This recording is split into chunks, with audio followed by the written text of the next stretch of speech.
Hello and welcome to the AAU Spring Madness Tournament. Currently we've got the under 16 girls on the court.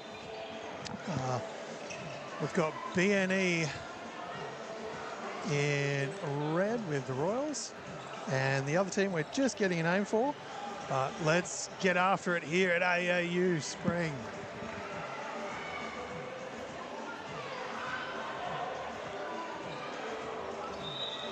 Two points there for Caress Luki. And of course, as we go throughout the day here, let us know if we're getting some of the pronunciations right or wrong. We do only get them in the last, sometimes 30 seconds before tip-off, so please do let us know if we're getting any of them, just wildly wrong on that front as Walker fires away for three. And that one's going to be B&E ball.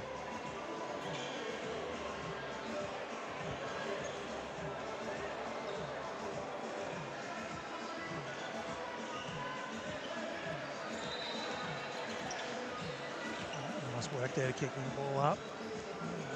Working through defense pressure. Passing their way through, which of course is always the best way to get through those situations. B&E. Royals bringing the ball up now. Going to work, tips it away, fires it back up. Can't get that one to go. As Michaela Martin comes down with it. Kicked out and around. Three ball is up, and that is going to drop for Caress Luki.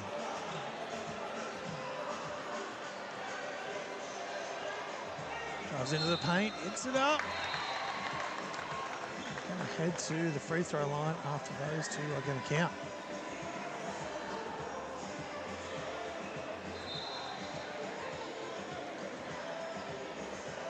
And that is straight Brute.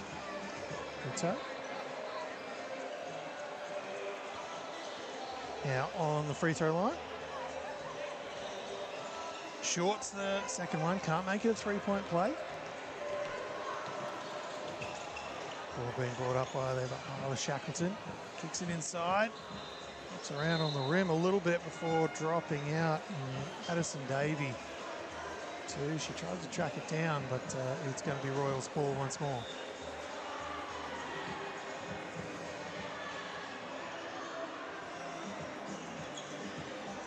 A little bit of confusion here. The referee's going to have a mini conference before getting back underway.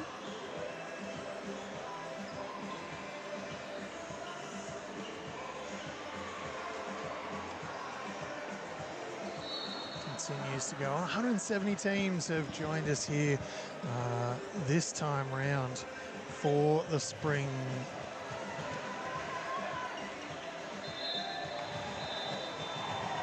For the Spring Madness here. And it's an absolute vibe in the building right from the foyer out onto the courts. B&E bringing up the ball at the floor. It's into the paint, flips it up, but it will not drop inside there for Rito.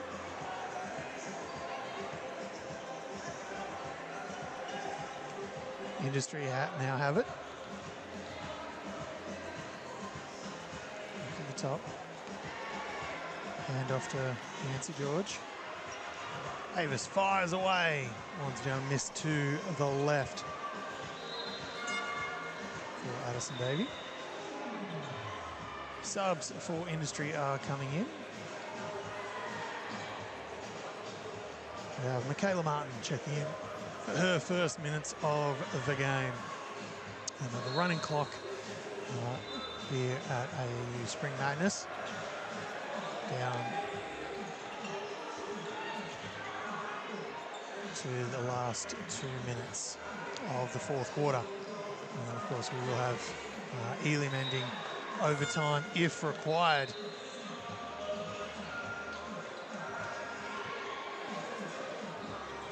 Side ball here for Industry. Mason Davies going to check out. And we're going to see Max Walker check in here for Industry. Ball goes around the top, and the shot clock has expired.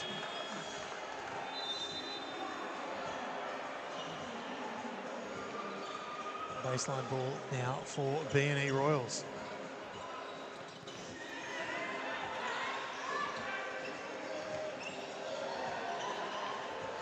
Slowly get it over half.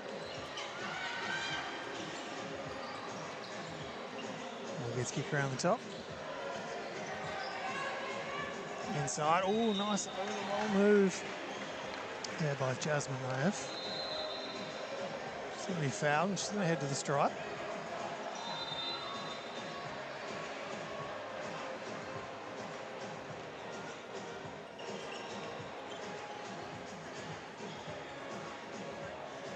Fires away the first one, it's long.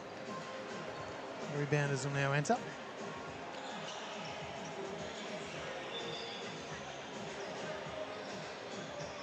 And it looks like we've got Nancy George has accidentally left an earring or two in. And, referees have spotted that. And the second one splashes. We've got 8 points apiece here. He's in. Usually passed out of that full court defensive structure. Off the glass, and that's going to go. Long Donkin. A great finish there. 1 foot. It's falling to the side off the glass. Fantastic finish for Industry and one. B&E Royals working down into the paint. Triple team. Ends up in the hands of Royals once more. The shot clock's about to expire. Fired away in the end by George Peruto. And that is going to be that.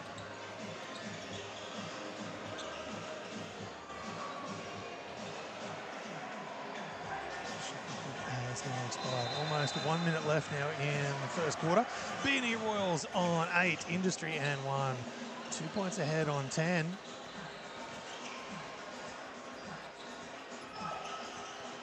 A little bit of a dead zone there with the massive post.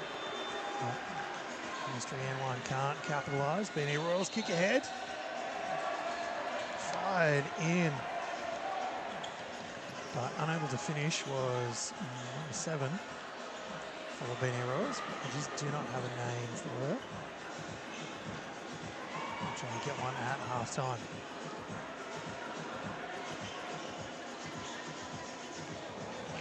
Takes one way, goes the other. Will be fouled on the way to the basket, and that is going to send her to the stripe.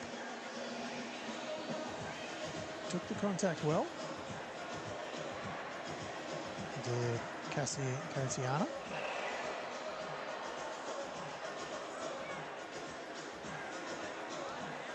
These free throws will take us to the end of the first quarter.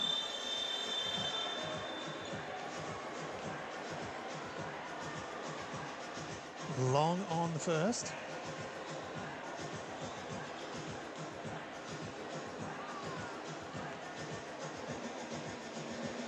And long on the second as well. So that will wrap up the first quarter of action. B&E Royals go into the first mini break here. Down by 2 points. Industry N1 came out strong. B&E Royals have continued to bring that full court defensive pressure for the entirety of this one. And look, realistically, I think they need to keep that going. They look good.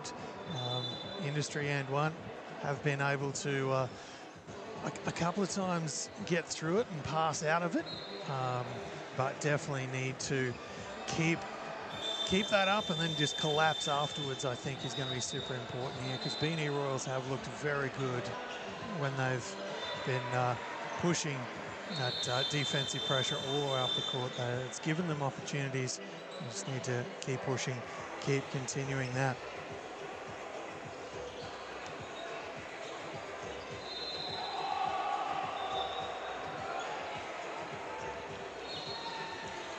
And here we go. Back to it, second half action. second quarter action, sorry.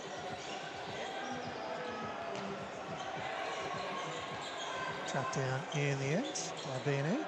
Fires away once more. And comes away with Industry and one.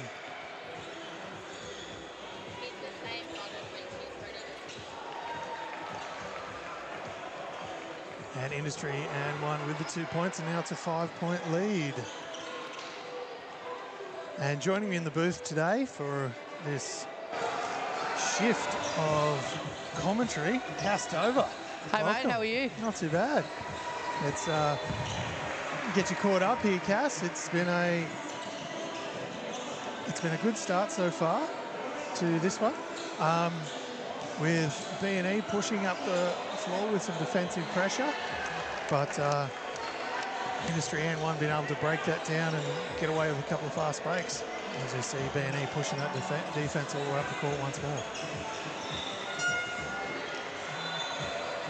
3 points is currently the lead for Industry and one, and B&E have the ball from the side once more. Yeah, nice close one here. That's what we want in these types of games. For sure. Shani Richardson kicks it in. Ends up in the hands of Jordan Beasley, but knocked out of bounds. 19 seconds left on the shot clock.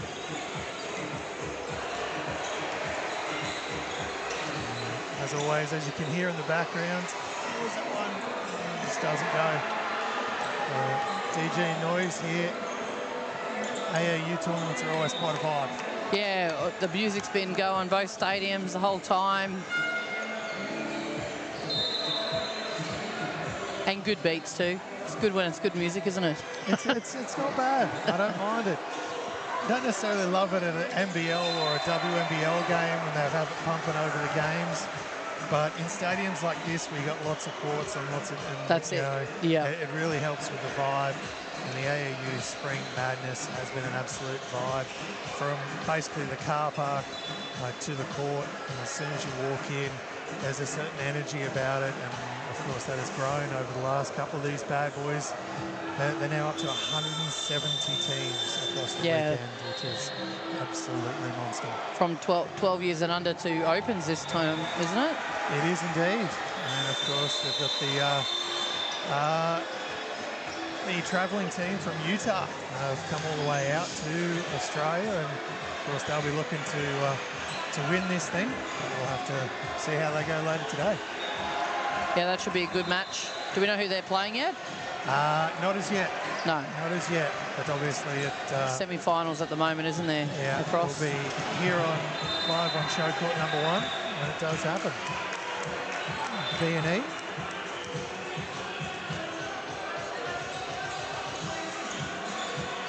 That's the ball. Industry and one. Kicking around. A look inside. Snatched away though. That's going the other way quickly.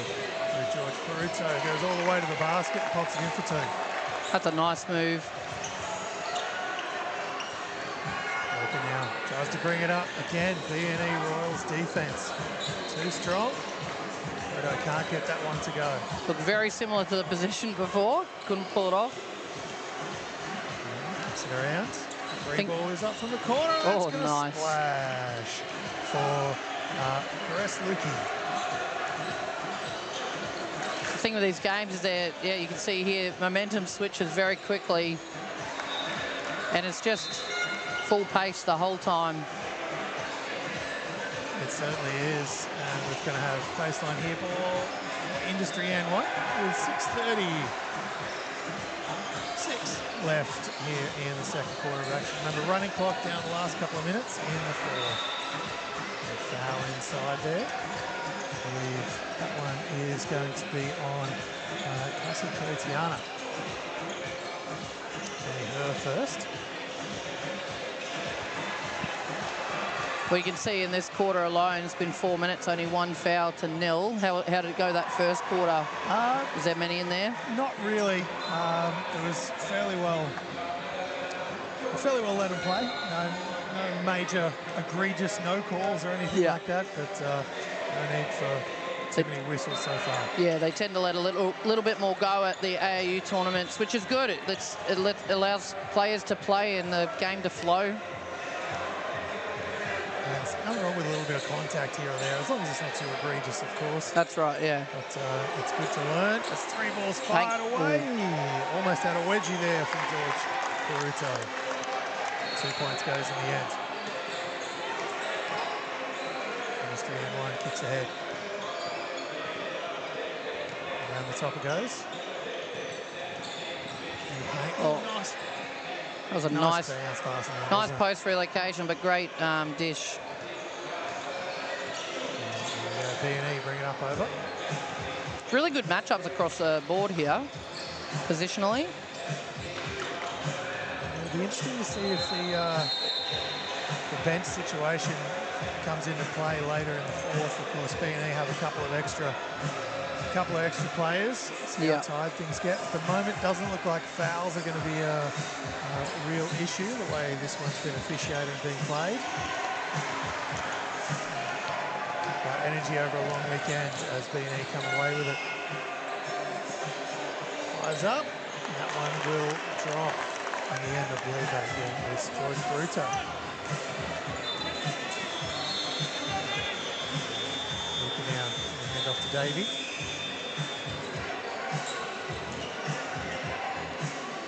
A little bit more physicality going for the ball in the last couple of times. Sadly, that is the wrong, same colour scheme. Yeah. Coach was ready to shoot it. Yeah, straight to the coach. It's going to be B&E Royals ball. Industry N1 still have a 4-point lead though. I'd love to see Coach actually let that one fly. I mean, just see what he's got. Yeah.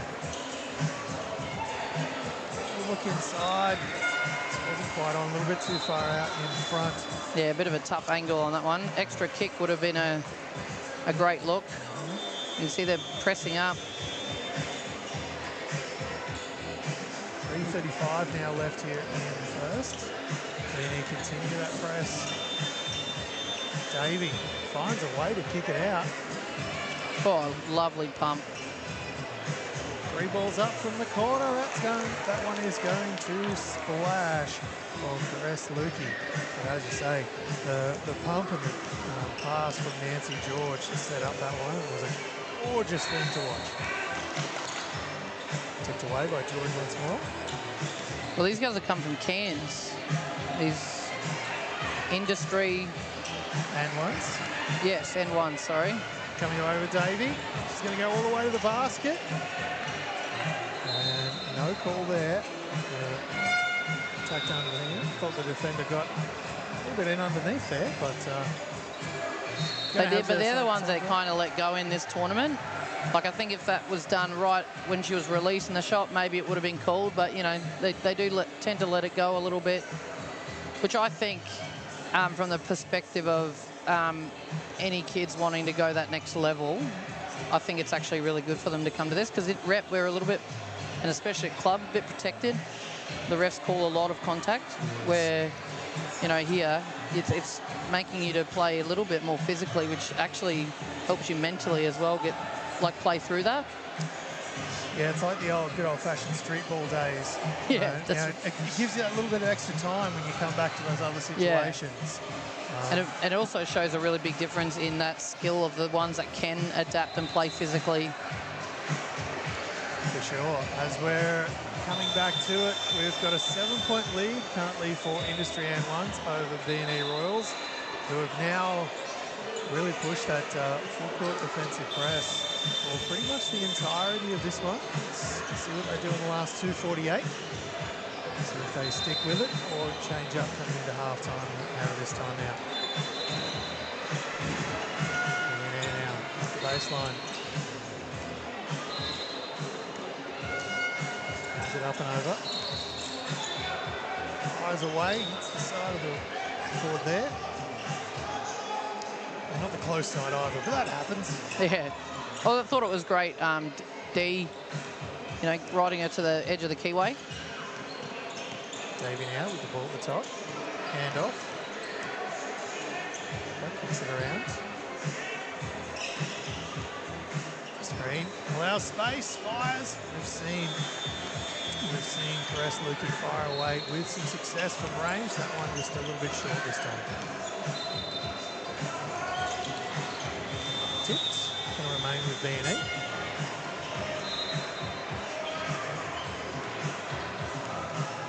Some subs coming in. Basso Tiana checking in. And I believe that's Naya Tessa checking in. Gonna work inside. And he pinged with the travel that time. Yeah, just picked up that pivot foot.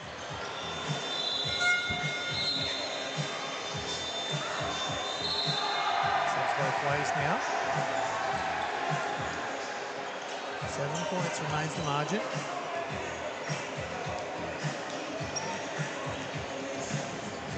Over half.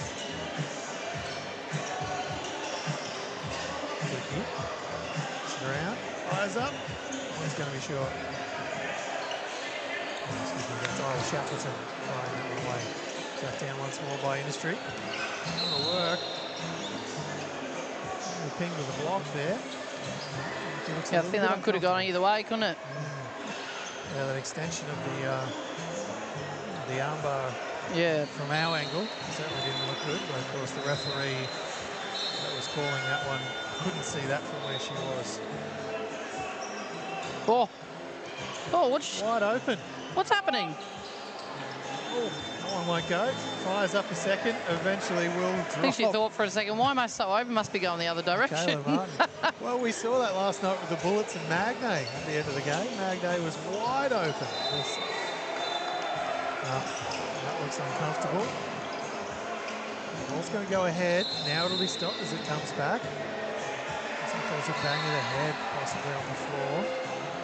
Looks a little bit uncomfortable. It's going to be picked up.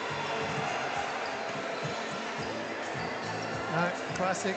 All right, clock stop now. I'm all good. Yeah. Let's keep it rolling. It should have kept running, but also should have had to sub anyway because the coach walked on the court.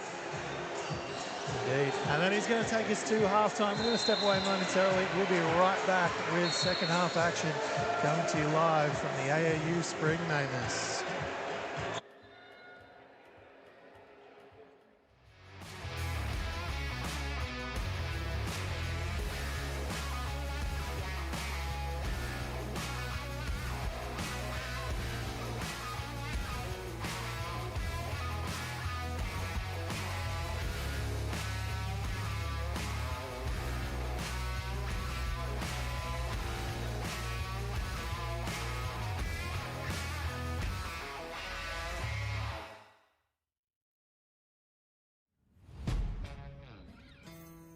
Yeah. Let's go. We just gotta go hard.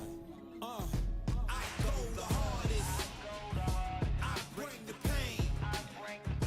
Not what you used to. It's all part of the game. Yeah, I just gotta go hard. I just gotta go hard. Go hard. Go hard. Yeah, oh yeah, the beast's back. Adrenaline pumping through my veins, can't relax. Original, I am not the same as these cats. I sting them if they never ever mind and they beeswax. I don't ever cap, but I'm wearing like 3 hats. Never been a rat, but I know where the cheese at. You'll never get a trophy cause they all here where we at. You better believe that. When it's all said and done, I'll still be here standing. Never took a loss and it ain't something that I'm planning. I dare you to say something. My focus is A1. Every dog has its day. It's been mine since day one. This is real grind and I'm still climbing. While you still trying, I'm still shining. It's real blinding.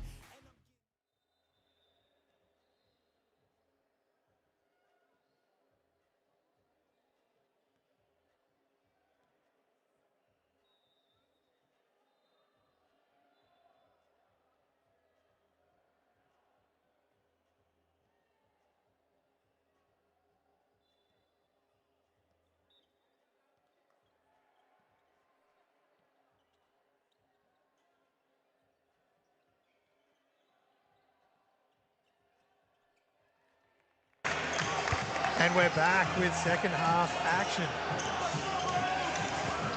Now we're back to 7 points with that B&E basket to open up the half.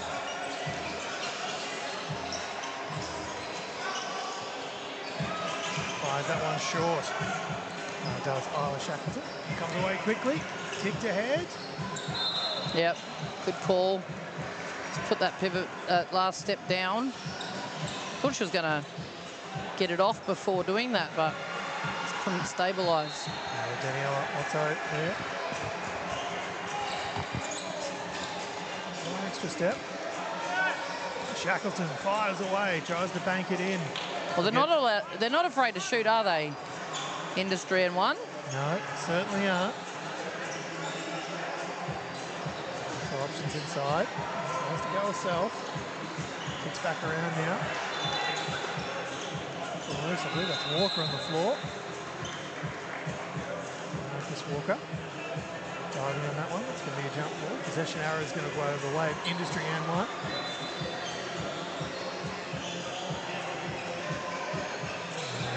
Here we go, back to it now with Walker having it. Bring it up over half. All the way to the bar. Excuse me, all the way into the paint and in for two. Joe playing the defense in front of them. And they're at the other end. Nice shot. George Ferruto, who's had herself a bit of a game here for the B&E Royals. Still find themselves down by 7. She has, and she's also mixed up the way she's scoring. She's been at the rim, she's shot long twos. Bit of versatility, which is what you want. Shackleton now, takes the handoff, spins back the other way. Travel calls here in the building, but foul in the end. And that is going to send her to the stripe. And that foul will be on Jasmine Ayef. Shackleton long in the first. It's been a bit of a lid on the old free throw basket. A bit tough. Both teams finding it tough. Long on that one as well. Almost every one of them's been long too. And if I'm being honest, a little flat. Yeah. Shackleton has it back now. Goes back the other way. Flicked out. B&E Royals come down with it. You see it is getting a little bit rougher here. Still controlled, but...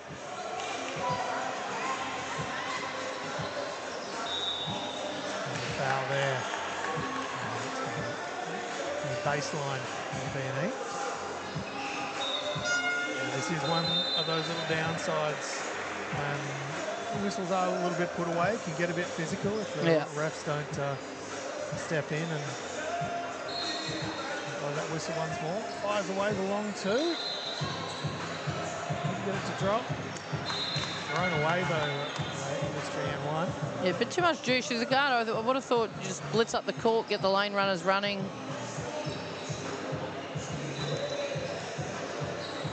Work, loses that one.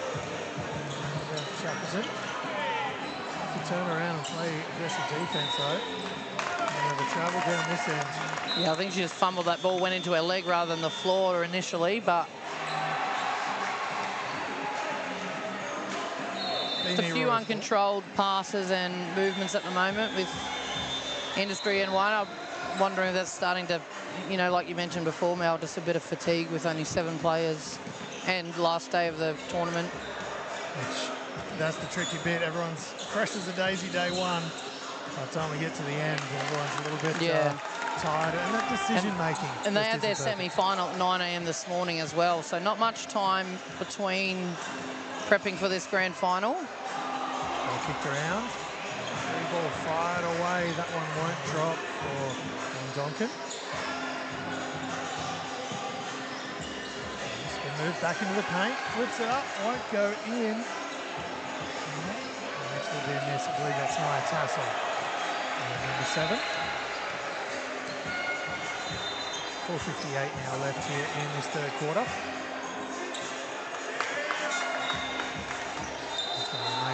and one.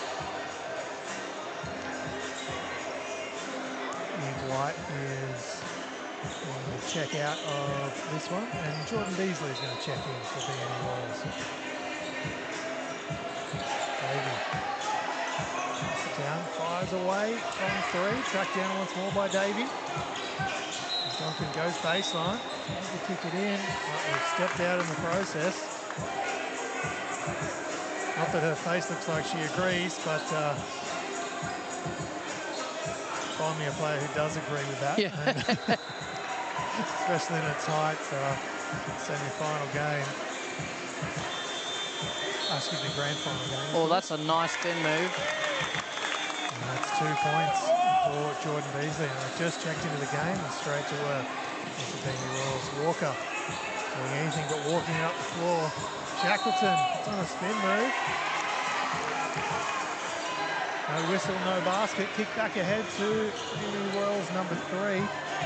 This quarter they've played a little bit of the no blood, no foul rule. Seems to be oh, that's a nice move. There we go.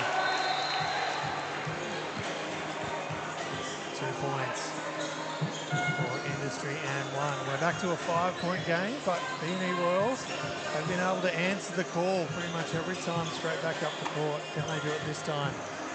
Not with that shot. Didn't knock it down, but I thought it was a great look. Good kick out, attacking hard. Here we go. Again, once more. And Tassel pops that one in for 2.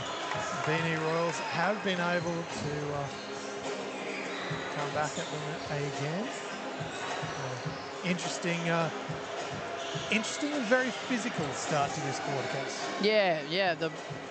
Don't know if the refs talking at halftime about letting them play a little bit more, but it's definitely upped a level physicality-wise. You know, and that's where, you know, people either step up or it'll let them affect. And I think the last few possessions, other than that nice little dump pass around the rim for Industry and 1, has probably affected them a little bit this quarter.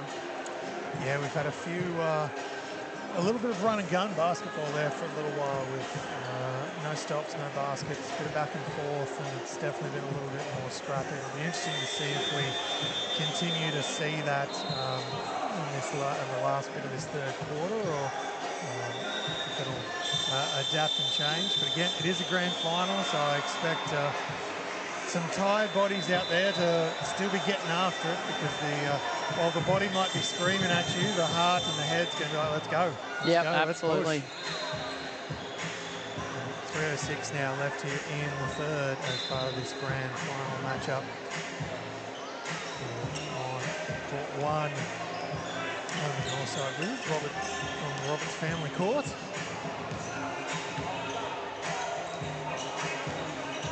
And tipped away. All the way to the basket. Nice solid finish there from George Baruto. Donkey with a bit of a strong push off there from the defender. Davey gets to the elbow, she fires away. Tracks it back down.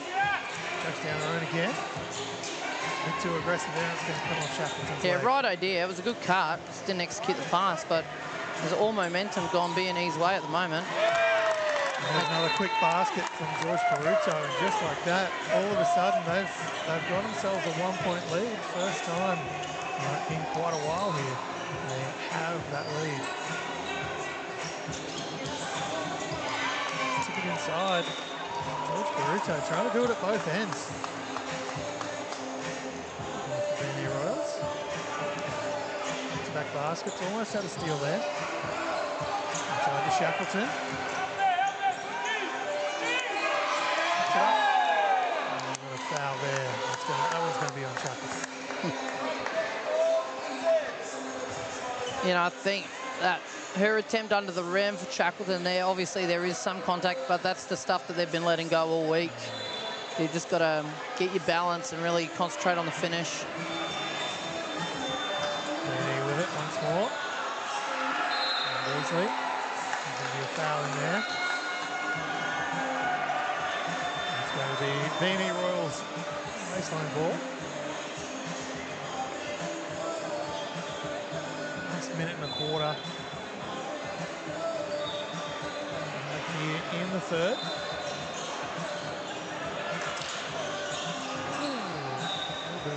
The slip there from George Caruto. She's a little bit ginger, but trying to walk it off. It's going to be B&E ball once more.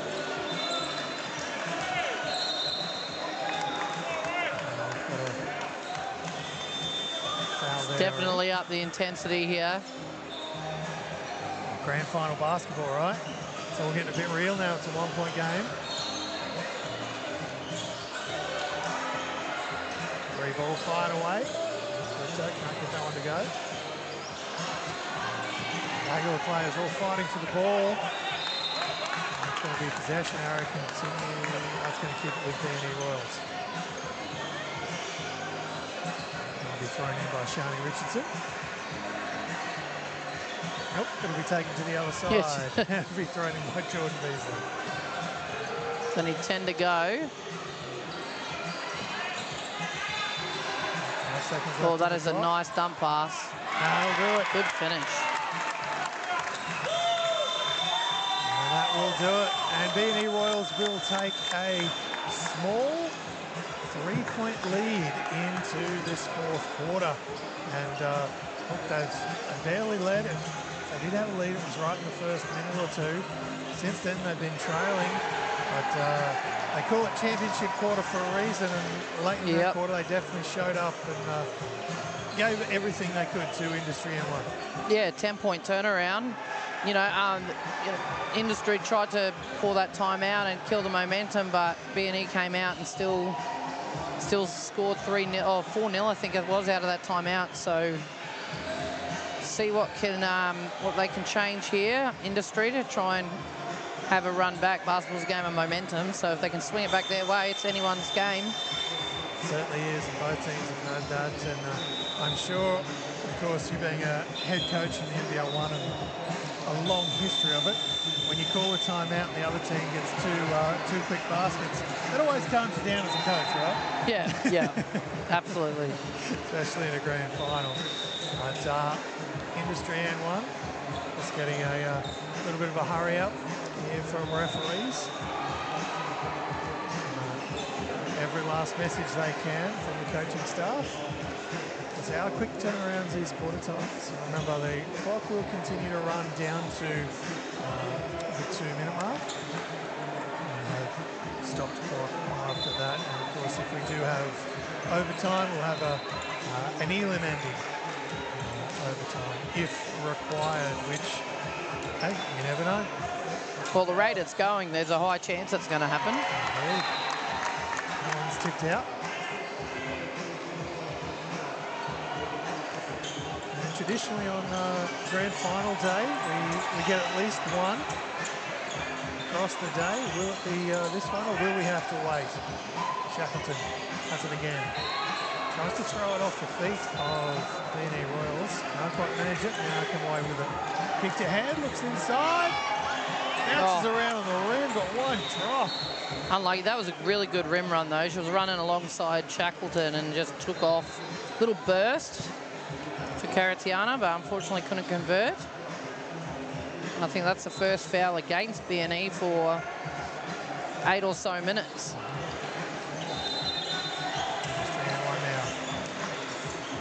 The triple team kicks out, 3 balls up. It's missing off to the right there. Kayla Martin. Well, Shackleton looks a little bit worried here. I don't know if it's an ankle or knee. Couldn't get over halfway on that possession. Yeah, it's definitely a look of concern on her face. Something in her world isn't quite the way she wants it. Hand off now. Fires away. It's going to be long. Tipped once more. Comes down. Davey kicks ahead. Okay. There's going to be a foul there on B&E. That'll be strong. And that's on Ryan Tassel for B&E. Of course, Michaela Martin heading to the stripe.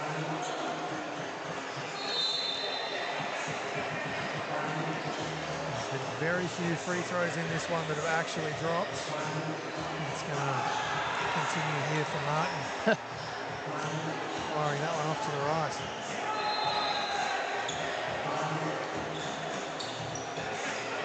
off to the left. Overcorrected. Beanie come down with it. 3 points remains the margin. Nice little show and go. Get it to go in the end. Mystery N one, kick ahead to Shackleton. That one's going to be a foul. The hands were. Jasmine Miles pretty much draped all over the arms of Shackleton when she went up for two. Well, Industry and one, I know they haven't shortened this margin, but the last couple of possessions, fast break, you know, free throw, getting to the free throw line has got to help in the long run. Certainly got to think so. I know they've had trouble from the stripe, but they'll probably drop eventually.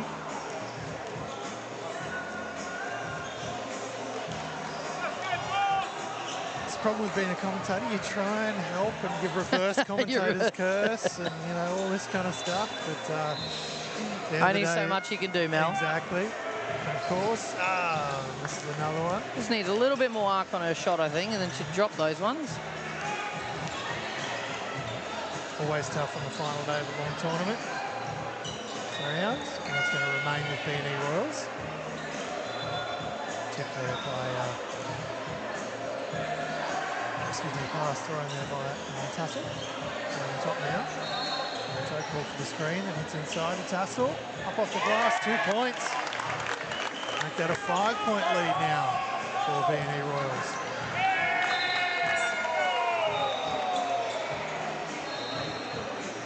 The crowd's been predominantly quiet. We've got a little bit more noise the last 60 seconds or so. Yep, as it comes down to the last couple of moments in this one. Shackleton.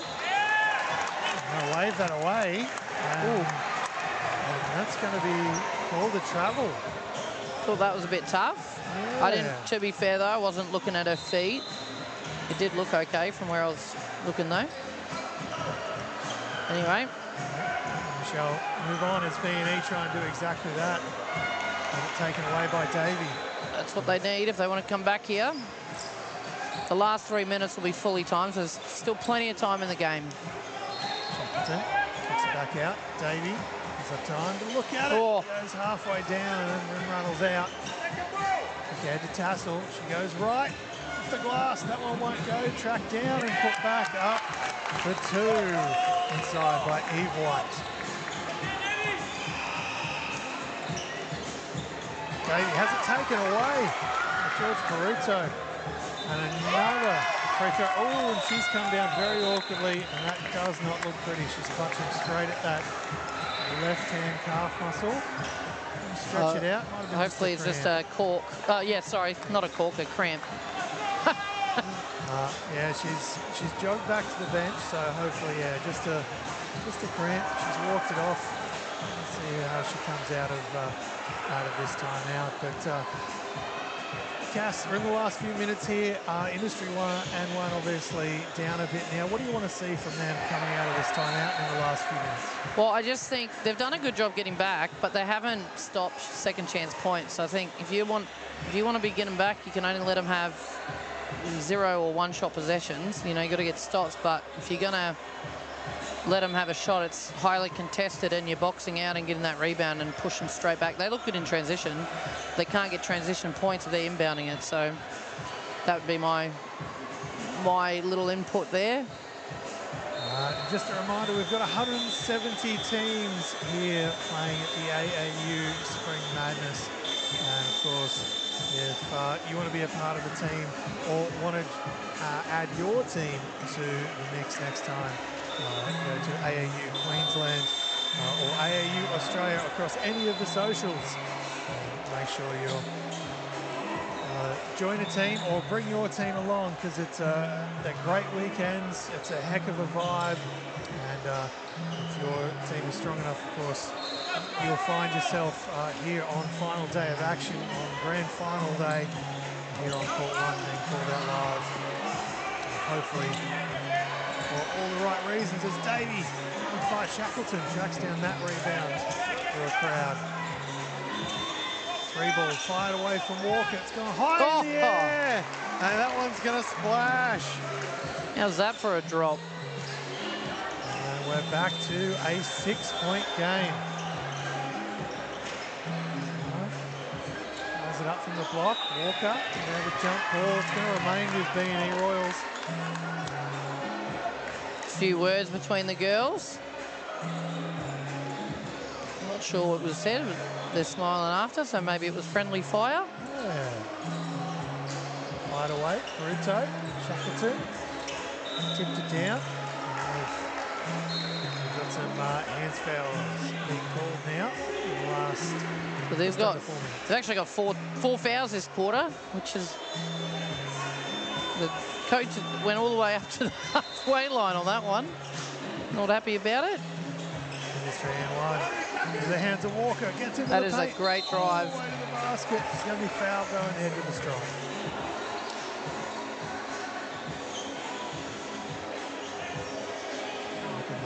The GGs on the free throw line. Of course, here's Marcus Walker.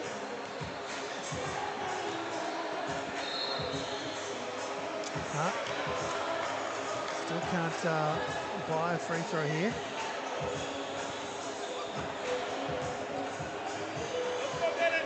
Three minutes and 8 left now in this one.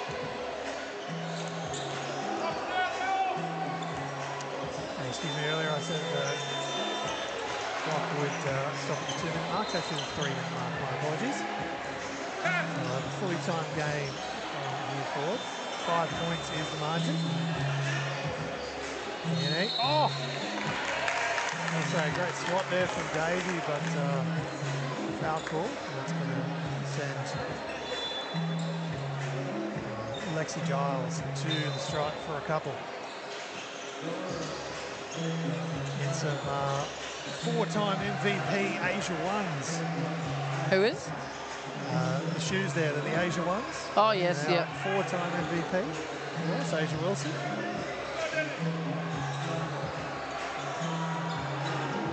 Of course, the Aces took a one game to nil lead in the 7-game final series over the WNBA. To a 6-point margin now. Walker has it. 3 balls up. Oh, they needed that. Splash. They certainly did. Press Lukey. A little bit quiet for a quarter and a half now, but has been able to knock him down from 3 today. So 2 threes in the last, minute and a half has really helped. You can see they got a little bit more juice and energy in their defense now. Good paint. Now we see the fouls come as things get a little bit more physical in the last couple of minutes of this grand final here at AAU Spring Madness. Caruto. It'd be very hard to, if B&E Royals do come away with this, it'd be very hard to pick someone not named George Caruto as their best player today. She's really shown up here for the Royals consistently throughout this one. Well, offensively, but also defensively, she's been up in their grill, gotten some stops, forced deflections. Baseline. Nice double cross. Into the paint. Can't get it to go though. Danielle also hard to come away with it. Industry N1. Scrounging defensively. Maybe had a hand in there. It's going to be tipped. It's going to be knocked out. And that's going to be Industry N1 ball. Minute 58 left now. 5 points is the deficit that Industry N1 find themselves with. But they have the ball. Plenty of time to get back in this one.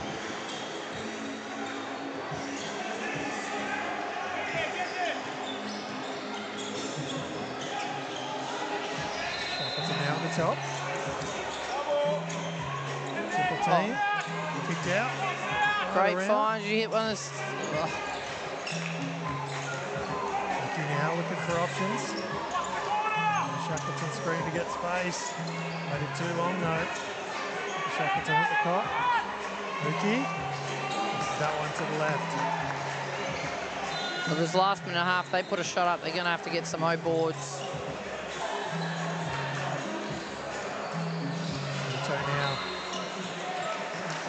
lose that one. He's going to try and jump in and take it away, but it's going to be B&E ball. hustle there from Walker. Just able to stay in bounds and hold on to that ball. It was, and the thing with AAU Spring Madness is that the shot clock resets to 24. There's no 14 seconds, so if Brisbane are, sorry, B&E are smart here, they'll use as much of it as they can. If they can draw a foul, it resets to 24. Well, they don't need that if they're going to score instead. So that's the other best option. Indeed, baskets are always better, but Ricky, baseline, pops it in off the backboard. Now, that's a problem there for B&E Royals, is Lukey's ability to not only knock down the three, but put the ball on the floor and get to where she wants to get to. But we're down the last minute now. It's back to a 5-point margin, but Industry N1 won't have the ball. So B&E Royals have 5-point lead and about a minute of time to either hold on to it or stretch this lead. Yeah, and you can see all the players standing up. That's because they've got 2 30-second timeouts each half, which is what B&E designated to. They haven't used any of their full timeouts. So they should have 2 full ones and a 30-second one if they need it. So I think they're in a pretty good spot right now to control the last 52 seconds of this game. Here we go. Back to live action almost with 52.8 seconds left. 5 points is the margin for B&E Royals. And they'll have to go at the full distance. And their baseline. Industry N1 snaps the ball out of the air and put it in for a quick basket. And B&E get over half and scrub some more clock. First part of that done by B&E. You just really don't want to give up a foul defensively here because you've already chewed up 14 seconds of this shot clock. But you do need to stop that girl. You do indeed. Peruto can't get that one to go. Shackleton kicks ahead. And Donkin now to cutting the Walker. That one won't drop for her. And it ran a little bit of a lifeline there as B&E just threw that one out of bounds. 23.9 seconds left on the clock. As we're going to have another Industry N1 timeout just to talk about things and get things fully prepped. I dare say, well, obviously you're a coach, Cass. In this situation, are you just looking for best available? You're looking for a 2? You're looking for a 3? What are you after? Yeah, you've got to get any basket because no matter what, you need it. You know, you need at least 2. I mean, a 3 would be ideal, but they seem to be quite good at getting at the rim. I'd be trying to maybe get Shackleton inside or anything with a pick and roll action perhaps. But it's got to be a quick one because you're running out of time. Indeed, and you need 2 baskets and a stop in there somehow. So it's well, the issue on the other end is they've only got 2 team fouls, so they can't even hack to get them free throws. So that's gonna have to be using up a few more seconds just to do that if they don't get a stop straight away either. Here we go. Industry N1 from the side. Bringing the backcourt, which will give a little bit of extra space. Here we go. Walker comes over half. Kick to Shackleton. Cuts back the other. Tipped out of the air. Peruto is going to try and hold on to it as Lukey's going to arrive. Obviously foul, but as you said, they're not in the bonus yet, so this is going to take some time. 10.9 seconds. 5 points still the margin. I don't like the chances here. Lukey for that next time out, and that's going to the 4th team foul. Really got to try for that steal before the foul. Get a deflection. Almost got a deflection there. There you There's go. the steal. What can they do? 5 seconds left. Walker. There's 2 points. Clock will stop. 1.8. And that will do it. There we go. Clock stopped there just for a moment. That will do it. And Industry N1 will find themselves just coming up short. B&E Royals will be the under-16 gold medalist here at AAU Spring Madness. We're going to step away now and we'll be right back with the next game, which looks to be Unfazed taking on Pacifica in the under-14 boys. We'll be right back in just a moment.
Ladies and gentlemen, welcome back now here for the under 14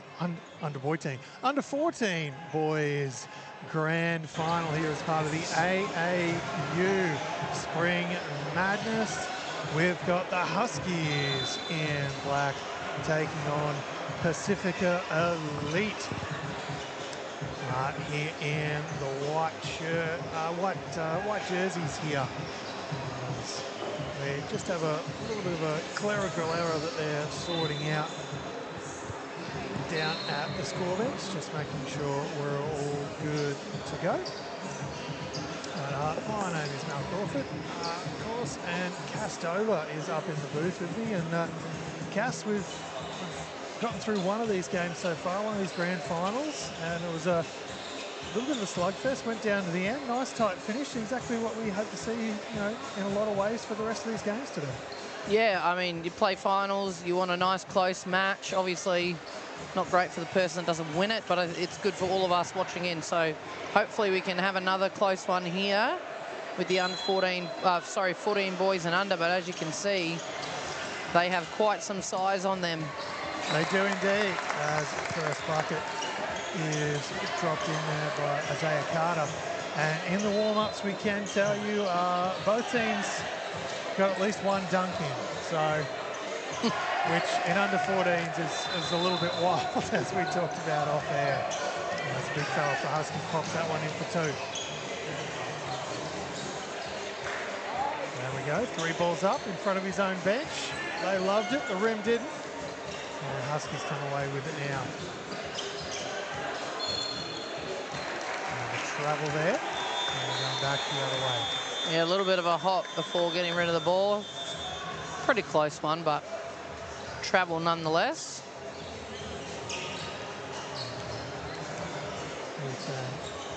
Momo kicks it around. And Nolan. Foul. On the way there. And the big fella from Huskies, given what I like to call great foul face, when there's a foul called and just, you know, sometimes you can just see exactly what the fouled player is thinking, and that time was like, what? Yeah. What? Well, probably because at this certain tournament, that is a very rarely called foul, so we were just as surprised up here. Hopefully they let a little bit more go for the game. Kicks ahead to the big fella. Back he comes.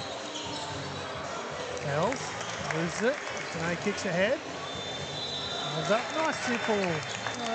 Just a layup this time. No need for anything too aggressive for a Taylor.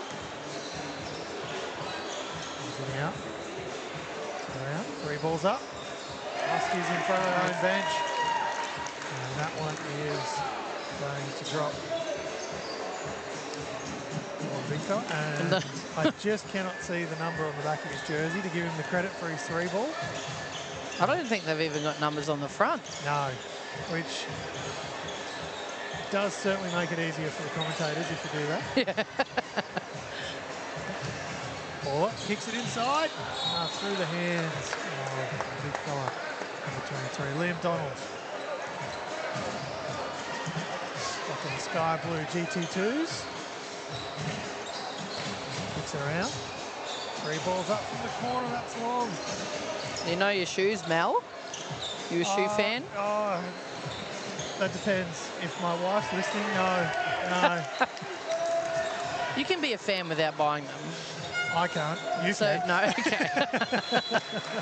I was trying to have you back. Look, yes, stems from my teenage days.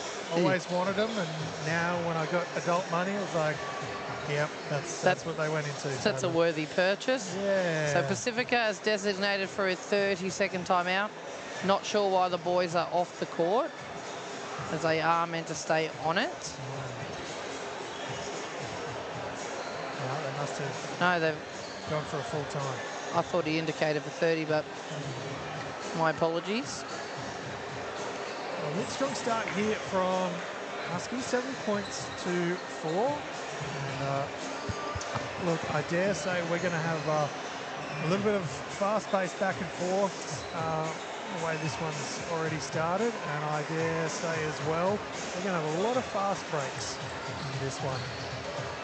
Especially with the way. Well, fast breaks and threes, quite a spread across both teams of the ability to knock down from range. So I think we're like, you know, the way the AAU plays high-paced and keeps the ball flowing. So I'm sure we're going to see a lot of, you know, transition points, threes. Some pretty talented kids out there. Deegan tries to kick it ahead. To get it ahead. And the shot fires away there from Liam Donald. It won't go. So Jackson Johnson. It's an 8. Goes baseline. On 8. Well, tonight. Look at that ball movement. That was beautiful. It was, and the inside finish. Flip the floor, inside, outside. Got to love that if you're the coach.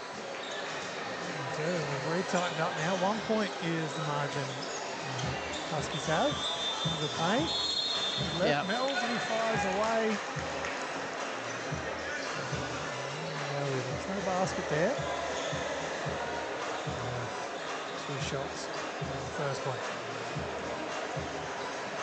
A fun fact for you, Mel. The number 12 on Pacifica, Isaiah Fruin. I went to school with his parents. Graduated with his parents. Dad played basketball. So I played with his sister. Ice's aunt. It's cool to see, like, when we, just little kids when they were under 10s playing club down the Goldie. But, it's cool to see them all growing up and pursuing basketball. It is, and sadly, as we get older, it's more and more conversation of, oh, geez, you've grown. Yeah. As Pacifica come away quickly. Tonight, off the glass. Great transition.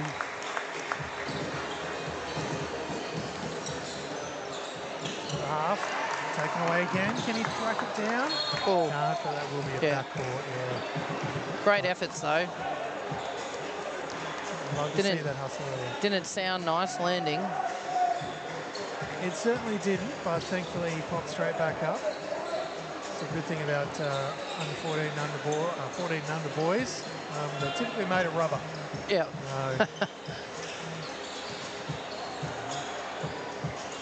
Down. 3 balls up. That one's gonna go. Oh, Zachary Mells. A couple of Mells fans up here near us. All right.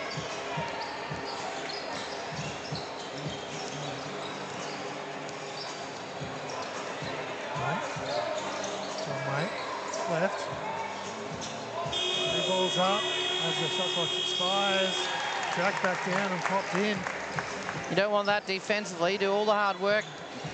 Force a quick release, 1 second shot, and then you allow them to get a little putback. So grand final time, you don't want those little points they add up in the end. That one drops in for Donald, excuse me. In the paint. Kicks it out and around. Flies away from 3, that's long. Huskies come down with now 3:13 now left in this one. Still have a 4-point lead, sorry. 3 balls up, that one's long. They're not afraid to shoot at the Huskies, are they? But they do have the big man underneath in Donald just picking up the scraps.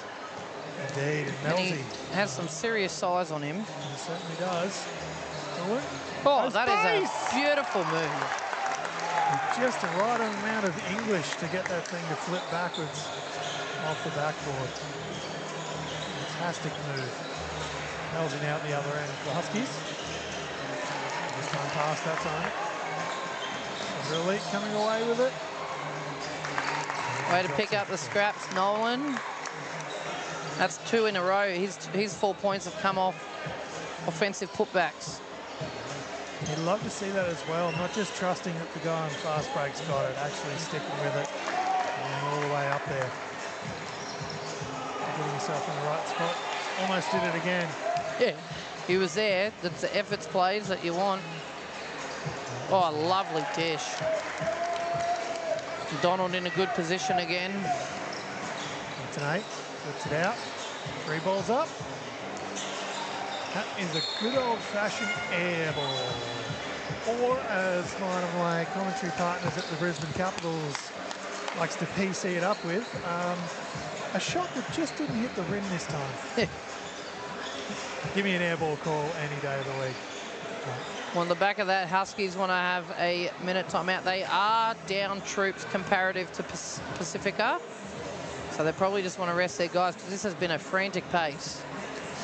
It certainly has been. And first quarter, lots of energy. And that's really shown from both teams. I really like Pacifica's, when they've got out in hustle, that extra guys running up the floor. And like we talked about with young man, I can't remember his name. Who was it? Nolan? Nolan, yeah. Not just getting himself up the floor, but getting himself to the right spots, reading what his partner is doing and putting himself in really good spots as well. You love to see that from 14 and under age groups, because obviously that's what you want to see from basketballers at the higher levels. That's right. Lovely to see players being able to do that at such a young age. And sadly, due to my playing career, not something I worked out until much older. Deegan now for the Huskies. This way then the other. Can't get it up. See if he can come down with it. The hands of Matthew Wickham. There we go. Nice up fake. They're going to call an off the ball foul. Hopefully they'll count that 3. Looks like they have. And fouls on 45 for Pacifica. Wickham picks up that one underneath the rim. And we're back to a 1-point game. Huskies with it. Melzi. Tips. Good rotation D on that one. Huskies going to continue to have the ball. 91. Melzi. Very funky number. The sort of thing you're probably only likely to see a throw. Oh, as we've got a wedgie. Well, to see a I was talking to someone the other day how, traditionally back in the day you could only have from 4 to 15, and that was like, you couldn't go outside of that. You had your set numbers, but nowadays there's, 65s and for those at home, 6-7s. Yeah. Yeah, you're right, the 91s. I mean, you got Crowder in the NBA with 99, insane. And even Jared Weeks here in the NBL, of course, Agent 97. Was he? 97? He certainly was there, yep. Nolan out the top. Flies away, misses that one to the right.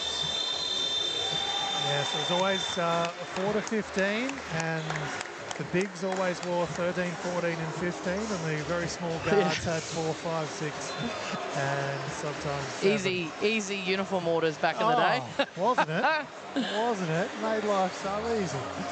But it's all part of how the game is evolving and changing, and especially at somewhere. It's one thing I do like about this AAU Spring Madness and these tournament ideas. You can come and wear those numbers. If the number truly means something to you, go for it. Yeah. Like it's really no big deal. If anything, especially for people like us and the referees and the score bench, apart from a little bit of signalling from the referees, it does make it easier. Yeah. I always find. And if the number truly means something to you, I'm surprised we haven't seen any 77s or anything here today so far. On and Some around. Luca representatives. Yeah, but even that has its own little story. But look, Pacifica going to come down with it. Down by 1 here as we go into the second quarter of action. Alternate. Back to Alternate. Goes into the paint. Love to flip it inside. Get it to Wickham. Get it out. Simpson gives him a shot clock. Fighter was put up at the back rim. Alternate. Showing absolute hustle the entire game so far. Hasn't slowed at all. Water with a rebound. Oh, back inside. A little bit of a bump on the arm on the way past, but pops it in for 2 nevertheless. Like you saying earlier, Cass, in the previous game, having to deal with that kind of contact and still finish, I think it's only going to help as well, you can see he even fumbled it after his rip over the head. But the thing with these, I mean, we're seeing it here at the 14s, but as they get older as well, the elite players, the ability to, at speed, change direction and maneuver their body is insane in this day and age. Like, we see it here from these boys. 1-2 is up and in. Good.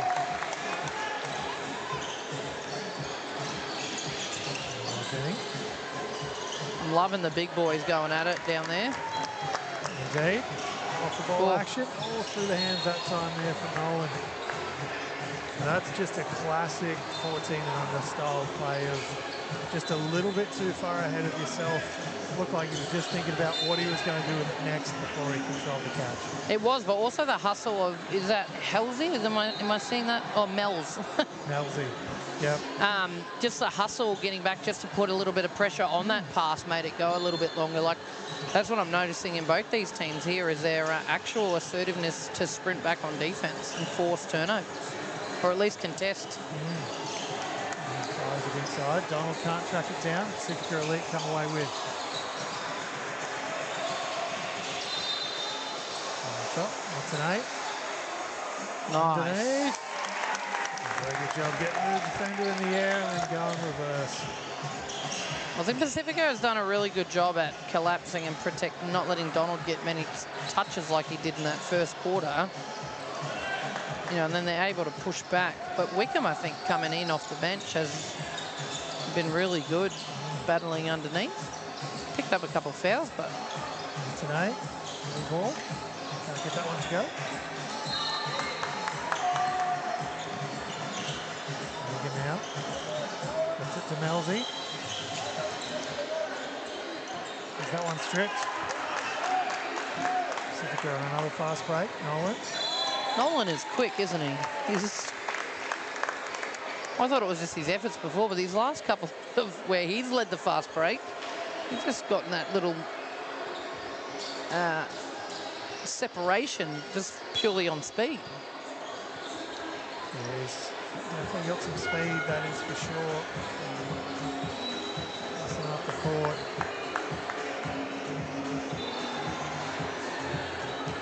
Himself on the free throw line now. Position those GTs just close enough so as not to step on the line. These boys who have got to the free throw line this time in this game compared, I was going to say, have done a far better job than the previous game, and then commentators curse straight into a free throw miss. But Nolan again just crashing those boards. Gets his team another possession, even though he didn't secure it himself.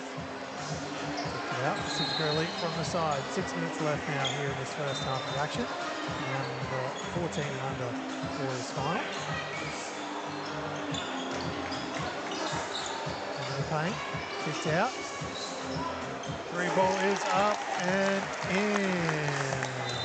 For Ethan and Donald. 3 defenders. And Nolan. Yeah, they're doing a really good job smothering Donald. He hasn't had it even close to a look this quarter. Well, I know we weren't counting, but I reckon he's got 10 of the Huskies' points, at least. Yeah, he's absolutely on fire and had a lot more space in that first quarter, as you say. Momo kicks ahead.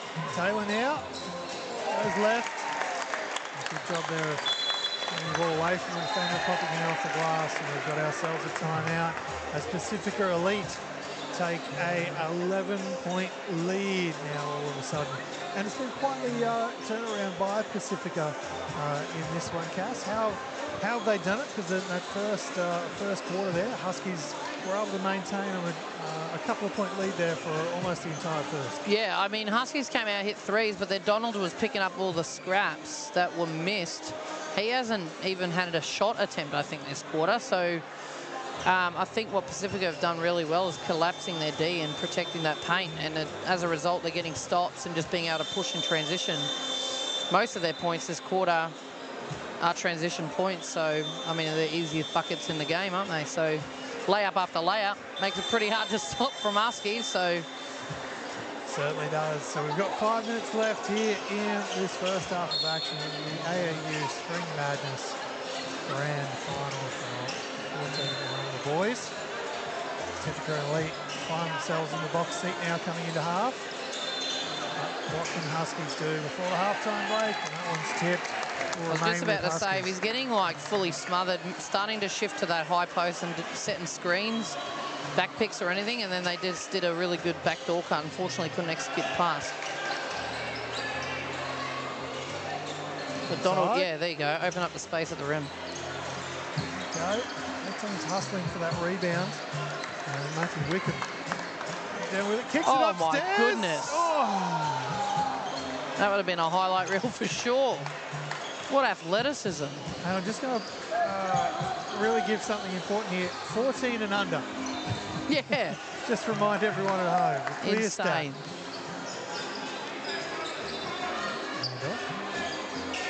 Through the hands. That one's missed by ways. Got back with it. Ball up.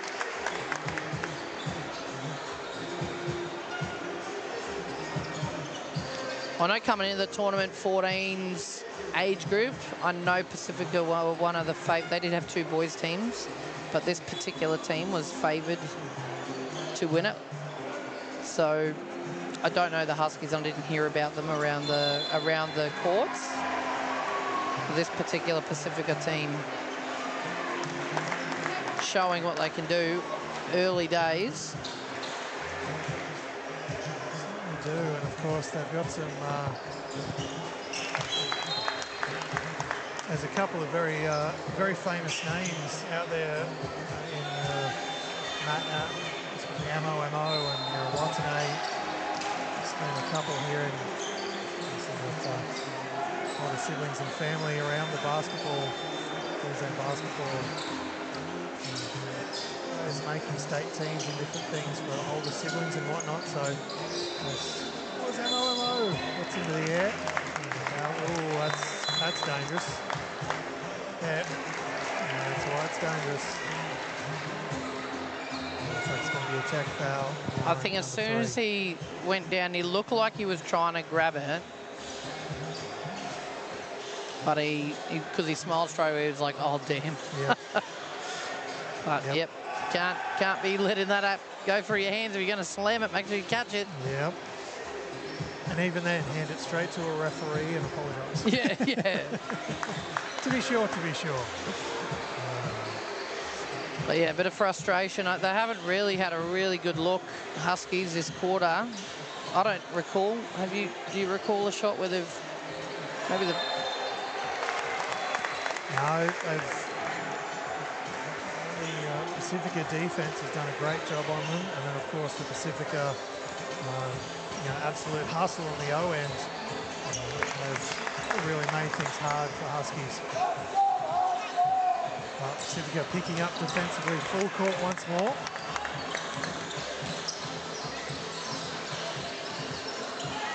Mills, sit around the top. Woods has it now.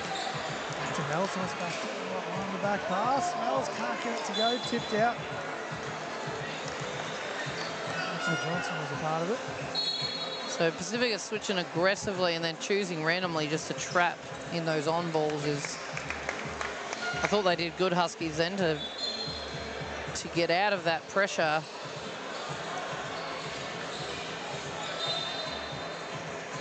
I see some subs coming both ways. Mel's for Huskies is going to take a seat, and Ammo going to take a seat for Pacifica. Under a minute now. 15 points is the margin. Gets himself up in the air. It's going to be a block in the end.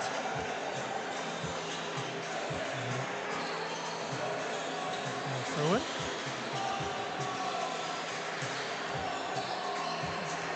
Himself up in the air, and again, these boys are made of rubber at the moment, so that hit on the ground, just stood up, shook it off.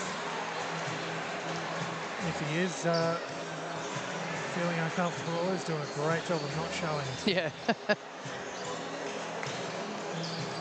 Kick ahead from Huskies. You see there, just the rotation D for Pacifica. Like, Huskies aren't able to get anything off a drive and kick at this stage. Probably got to start looking at ball side kickouts rather than cross-court ones, because they're just not being able to even get anyone open. Pacifica's drop rotations are phenomenal right now. All right, that is half-time. We're going to step away momentarily. We'll be right back with second half action. But Pacifica Elite takes a 15-point lead into the halftime break here at the AAU Spring Madness.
And we're back live with second half action here as part of the AAU Spring Madness. Into the paint. We lost that one. So no travel call. Coming back with Huskies. And we've got a foul going the other way now. So it's going to be on the line for Pacifica Elite. Asher Watanabe.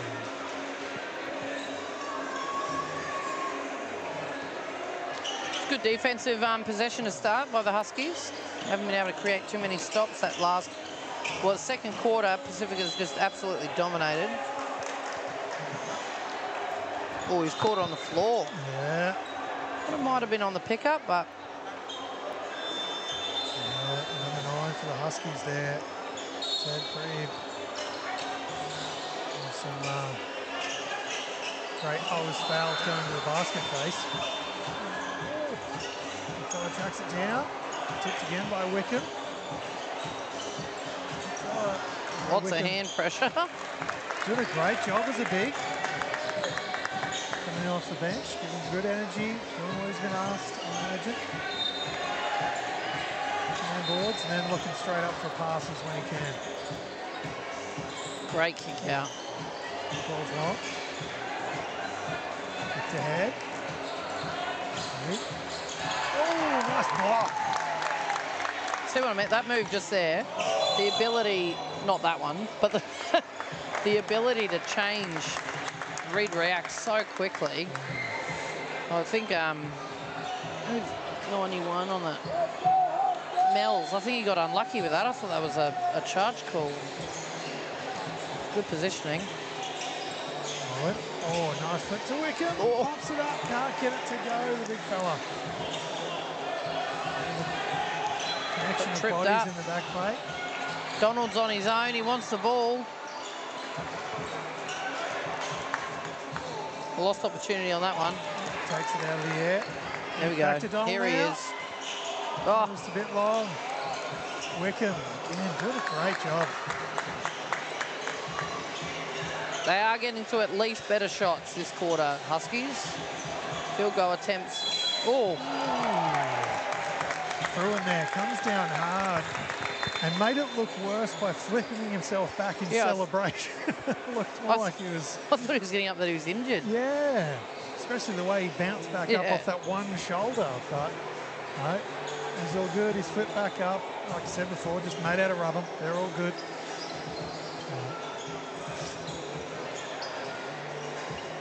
did love the comment before about, you know, Donald's being open in the paint, looking for the ball, you know, wanting the ball. And as a former big, I can tell you, anytime I was in the paint, always wanted the ball. Double teamed or not. Well, it's only because he had Wickham down on the floor, got tripped up on the, so he rim run with no one. Yeah. You can see they're very, they're right now, but there's been a lot of contact between the two big fellas. That was a nice move. Much needed bucket for Huskies. They haven't scored in, I'm going to say, over 10 minutes. They've had the one basket, Huskies, because they've right the start of the quarter. They came in with 18, so they've snuck one in, but it's the way I remember it. They got to 18, had the lead, and they've fairly well been locked down by Pacifica ever since. As you say, though, they've definitely got some better looks so far this one drop either. Taylor. Nolan with options ahead. Wickham can't track that one down. Huskies now fighting for it. Pacifica Elite with 3 defenders back. That trans D. It's good enough defenders by sheer numbers. Snatched out of the air by Huskies. Mells. Zachary, not Jacob. He nearly touched the roof, but didn't come down. Kicked ahead to Nolan. Defense arrives, and he does a great job of just putting it out in front, keeping the defender on his back, and making sure that he couldn't get to the ball. Well, Pacifica has just done a really great job this whole game of transition basketball. They get a stop. They're in the down the other end, like within about 3 seconds, getting to a finish. Time out this way. 5:03 now left here in third quarter of action. And we've got ourselves a quick timeout. Cass, what do you want to see from Huskies? They've got plenty of time left in this thing, but what have they got to do to turn this thing around, get back in this, make this thing a bit tighter? I think they need to involve Donald, but I don't know that it can happen through the low. Like Pacifica are covering that a lot, so even if he's just setting screens for a bit, just to open his mates up, and then when, you know, the coverage has to then start moving towards the guards, he can get back into a roll action around the rim. They are rushing their shots a bit, but to be fair, they haven't really had shots that last quarter, so they probably think they've got to get it up quick. So a bit of composure as well. Taylor now, first baseline, step back, flips it all the way over the other side. Nolan, he fires away.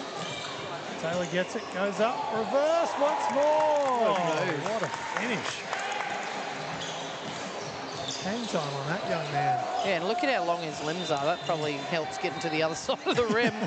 That was good by the Huskies.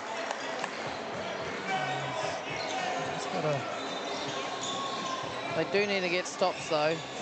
I mean, before I talked about offensively, but defensively, if they keep Pacifica going the way they are, there's going to be very hard to come back at all. Oh, offensive hook. Well, there's one you don't see very often, let alone at 14 and under style level.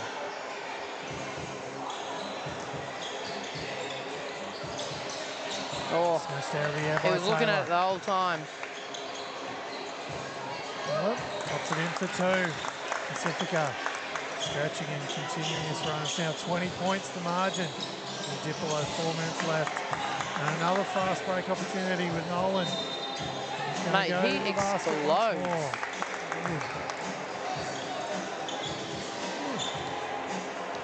Keegan now has it. Playing himself, puts it up, won't go. Donald's working hard inside. Mells. That's going the other way. Jacob Mells definitely thought it took a touch. I thought it got stripped from him, but ref obviously saw something different. Mells doing a good job then to keep fairly well composed. We've seen a few young men in that same situation who have shown a bit more emotion. I think it was a very good job of just looking at that and going, well, me yelling at you isn't going to change it, and going to the other end of the court. So. Which something I actually like about this tournament, like you've literally got no time to go, like it's running clock, the refs don't stop and wait, it's just move on. Yep. There's so many more aspects to the game than the refs' wrong calls, you know, things in your control. Wickham, the big fella, gets up there for a block. Keep playing. It didn't help the shot clock went off. That was what that buzzer was, and I think it confused a few boys. It did indeed, and Pacifica Elite will get that back to have another go. Cool. A bit of contact there on Wickham. To the face. Yeah. Play on, boys. No blood, no foul. Oh no, kicks down low. Gets it to Taylor. He's come away with it. Deegan. One way goes the other. Oh, tough move there. All flying around all over the place. Will come away with Pacifica. Well's got to be careful. I know he didn't do that intentionally, but that ball went pretty fast to that ref, and he's already got a technical foul. Yes, it is. It's very much a tricky one. When you throw it that hard at a referee, you need to be very much aware that his eyes are open and he's looking at you. Oh, no, now. Long two. Go. Woods brings it down. Wells has it. Over. Careful with the shot clock here. There we go. Good pressure from Pacifica. That was Salem and Taylor putting the pressure up the floor. And 22 points is the margin, unless my maths is wildly incorrect. Pacifica now doubling Husky score. And McDonald again. Just being able to go to Wickham. Wickham best to try and take it back. And again, they haven't been able to back-to-back. Back-to-backs. Court violations.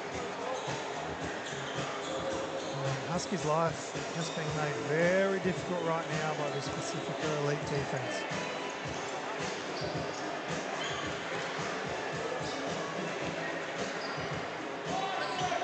Up the top.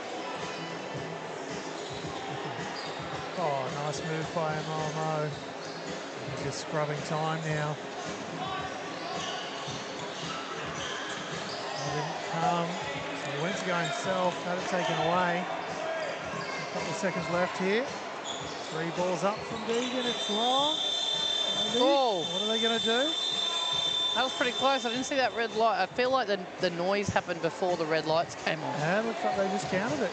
Have they? Yeah. So that will, if they count it, yes they have. It's up on the scoreboard. So there you go. Now, back to a 20-point game with 1 quarter left.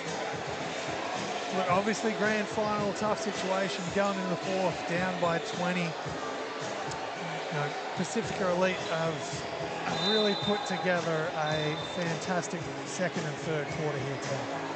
Yeah, they have. Especially defensively, which has just led to them being able to go transition points. Well, they've got 44, I reckon, easily 24 of that is transition, if not more. Coming back now to 4th quarter action. And we'll be here as part of the AAU Spring Madness all day here on show court number 1.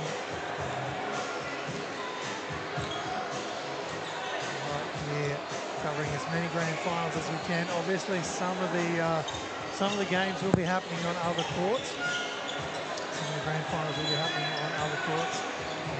We've only got a single commentary and camera crew here, so we'll be staying on show court number 1, but if we do get any other scores or results, we'll pass them on throughout the day. Of course, make sure you jump on AAU Queensland's social pages. Any results will be shared there as they happen as well. Huskies now have it once more. Try to take it away. In the paint, flicks it up and in somehow. Wickham was nearby, but unable to stop Deegan Freight Train. Oh, that's a lovely dot. Oh, would have been. See, now, from the point of view of Wickham now, you've got to make that. Yeah. When your little guard goes into the paint, 3 tall timbers around, and he flips what would have been a gorgeous dime your way, that's on you to make that. Well, Pacifica don't want a bar of it. They've come out, the Huskies have come out with a 4-0 run to them. And so Pacifica want a quick 30-second timeout to discuss. I believe the clock should be stopped though, and it's been running. Pacifica find themselves on 44. Huskies on 28. And there's a bit of energy once more. First time in a little while in that Huskies huddle. It's been a bit of a one-sided show here for the last couple of quarters. But Huskies come out now in the fourth. Got a bit of energy flowing. And it's great to see. Yeah, if they can knock down, you know, they hit a couple threes early in the game. They can hit a couple of them. They'll get a little bit juice behind what they're doing. It's only 16 points. Wickham. Pick and roll action. Kicked out, through it. Reset now. And going the other way. That'll be on Wickham, and it is. I think that'll be his 3rd foul. He got too early just trying to manage. Oh no, that's his 4th foul. Which is a potential problem there and an opportunity there for Husky and of course Donald. Inside, get the big fella the ball, let him try and go to work on Wickham. But they're not changing, like they haven't called for a sub for him. Maybe they're trusting that he'll do the job for long enough to keep him on there. Carter. Again, showing he's not afraid inside. Hustling away. Gone to a zone. Yeah, just didn't have a landing space. I was arguing the point, but leg was taken out as he came down. So, coach there for Pacifica Elites calls Carter over and just giving him a quick rule reminder on that one. He was wrong from where we sit anyway. Deegan missing that one.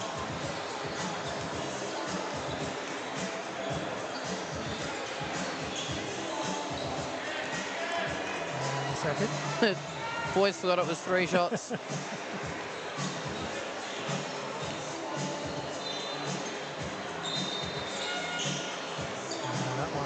There you go, that's what they need. Second chance points. They get a few of them.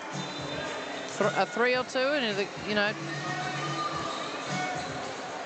but they cannot let that happen. No, they can't. It's going to undo a lot of hard work. Of course, it's going to hurt on the score sheet, but a move like that's going to hurt emotionally. That is a beautiful move. Deegan. How he got that to fall in. Wildly impressive, right?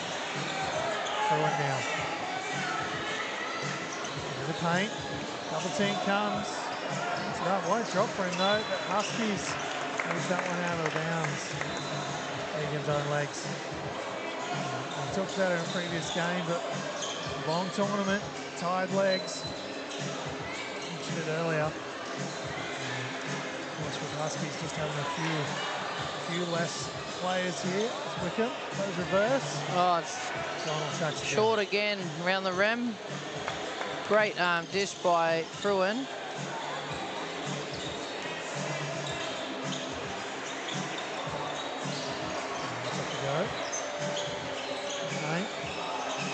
Yards for Huskies, just can't get the basket. Wickham wanted to foul there. Yeah, he's getting a lot of contact on his rebound, but to be fair, the ref hasn't called it all game, so I'm not sure why he expects it'll start happening now. It's a little bit tight in the back, but Carter pops it in for 2. Carter, no, excuse me, Fruin. Fruin, again, finishing through a lot of contact, gets himself to the strike.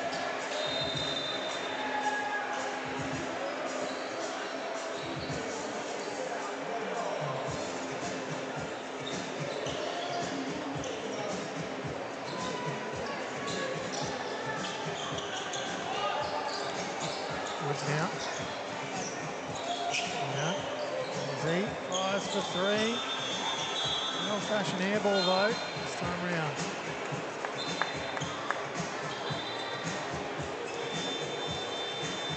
We say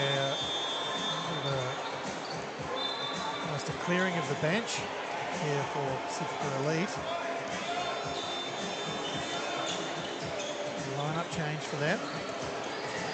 They lost that one cold. Huskies. Oh. Yeah, that was definitely a two hands on the back. But great ball Caught control in there from Melzi as he was falling. Flipped it over he tried behind to get his a head. pass off, yeah. Got it to a teammate who would have been wide open. But in basketball, we don't really do that, play the advantage much. How about Huskies? I might chuck Donald back in while Wickham's off and see if he can get a few touches around the paint with his size. Like, they don't have very long left to try and rein this back in. It's a do or die right now. Yes, and Pacifica Elite with a very short lineup across the board at the moment. And chucks it back in. There we go, that's what they need. Try and make back-to-back buckets. Vegan. Fouled.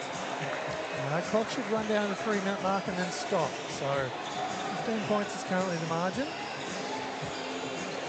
Clock has. So 15 points is the margin. Vegan, Chapman Horford will be heading to the free throw line. A chance to eat into this lead and will be fully timed the rest of the way.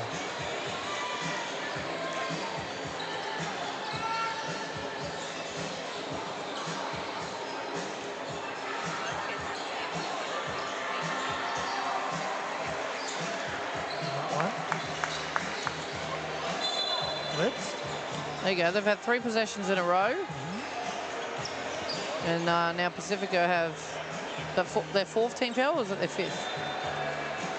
I think they've put it. Oh no, there you go. So free throws now moving forward.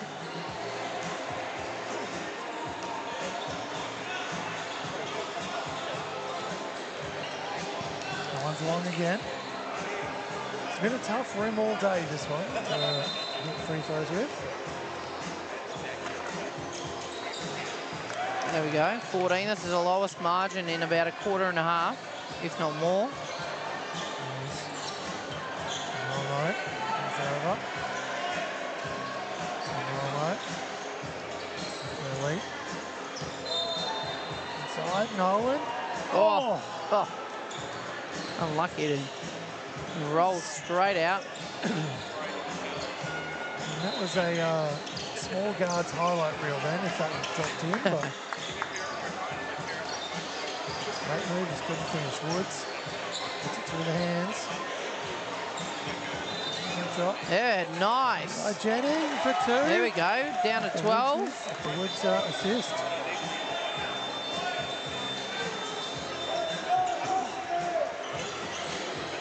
A little bit of time here, but Pacifica Elite going for the basket. Tonight tracking down his own. To Taylor, 2 points. Pacifica Elite. There's certainly a lack of energy from Huskies right now. Yeah, I mean, Mel's, that's a good,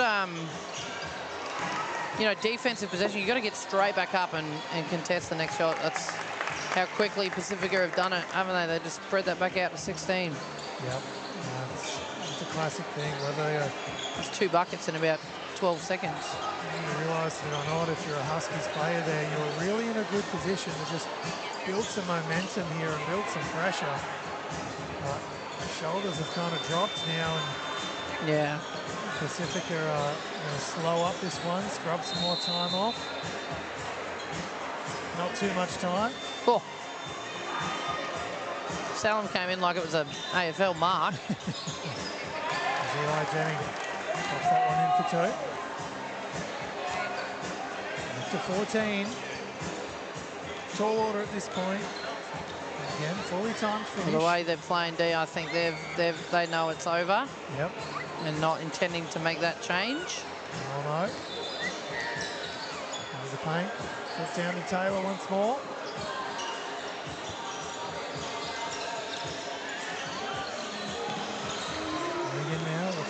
seconds.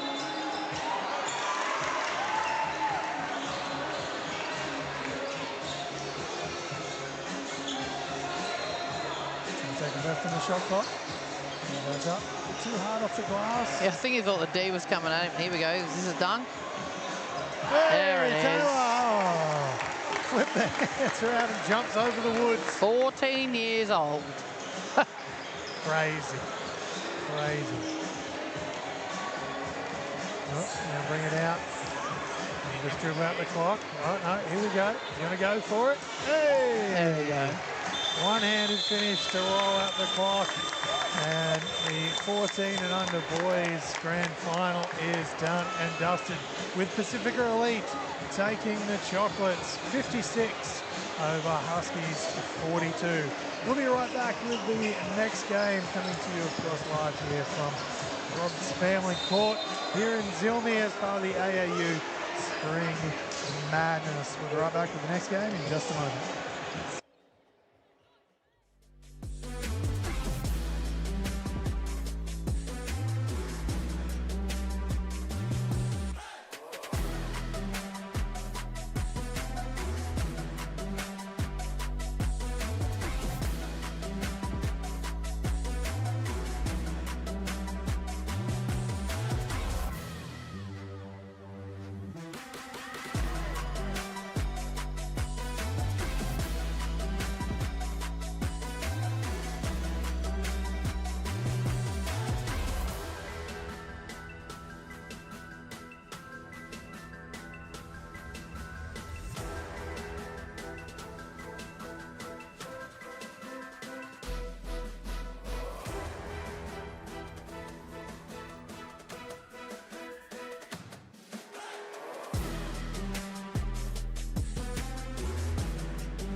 Yeah.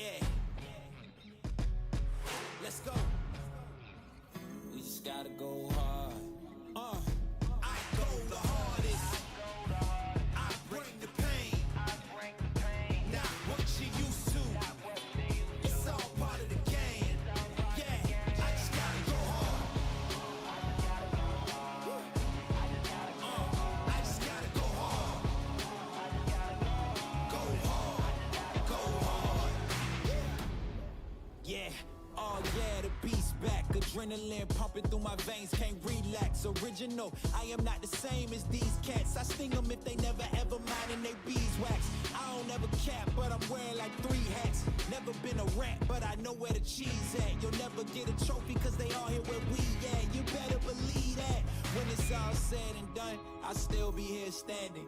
Never took a loss and it ain't something that I'm planning. I dare you to say something. My focus is A1. Every dog has its day. It's been mine since day one. This is real grinding. I'm still climbing. While you still trying, I'm still shining. It's real blinding. And I'm getting hotter too. Talking top 2, I'm not a 2. You let the pressure bother you and I do what I gotta do. Let's go hard. I just gotta go hard. Go hard. Go hard. They ain't coming close to me. Flow is on atomic. I'm starting fires through poetry. The hardest.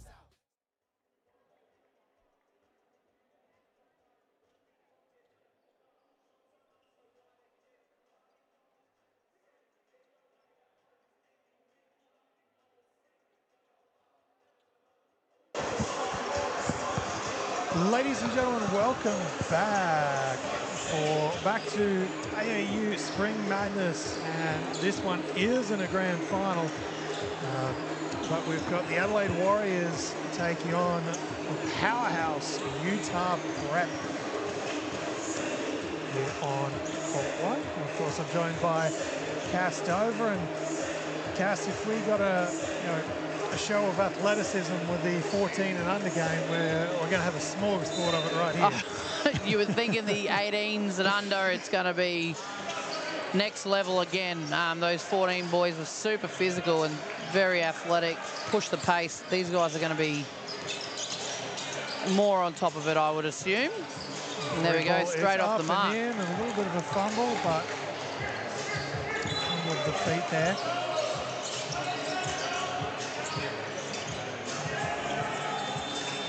Comes away with the points, does Josiah Strouder. And on the top, Warriors.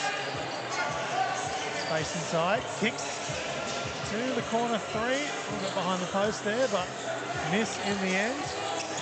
And Utah Prep. Weir's showing off those wheels as Cecil fires away. Adelaide got lucky there. You can't be leaving Cecil open at the 3. Certainly can't. He's played many times in this building. And of course, all across Brizzy. The boy. Still now, looking for space. Chucks down his own miss. Kicks it out. Cecil 3. Back up. Just missed there for Cecil. Gill is going to be fouled by Patel. The Adelaide Warriors. Bump on the head. That's going to send Gill to the strike.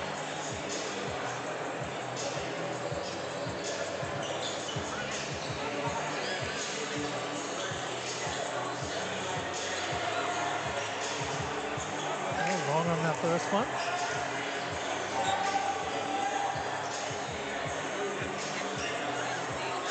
You would assume on the back of these free throws there's going to be some form of full court press, given that the guards just came in and pushed big fella Silmana out of the. Here we go. With a 1-2-1-1. 10, tipped out of the air by Cecil, in the hands of Gill now. Over half. Goes baseline. Shake off the defender, pops it up, pops it in for 2. Local this time, and again, it's our Prep all the way up the court. Gill taps it off the leg. And we've got a timeout or attack. Looks like it's just a timeout. It's a bit hard to see from the referee. I think the ref did look like, why are you walking on the court? But he did call the timeout. So He did indeed. And look, strong start here from Utah Prep. Of course, they've come all the way out for this AAU Spring Madness. They've had a very strong tournament. Obviously, tipped to potentially go all the way. But Adelaide Warriors will have their work to do here to slow and or stop them. But strong start from Utah Prep already, and it looks like they're going to continue with that full court defensive pressure to start this game, Cass. yeah, and why not? You got 40-minute essentially running clock, and you got a lot of boys on the bench ready to rotate in. You know, and we know how transition points accumulate, especially in men's basketball. So the Warriors will be having to have some composure in their offensive full court, that's for sure. Here we go. Strouder will throw it in for us. Get it underway. 19 now left here in the first. Turns around, fires it up, goes halfway down, spits back out. Maniang comes away with it for the Warriors. You can see the referees, we've got 3 PO for this game. This only being a quarterfinal. Is that correct? A quarterfinal or semi-final? I should have found that out before I started. We'll just check that. As we go through. Into the paint, cut and dropped in. Nice pass there. No, yeah, it's a semi-final. What I read quarterfinal was the winner of quarterfinal is here on this court. So these are the semis for the under 18s and unders. Great hustle inside there from the big fella, Solana, but has it taken away? We've got a foul down the other end. It's going to be on Jaden Cecil, I believe. Yeah, that is. The boys, both teams here travelling quite some distance. Obviously Utah a lot further, but Adelaide Warriors. Yeah, Utah just a scooch further. The thing of the frequent flyer points. Around now at the top. Ross Louis into the paint. Flipped up and in for 2. Beautiful finish. It was in the airspace, but unable to stop that one from Louis. We've equalled it up here, the Adelaide Warriors, out of that timeout. Knocked away, lost there by Gill. We've got a foul on Gill, just a little bit too aggressive, trying to get that ball back. 5:20 now left here in this first quarter. All tied up, 6 points apiece. Both teams with a good amount of energy in the building so far. One's taken away. Into the paint. It's going to be a foul. Strouder going to the basket. I did say before they had a lot of bodies, but looking over at their bench, they've only got 2 subs, Utah Prep. They've got one in a boot, another one, not sure what's happening there. As we see, 2 others. Silamana taking the seat. And Strata on the free throw line. One in the first. And again, this rim to the right of your screen continues to be problematic. Free throw shooters Do here you reckon today. now that it's the 3rd game, Mel, it's the rim, not the skill, ability? It's not the shooters. It's got to be the rim, money. Warriors ball from the base. Well, refs keeping this game in control. 3 or 4 fouls to 2, which is significantly more than we've seen all week. Goes up, Oh. met in the air by Gill and has it swatted out. No foul though, and will continue to be Warriors ball from the baseline.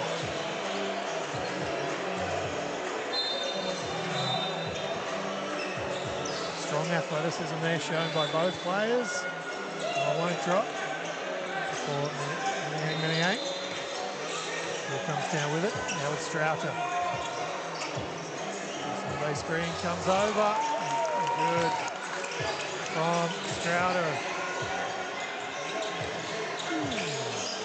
Yeah, A lot of contact there. I thought that one could have been a foul, but Yeah.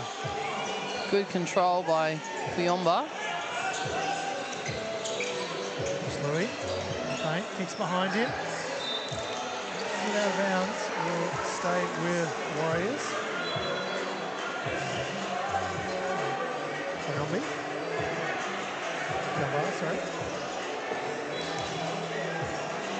Jumbo will chuck it back in for us. We'll get back underway here by the AAU Spring Madness. Tipped by Gill.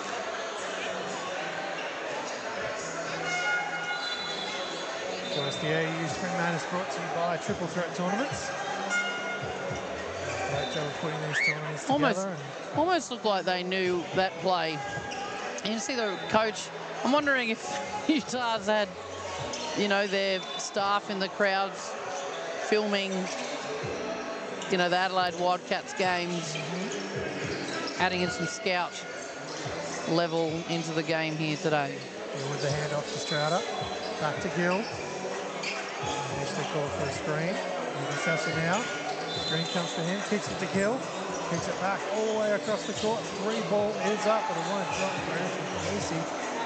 Popped up by Sambi, it won't go either. And Adelaide Warriors come away.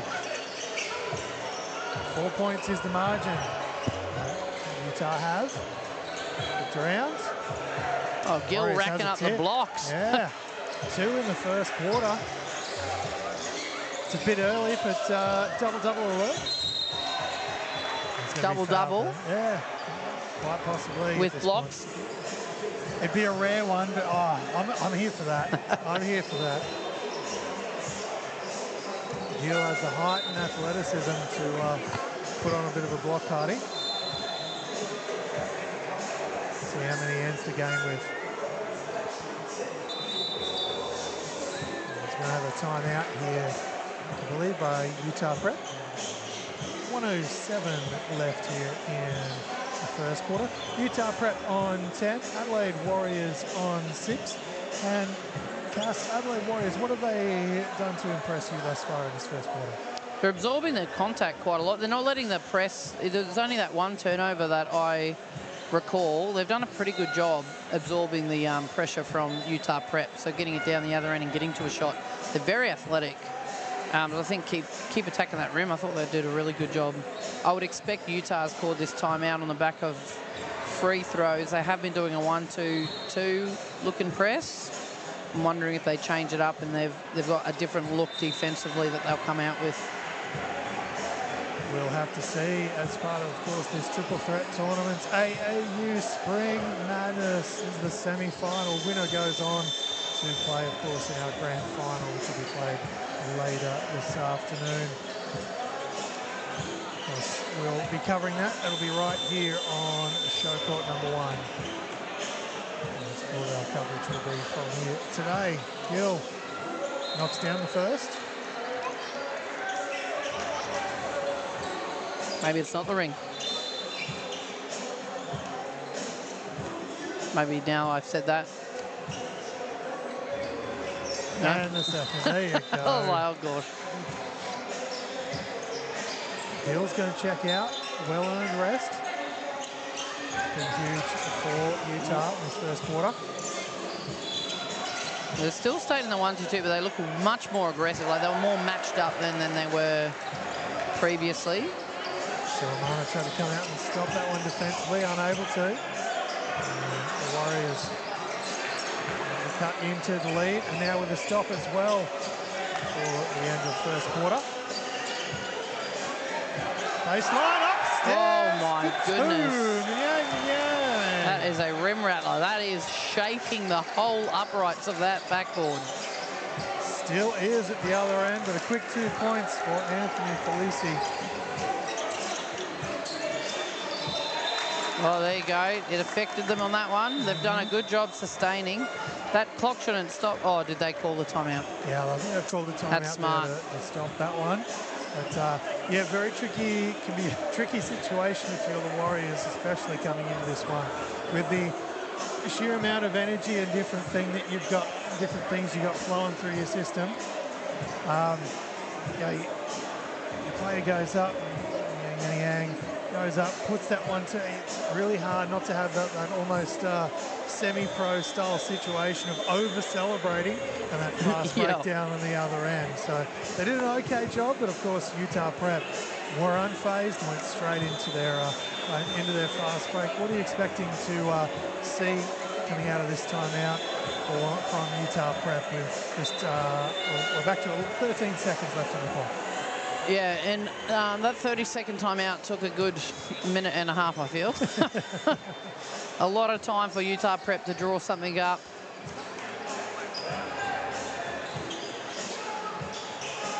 That's Gill. So Warriors have come out in a 2-3 zone.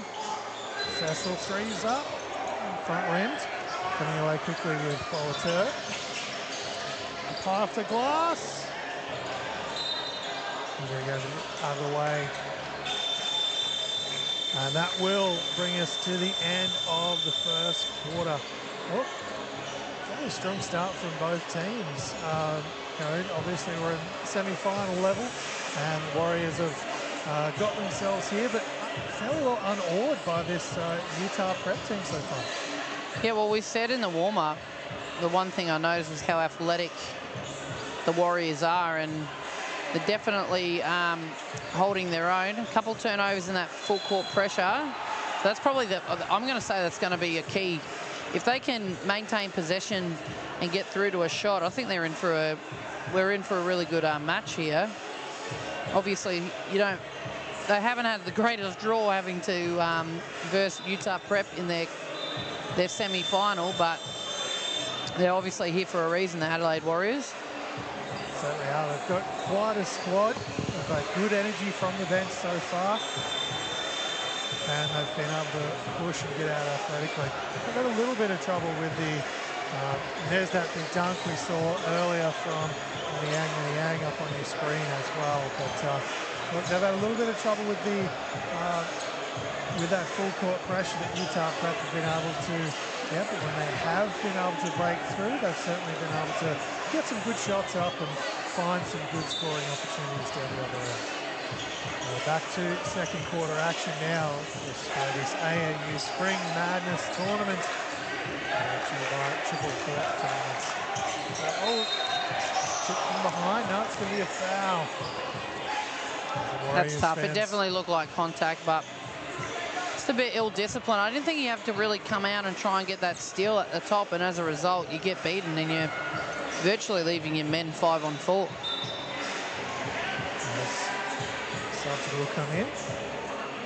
We've got Boateur checking out and Yaratan checking in.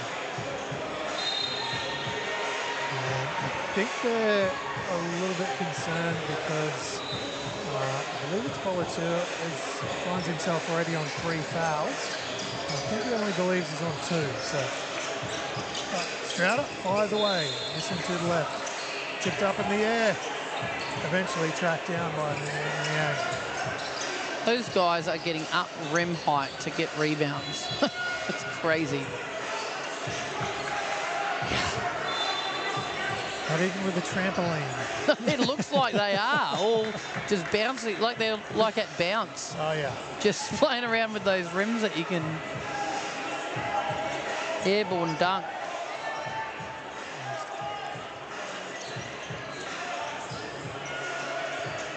Warriors now back with it. Through the hands. Good hustle from Utah Prep. Effectively a 24-second shot clock violation. Gill at the other end. Himself up in the air, but the defense was already set by Yang. Well, 2 refs call it. It's got to be, surely it's got to be right. Two got it.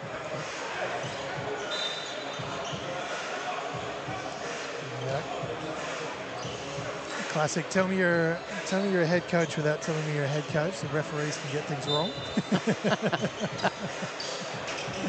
I did say before, you got to not worry about the ones that get wrong. There's so much in your control that you can fix. So, you know, we're all human. Oh, indeed. Don't tell Jack I said that because I give her so much grief other times. There you go. That's that full court pressure.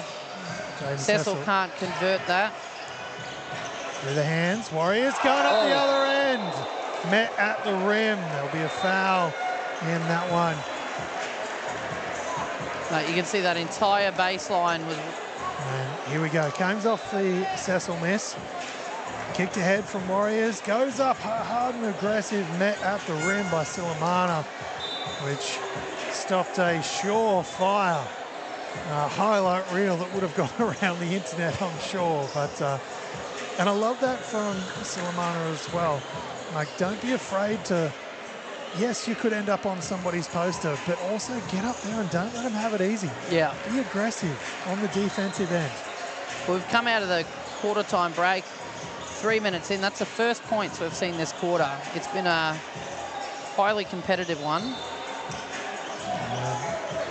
Some misses there from the stripe. Gill now.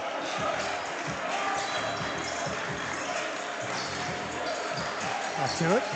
Puts it to Jaden Cecil, fires away, halfway down and back out. He tracks down the rebound inside, fresh 24 of course. Strouder into the paint, around the tall timber and up and in for two. Yeah, beautiful left-hand finish.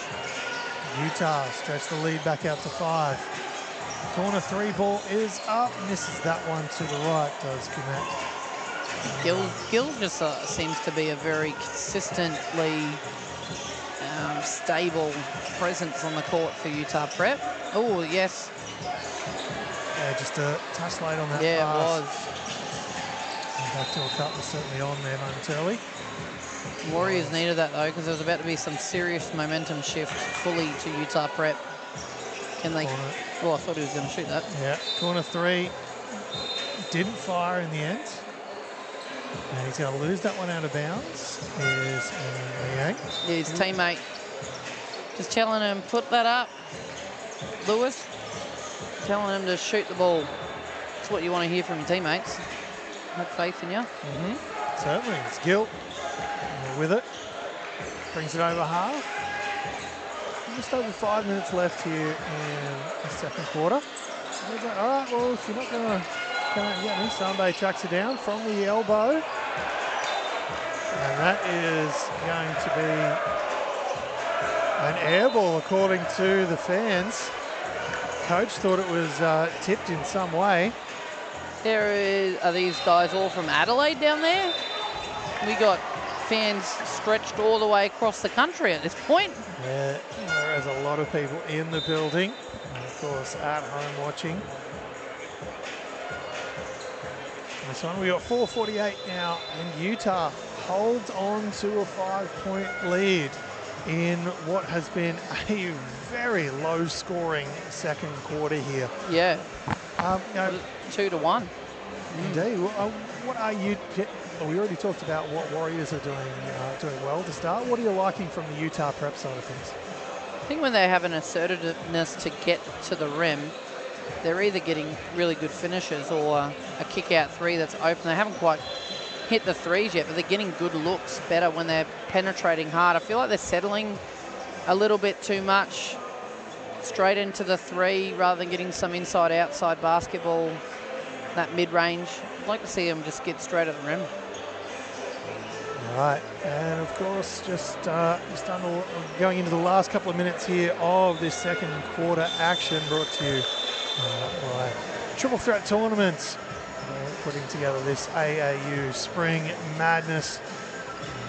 Utah Prep, highly touted, highly followed team here across the whole tournament. They've had big crowds and big noises when they've made big plays. Let's see if that can continue, or if Adelaide Warriors will be able to put a little bit of a run on, get some scoreboard pressure going, and get themselves back into this one. Gill forcing a turnover there from EA.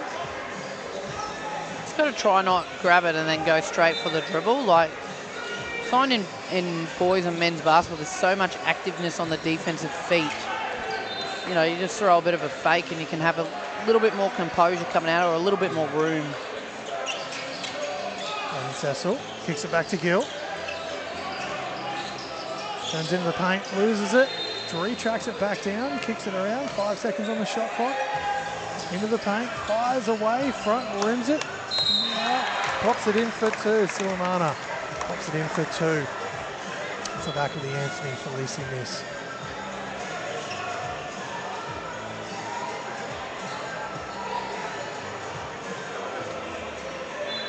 Silamana rocking a gorgeously clean pair of jar ones there.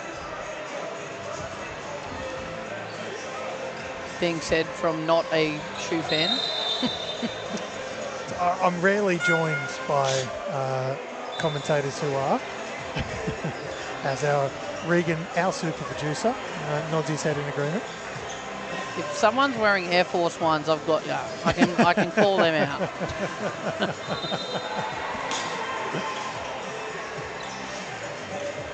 Nothing wrong with Air Force runs.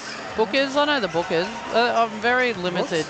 I think the older I get, the less I know about the shoes because I don't want to be buying them anymore. Yeah. Skill goes up. Oh, that is a great finish. Through the contact, puts it in. Looks a little bit uncomfortable. But has done a great job there to absorb that contact and still pop it in. I think I didn't mind that defense either. He's obviously drifted forward a little bit on that take. And that's going to be Bolateur's 4th foul. Fourth foul. Oh, yeah. 4th foul, and he's going to head to the bench once more. Yep, 4th and not even half time yet. So Gill pops it in. Still grabbing at him. He must have got hit in the ribs. Hopefully just winded. Yeah, this full court pressure from Utah is sustained for 20 minutes and it's finally creating some stops for them. Strata kicks it ahead. Cecil tries to get himself some space. He's able to do so. It's going to be fouled and head to the stripe as well.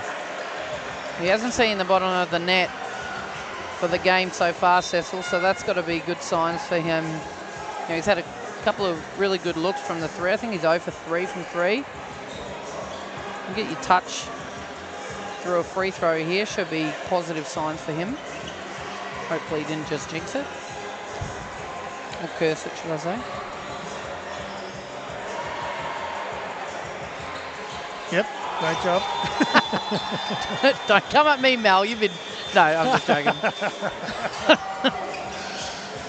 Oh, no one does the commentator's curse like me, mate. Like, I'll put my hand up for that.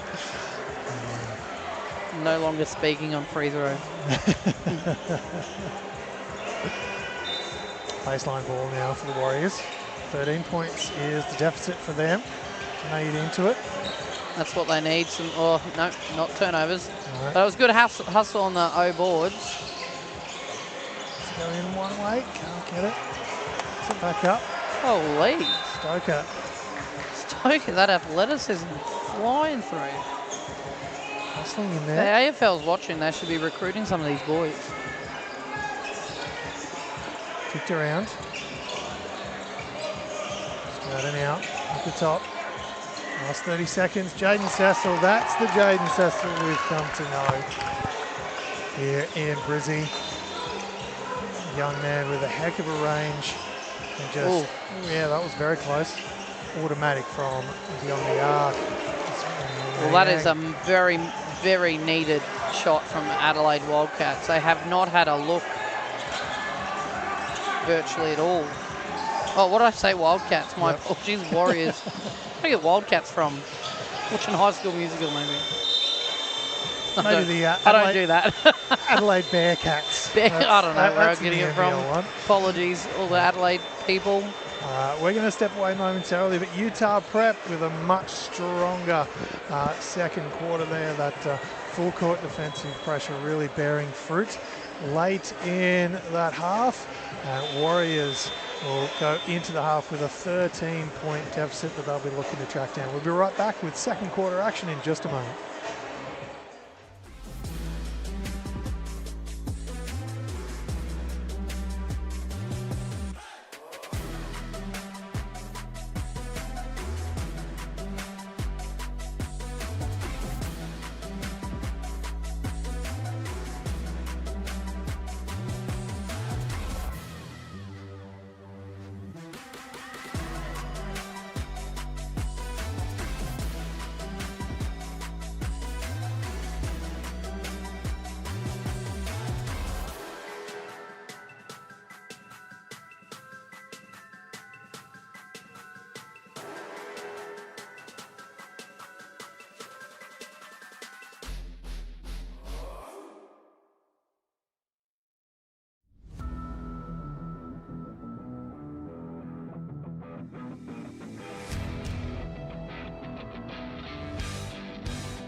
the grand final of this AAU Spring Madness, of course, brought to you by Triple Threat Tournaments. Warriors now back with it. Sweet, kicks it around, kicks it out. I've got to give the benefit of the doubt there and say there was a graze on the back of the rim there, it felt like, as opposed to a full-blown air ball.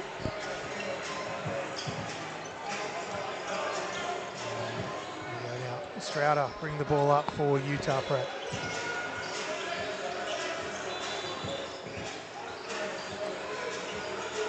Gill now. Quarterbacking almost from the block. Gets himself a foot inside the exclusion zone. Tried to pin it. Yang helps him up.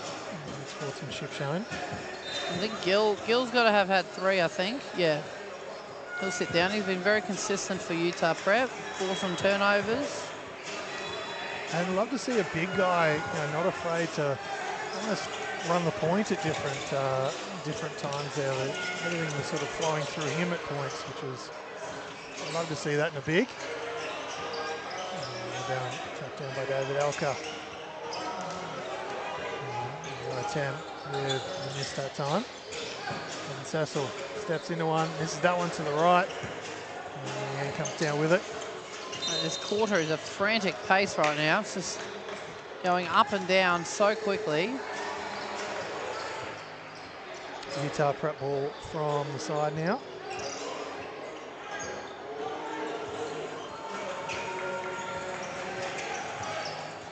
Cecil brings it over half.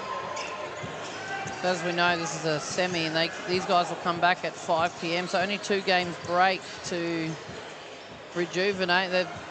Utah Prep only has those 2 subs available. Well, could be a tricky grand final legs wise, but obviously we'll just have to wait and see who makes it there first. But nice steal there from Strouder. He's away, has some space, tried to be met at the rim by David Elka. There's going to be enough contact there, according to referee, to send Strouder to the free throw line for an extra one. He can get up, can't he? What's he going to be?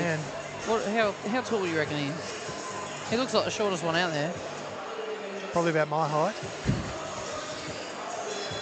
He certainly doesn't. Is? No. 5'11" and 3/4. It's always, yeah, I say the same. I say I'm 6 foot because I play basketball with shoes. It's always hard when they're like this because, the guys look like they could be under 6 foot, but you walk next to them, they're 6'2" half the time. Yes, and it can be that NFL style effect. That's a beautiful finish. Giomba finishes through the contact, hits the floor, picked up by his teammates, and will head to the stripe for an extra one. Just that ability to reach across the other side of the hoop. Athleticism that's been on show today has been very impressive from both squads. A bit of floor wiping going on before we'll get back to live action. And just one to keep an eye on. Bolatua is back on the floor for Adelaide Warriors. Now he does already have 4 fouls. That's risky. Coach putting a lot of trust. Let's see what happens. Because he certainly has played, he's met the physicality that Utah Prep come at him with. And he certainly hasn't, from here at least, been overly aggressive or anything like that. He's just met the play. Utah Prep put it through the hands. Strouder. And there we go. Haven't seen that sign before. I'm not sure what that one was, but 6-7, mate. He's dropped their last 6 points. 6-7. It's provocative. Gets the people going.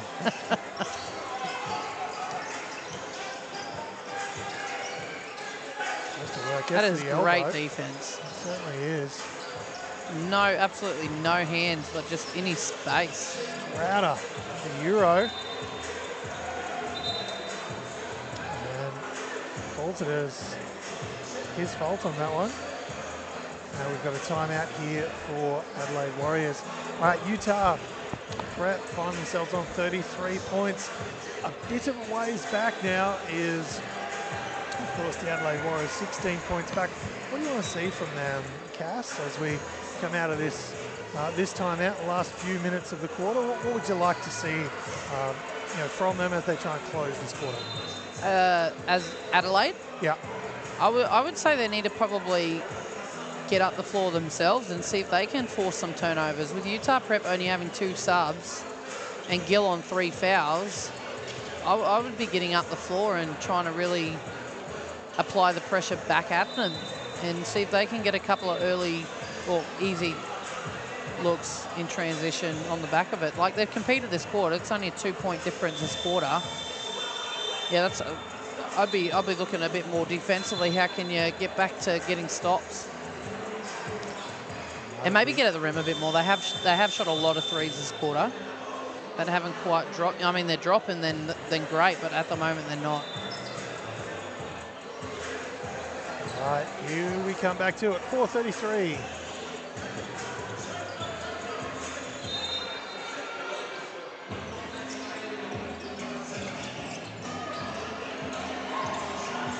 Strouder can't get that one to go. Ooh, what's happened there? Ball in the backcourt. Oh, they had 6 on the floor? Looks like they have. And Strouder looks like he's either got a cork or he's slammed down on the ground. Yeah, seemed very uncomfortable there. And right down the other end, we've got Manny Yang, who's gone and tried to just finish the play and missed the dunk. So it's all happening here at the AAU Spring I'm not sure. Final. It had to have been that they had 6 on the floor, because why else would they stop when the ball's going the other way? Knocked out of the air. Kicked around. Hayden Sassel along that time. That one's long as well from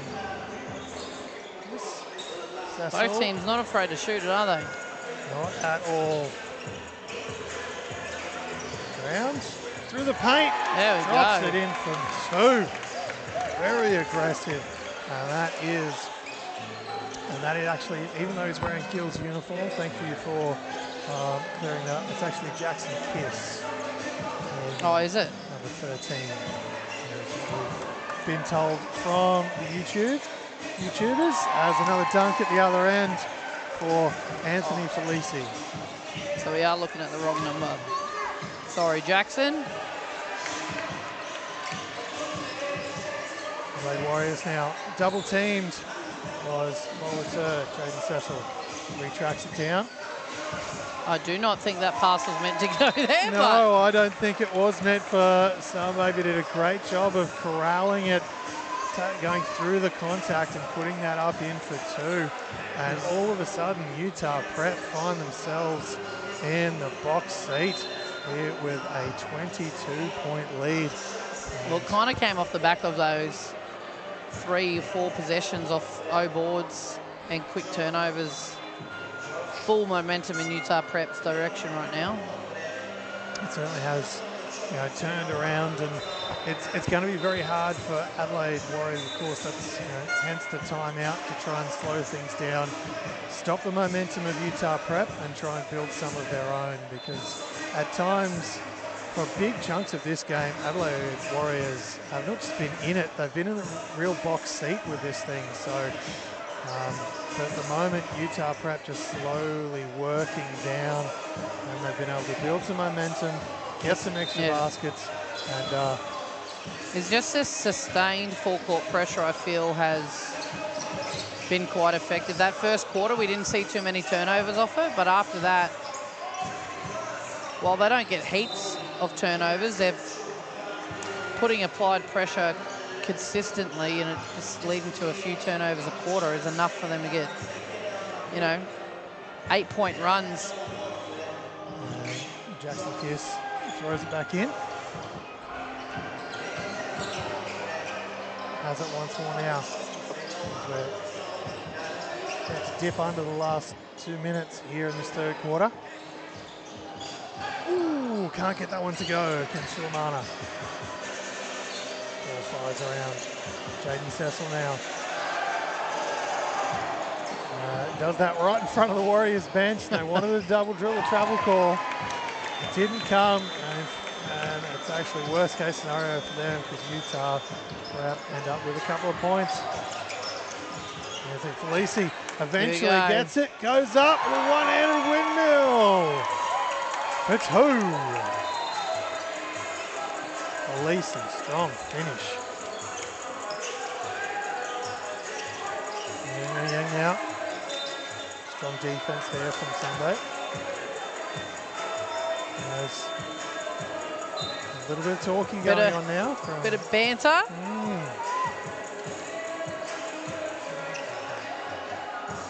Maniang's going to throw it in for Adelaide.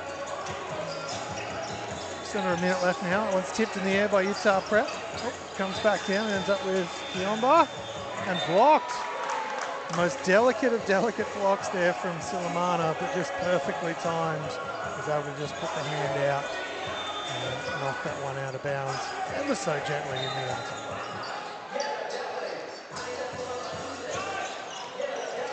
Yang into the paint. And a foul in the air. That one's going to be on Sulemana. That's going to be his fourth as well. So who was that one on? Sulemana, number 7 for Utah Prep. So they are racking them up.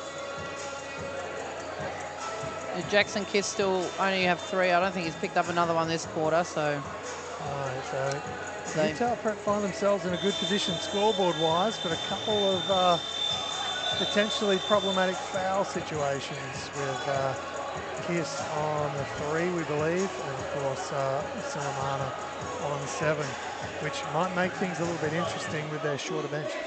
Yeah, I don't know, you know, if this was a 10-point game, I'd think it has a lot of effect, but 25 points is, they're going to have a lot go their way, the Warriors, to get this deficit back.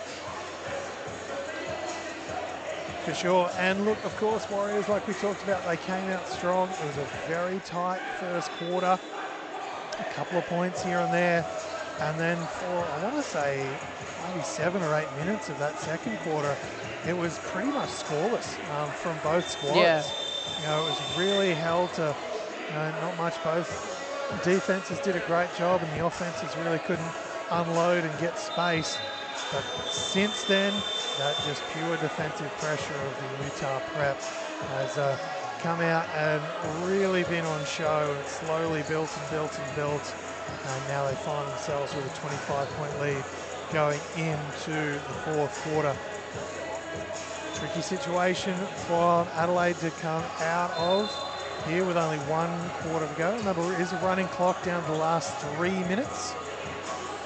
So we'll have to see what kind of response Adelaide Warriors can come up with here in the fourth. 25 points is the current deficit, and Utah Prep start with the ball. Kiss has it. And as we know, this is just a semi, so we can see Utah Prep or Warriors back again at 5 p.m. 3 ball is up. That one's a net ball. You don't see too many of those these days. It just hits the net. Can be a very tricky one to actually rebound as well. Warriors cannot afford to give multiple possessions to Utah at this point in time.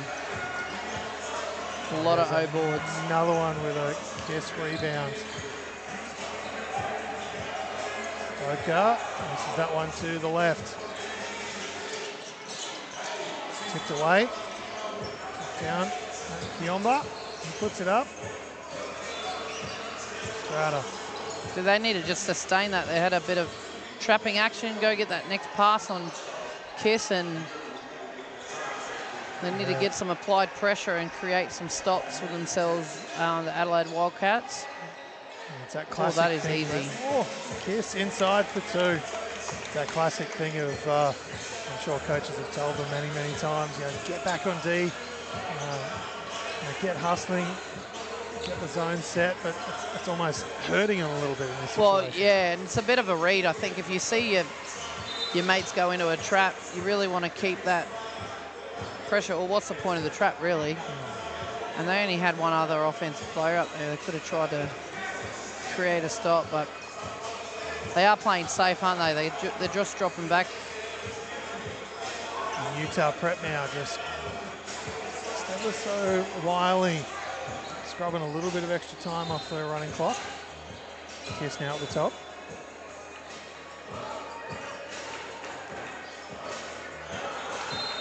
Still just scrubbing a bit of time off before getting into the offense. Into the paint, flips it up. He's going to be fouled. Bit of a slap there. Slap sound when he hit the floor for Strouder. He bounces up nice and quick. As we see Jaden Cecil and Silamana checking back in for Utah Prep. He does have, Silamana that is, has those 4 fouls. So see how he goes. Holding on to that 5th one as long as he can. They're beginning to get into a very safe zone in Utah Prep where they can just manage bodies in preparation for the grand final, 18s and under grand final. Strouder is back out there. He walked off before with that hip problem. It's going to drop as well. Not quite a Giannis Antetokounmpo style 12 or 13 seconds taking on the free throw, but Strouder doing a little bit there. Working a few extra seconds off the clock. Very smart play from Utah Prep. A couple of times we've seen just little subtle things from them. Scrub a little bit more time off. Strouder now to Cecil. He fires away. That one's short for him. Kicked ahead. Waited for the defense to come along, did Josh Louis. So the kiss now. The head down. Loses there you go, control. a little bit more pressure. Louis has it taken away. They need to run in numbers. Kiomba's going to be keep trouble. That's something Utah Prep, if you watch down the other end, does really well. When that ball gets a little bit stagnant in her hand, someone is sprint cutting through the keyway. Strouder looked like he might have copped just an incidental elbow to the head or neck there. He's been holding it consistently. Just had to talk to the referees about it. Let him know what he thought happened from his point of view. But yeah, still looks a little bit uncomfortable. Hopefully he's able to really shake that off. But Cass, Utah Prep, they've obviously done a great job here. They're in a, I want to say unlosable position here, but they've got themselves an absolute box seat. What's impressed you about their play here today? I think they're, like as this game's wore on, they're actually quite disciplined with their hands on D. Like you don't see them reach too much. They apply a lot of hand pressure and body pressure, but they don't seem to get like out of their cylinder to get those stopped. And the fact they just play up the court the whole entire time, I think that that's led to them having good flow on O. But like I said before, their movement without the ball is really good. Like no one's really ever standing still. So a defensive change up now here from the Warriors. Kiss now. Nice to go around, kicks it back to Jaden Cecil. Khaleesi tries to flip it in. Should just pop that up. Yeah. Little hook floater. Yeah, I think he had more time than he necessarily realised with the defence just dropping back a scooch. Number. A little bit another travel. Too casual with the amount of time it took him to start dribbling the ball there. Just over 5 minutes left now here in the fourth. I mean, again, it hasn't gone out too far. It's only been a 2-point quarter deficit for Warriors, but it seems to keep. It just can't seem to buffer it, and then Utah Prep just keep adding a little bit at a time. Top we go. 3 ball fires away, and that drops for Jaden Cecil. They definitely hit more threes since that first quarter was a bit dry for both teams, but oh, that was out. Yep. Yang stepped out of bounds there. Of course, it is great to see Jaden Cecil back in Queensland. I'm sure he's fired away a few 3 balls in this stadium. Yeah. Over his journey, of course, but it's 0 from 3 to start from 3 since then. I think he's knocked down about 4, possibly even 5. His kiss! But he hammers that one in. For 2. And we've got just over 4 minutes left now. And have backed off a little bit, Utah in that full court pressure. Probably on the back of knowing they've got another game they've got to back up. Jaden Cecil's get that one to go, but I think we've got an off the ball hold. Yeah, those points won't count, but yep. Utah Prep will retain possession. Looked like it was on Kiss as he was just before he passed it to Cecil. A couple of subs going both ways. Kiss now. Get it in. That was the first option. Lacey back to Kiss. Sambe. Nice flip off with the L2. Too small. Too small. I love that as well. I especially love it when it's actually done by a big who doesn't move on a smaller defender. I love historical accuracy in smack talk. Love it. Were you a smack talker back in the day, Mel? No.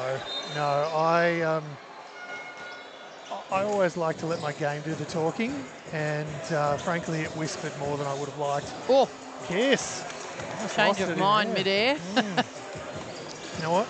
I don't need another highlight reel just yet. Let's.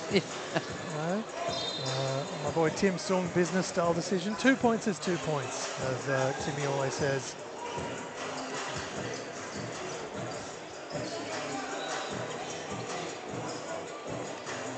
Getting close to the last couple of minutes action here. So we'll be stop clock for the rest of the way. That's a tough drive. Let's see. I do like when that stuff doesn't get called. You know, D didn't do anything wrong. It's a tough, you know, they didn't extend offensively. I think sometimes that gets called too much. So I like that was a no call. Oh, that was nice. Inside. And Brown. Brown, it is running to go. Into the paint. The elbow now, no dribble. Oh, it's better movement that last 2 possessions by the Warriors. Kioma can't get the final shot to go for the Warriors, but yeah, have to agree. Much better look from the Warriors in that situation. Flipped around, off his own leg, and that's going to be Stoker. And a couple of members of Warriors bench just letting him know about it. Which, look, if you're going to turn the ball over right in front of the opposition bench, even at this point, someone's going to say something to you. Yeah, I just feel like if you do that, you don't have much to back up right now with a 36-point deficit. Not really at all, but something's going to be said. Kiss the handoff, and then Anthony Felici with a 2-handed finish after the Kiss assist.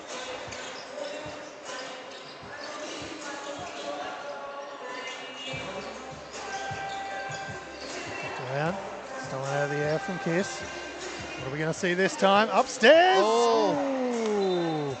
It's going to remain with Utah Prep though. 57.1 seconds left. I don't know about you, but I think Jackson Kiss has been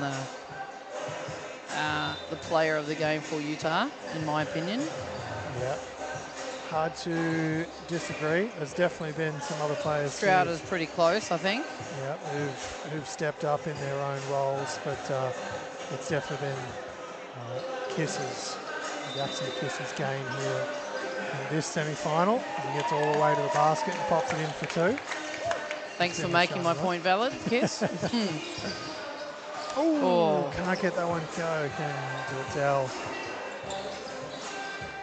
Lucy kicks it around. There we go. Samba wasn't quite ready for it. Takes time to catch it and hammers it home the point with a two-handed stuff.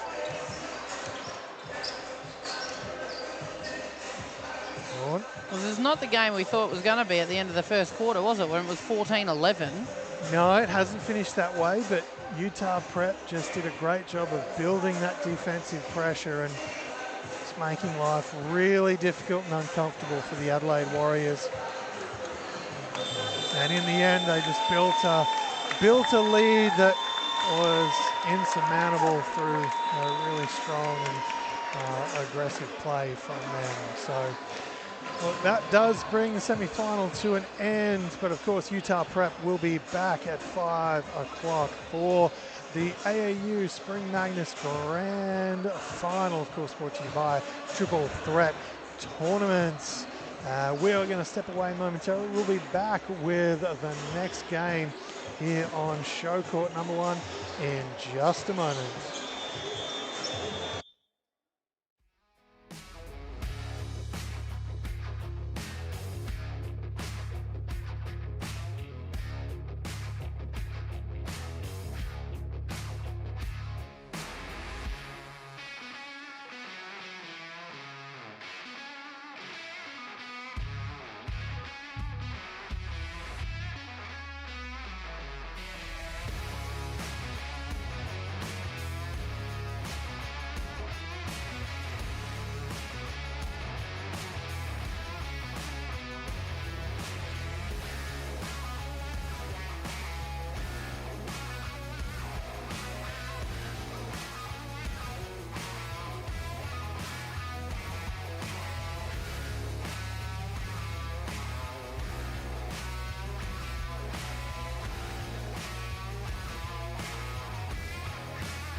Yeah. Let's go. We just gotta go hard. I go the hardest. I bring the pain. Not what you used to. It's all part of the game. Yeah, I just gotta go hard. I just gotta go hard. Go hard. Go hard. Yeah, oh yeah, the beast back. Adrenaline pumping through my veins, can't relax. Original, I am not the same as these cats. I sting them if they never ever mind and they beeswax. I don't ever cap, but I'm wearing like 3 hats. Never been a rat, but I know where the cheese at. You'll never get a trophy cause they all here where we at. You better believe that. When it's all said and done, I'll still be here standing. Never took a loss and it ain't something that I'm planning. I dare you to say something. My focus is A1. Every dog has his day. It's been mine since day one. This is real grinding. I'm still climbing. While you still trying, I'm still shining. It's real blinding. And I'm getting hotter too. Talking top 2, I'm not a 2. You let the pressure bother you and I do what I gotta do. Let's go hard. I just gotta go hard. Go hard. Go hard. They ain't coming close to me. Flow is on atomic, I'm starting fires through poetry. The hardest out, staying loyal, no falling out. And if you step into the court, be ready, we balling out. Yeah, the coldest of teens, they know what we bring, don't try us. They know in between, we go for these dreams in silence. Hard work, don't mistake it for magic. We been shooting in the gym, this is target and practice. Yeah. And I'm just getting started, getting my feet wet. It's all in repetition, ain't a secret. All facts, all black dress code. Pay me my respect, collecting every debt. Oh, the hardest. I bring the pain. Not what you used to. It's all part of the game. Yeah, I just gotta go hard. I just gotta go hard. Go hard. Go hard. Go hard.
to AAU Spring Madness, coming to you live from Brisbane, of course, brought to you by Triple Threat Tournaments. As we have our 16 boys grand final with Pacifica Elite taking on Takeover in the blue. And a 3 ball there from Elijah Roan. Splashing to open the account here in this one. The runner won't go for Sheila Smith. The fella grabs the ball, almost tucks it under his arm and goes to the basket. Elijah Tupou. Tip, that's going to come off. Little scrappy to start from Pacifica.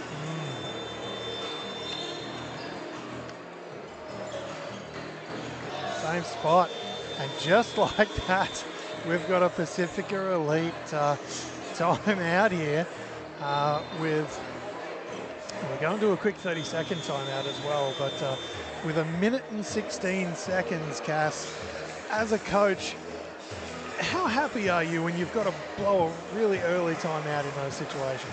I'm not happy at all. Unless I'm Takeover, then I'm extremely happy.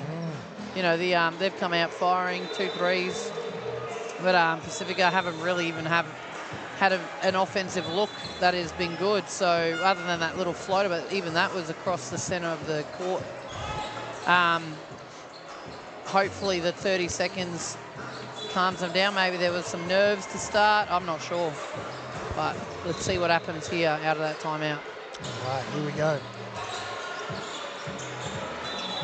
Into it. Oh, another empty set for Pacifica as Takeover with another chance to stretch their already 8-point lead. Bit of heat check from Roan. Yeah. Had to happen Why eventually, not? right? Yeah, why not? Tupou is going to lose that one through a jump ball and possession arrow. Not going his way.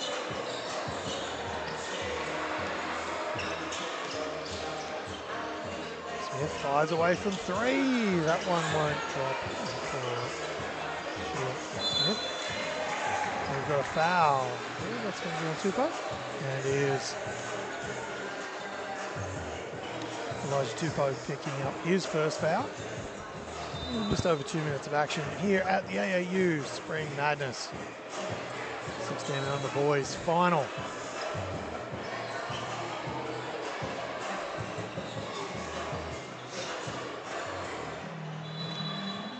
This is that one.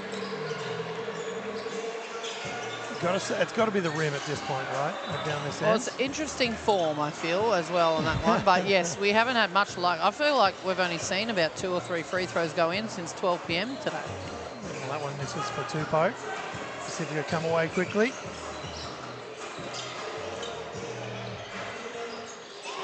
Ryder Quinn will get that started. Ryder.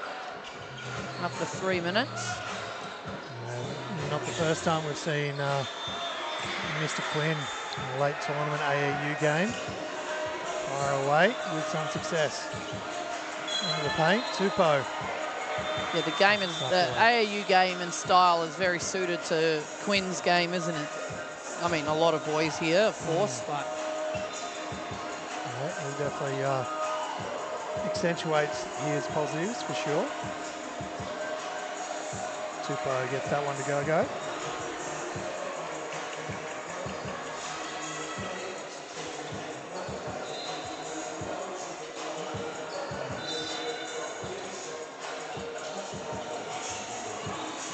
Down that end. Both free throws go. Takeover restores that 7, restores the lead back to 7 points for them.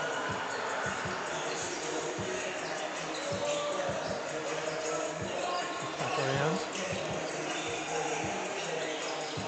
Runner, actually some backboard, won't drop though. Is it taken away? But there's going to be a foul call in there as well. I think Takeover got lucky on that one. Didn't think there was too much in it, but we're up here and the ref saw otherwise, but they got lucky, I think. Getting through 3 people. Oliver Johnson, that one Taken away. That is a glorious mullet that Oliver Johnson, number 14 for Takeover, is rocking right now. What did you call it? A glorious mullet. A glorious mullet. Yes. Okay. Such a thing does exist. We'll agree to disagree. I'm not sure any mullet, in my opinion, is glorious. However, that's just my opinion. Oh, look, you know, the sort of haircut where they're more admired by other men typically. I was actually just about to say 100% if anyone says it's glorious, it's going to 9 times out of 10 be a male. Yes. As Nano at the other end can't get his 3 to go, but Takeover will end up with the ball on the baseline. It seems like this game has only just started, but we're already more than halfway through the first quarter. It is, and it almost feels like it's a little bit on a knife edge here. Pacifica in an uncomfortable position where Takeover just seem to have all the momentum and all the answers right now. Yeah, they just don't seem to have a flow at the moment, do they? They try those pick and rolls, which normally you would say aren't terrible actions, just very low bounce passes just haven't executed. They just seem to have no flow. But James Holmes can't get that first one to go. What we do see here, though, is Takeover only having 2 subs on the bench, so... Johnson works that one through. And now a little bit of non-verbal communication to his defender on the walk back up the floor. I'm wondering if they're mates, because it did look like it's like friendly fire more than anything. I would hope so, that's not his... That's not his way go-to of smack move. talk. 3 balls up. Cut down inside by the big fella, Zayneno. That's a good find. Certainly was. Can't Times convert. with good defence. Oh, Great finish that's off a the great glass. finish. A right-handed drive with a little half-turn left-hand finish on that angle is tough. Andrew Watanabe just showing off some skills there. And Takeover have now extended that little bit of a lead, and Pacifica Elite have had to... first up, they went for the 30-second timeout. Now they've had to call the full one. Cass, what do you want to see from them out of this timeout? They look like their coach is a little bit animated down there. Well, 11-point deficit so far. Yeah, I would say that last possession was a good one. It was a really good find. Unfortunately, it didn't convert to points. But that was just on the back of spacing and cutting. So maybe they need to do a little bit more of that than less on-ball screening action, a bit more off-ball action. I don't know. I feel like Takeover's just also getting straight back at the head down transition, so that they've got to get a little bit of safety happening. Very hard to do when you don't get to a shot. But sprint all the way back into that keyway and wall up, contested on the fly. All right, and Pacifica will have the ball here at least to try and get things restarted for them. 3 minutes just over left here in the first quarter of action. Smith now kicks it around. 3 ball is long that time. And we're going back the other way, much to the chagrin of Orlando Tate. Again, a better look. They're just not finding the bottom of the net right now, which is going to be a problem if Takeover keep racking up points down their end. Still early days, though. Kicks around. Watanabe at the top. There's the screen eventually. Kind of felt like it got in the way there. That was a beautiful snake move. Well. Watanabe finishes off for 2. 2:15 now left here in the first. Quinn back the other way. And, there we go. Maybe this will give him a little bit of... Johnson pinged for that one, which look often happens when you've got such an aggressive hairstyle. There we go. go. That's their first point since about the 7-minute mark. And the second basket.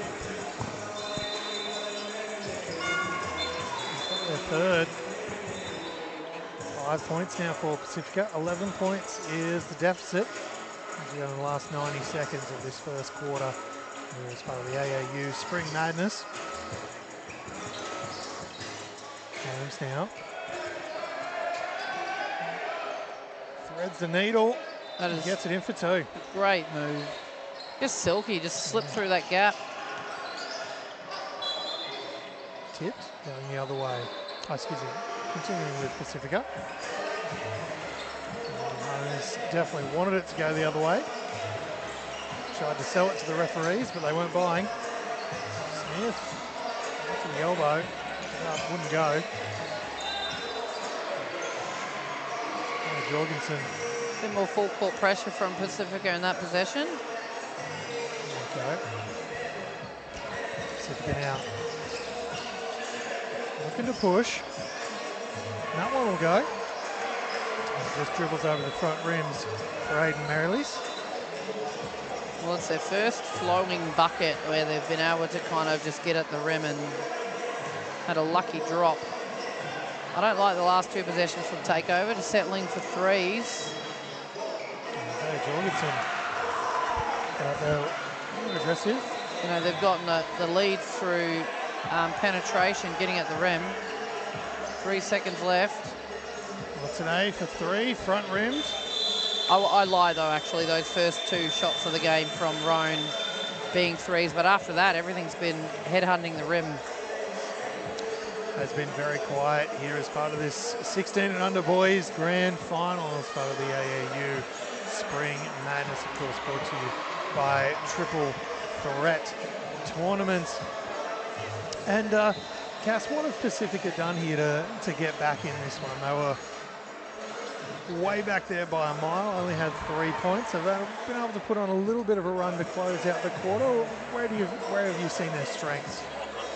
Well, I like the last couple of possessions. They've been up the floor applying a bit more pressure, but they've also kind of dropped a little bit back when they're at home, and that's forced Takeover to settle for some threes. So maybe that's the key at the moment is protect that paint. They're just, I think both ways, and we've seen this across the board for all the finals so far, is the team that's quite aggressive and puts heat on the rim generally either gets points or fouls called. So both ways, they need to stay aggressive, not just settle. I mean, threes are good, like you've attacked the rim and get inside-outside basketball, but don't settle for them. Almost lost there and then retracked back down. Aja Tupou. I'll get that one to go. Pacifica Elite come away quickly. Into the paint. Tupou is going to be fouled. And head to the stripe for a couple.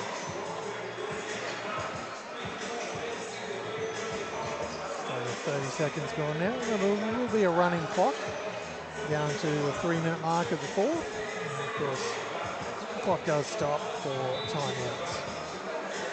Yeah, and the change with AAU is that they get 2 30-second timeouts and 2 full-minute timeouts per half, which can come in quite handy. They can, and look, excuse me, a couple of baskets from the free throw line being made at this the right-hand end for the first time today. Lost out of bounds there by Bloor. But of course, now that I mentioned that out loud, that's going to probably ruin that streak. But that's fine. Always the case. Pacifica. We're just closing the airspace here to start the second quarter. Nice move there inside Daniel Malenko.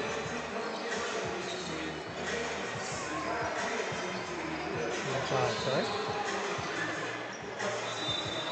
Ball's up. Doesn't drop. That is a great drop-off pass. That's what they need more of. That was nice aggressive drive. Read react to the D. Can't get that one to go. Chucked down inside by Cooper once more. It's going to rattle around on the rim and drop.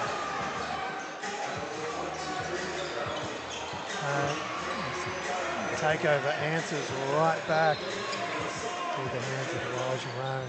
Well, there's a better flow to the game now. That first quarter was very stagnant. We see Takeover get him back on the rim. Oh, Watanabe leaves it behind for Holmes to get upstairs. That looked like it was purposeful. Do you reckon? Yeah, it had to be. Yep, which of course is, well, it's not done in FIBA rules. No, it was beautiful, but. It was. Snatched out of the air. That was also pretty gorgeous by Smith. And won't drop for Ellis. Well, a bit too heavy. Elijah Tupou unable to connect that time. And that can be a bit tricky when you've got that dunk, you've got a bit of momentum, all of a sudden it's like everything works. No, that'll go. Oh, oops. Yeah, a bit too forced. I think he could have actually gone himself a little bit further. No one quite picked him up. Quinn now brings it over halfway for Pacifica. Back the other way. Defense. Ryan doing a great job of staying connected and staying in front of Quinn. Kicked it around. That's going to be out of bounds, and it's going to be takeover ball from the side. A lot of a roundabout on that possession, rather than getting feet in the paint. You know, they were still aggressive, but just not turning that corner quite deep enough. Morganson kicks it out. The ball won't drop for Rome that time. And a little bit quiet from three after starting so hot. Quinn. I thought a good defensive read. Not giving up the keyway, but also hedging at the ball. Jorgensen. Kicks it around. Holmes. Goes along with it. Kicks ahead to Tate. Oh. He just over-rotated there. And yeah, they've probably had about 4 of them this game, haven't they? Where they've just kind of left it up there. It's same with that one. Just the easiest ones in the game. That's got to be a foul here at some point. Yeah, there's just been a few easy miss layups mainly from Pacifica. Which if it doesn't go their way later, that'll be the ones that they look back and go, bugger. With other words, not bugger. Oh, yes. Turn around move. Kick back. That one was aggressive. Holmes is going to come away with it. Had 3 defenders in front of him at one point. Fowler's going to be pinged for that foul, I believe, and is. Yeah, Holmes had 3 defenders and almost dribbled around all 3 of them. Put a 1-up paddle for him, but I thought that was... that would have his second. I thought he got one early down on the right end for on a rebound earlier in the game, but must have been wrong. Must have gone to someone else. We've got a timeout here with 4:49 left in the second quarter of action. Now, while at one point it looked like takeover, we're going to completely take over. Pacifica have done a very good job of staying connected, getting some more baskets, getting a little bit more flow to it. Still got some work to do though, if they want to eat into this 10-point margin that Takeover currently have.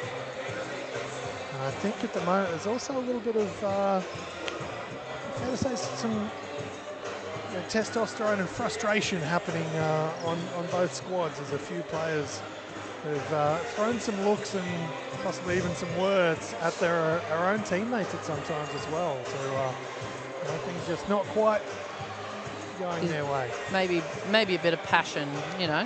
Yeah. No. Sirens misses the first.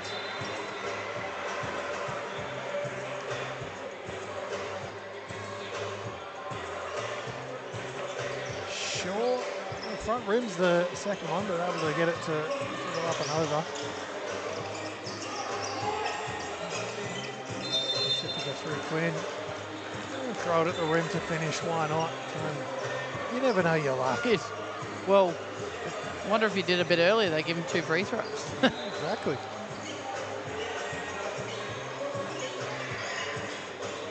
Quinn has consistently been quite good comparatively to some of the other free throw shooters we've seen here today on show court number 1. Good hands. Just had it taken away. Almost deliberate there from Quinn. So Holmes dunked theirs just for show. Won't get any points out of it. Side ball takeover in front of their own bench.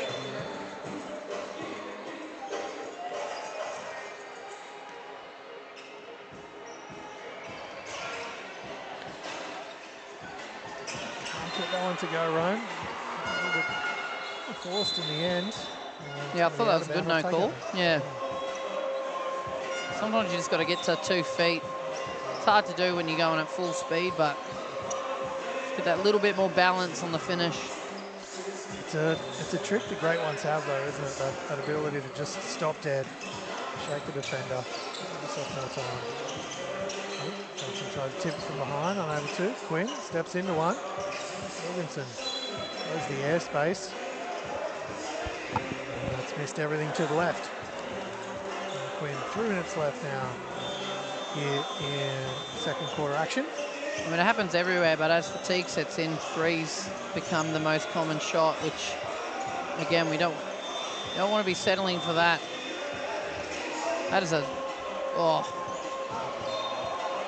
I also want to say, you know, as that fatigue sets in, threes, especially in boys basketball, I find they're a little bit quicker trigger, and that confidence, whether justified or not, can be a little bit of a problem.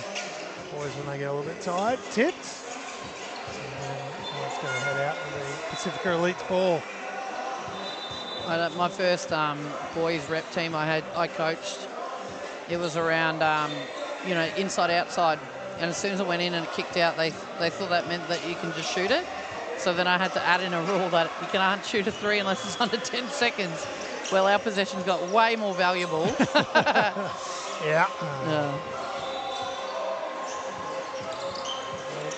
Short that time.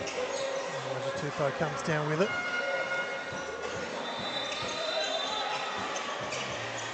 Jorgensen not having himself a great game here. It was the right part. It was just a bit weird. He was going outwards, but the pass was on the inside. It's very tough to catch. I mean, it was still catchable. Is that a word?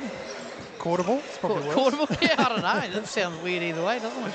But yeah, there's been a couple of misconnects between him and Ryan. Oh, that is tough. Back. Foul there from Ryan. It's his second. Oh, excuse me. That was a strong move by Smith. No, it is Ryan's second one. Smith on the stripe. He's going to splash. It's only a half of basketball, but I definitely feel more confident in this free throw rim all of a sudden. Did you speak too soon? Oh, probably, but no, Nah. See, there you go. There you go. Confidence restored. But, had a very quiet start to the day, but this game, Pacifica boys have done a good job. Tupo kicks Way it you around. got that off. Roan just, yeah. Cuts back, dumps off. Nice. Upstairs for 2. Roan's had a couple of Johnson. nice little drop passes to these bigs, but good positioning from the big just being there, ready for it. Tried to swat that one out of the air. Johnson didn't bite on that up fake.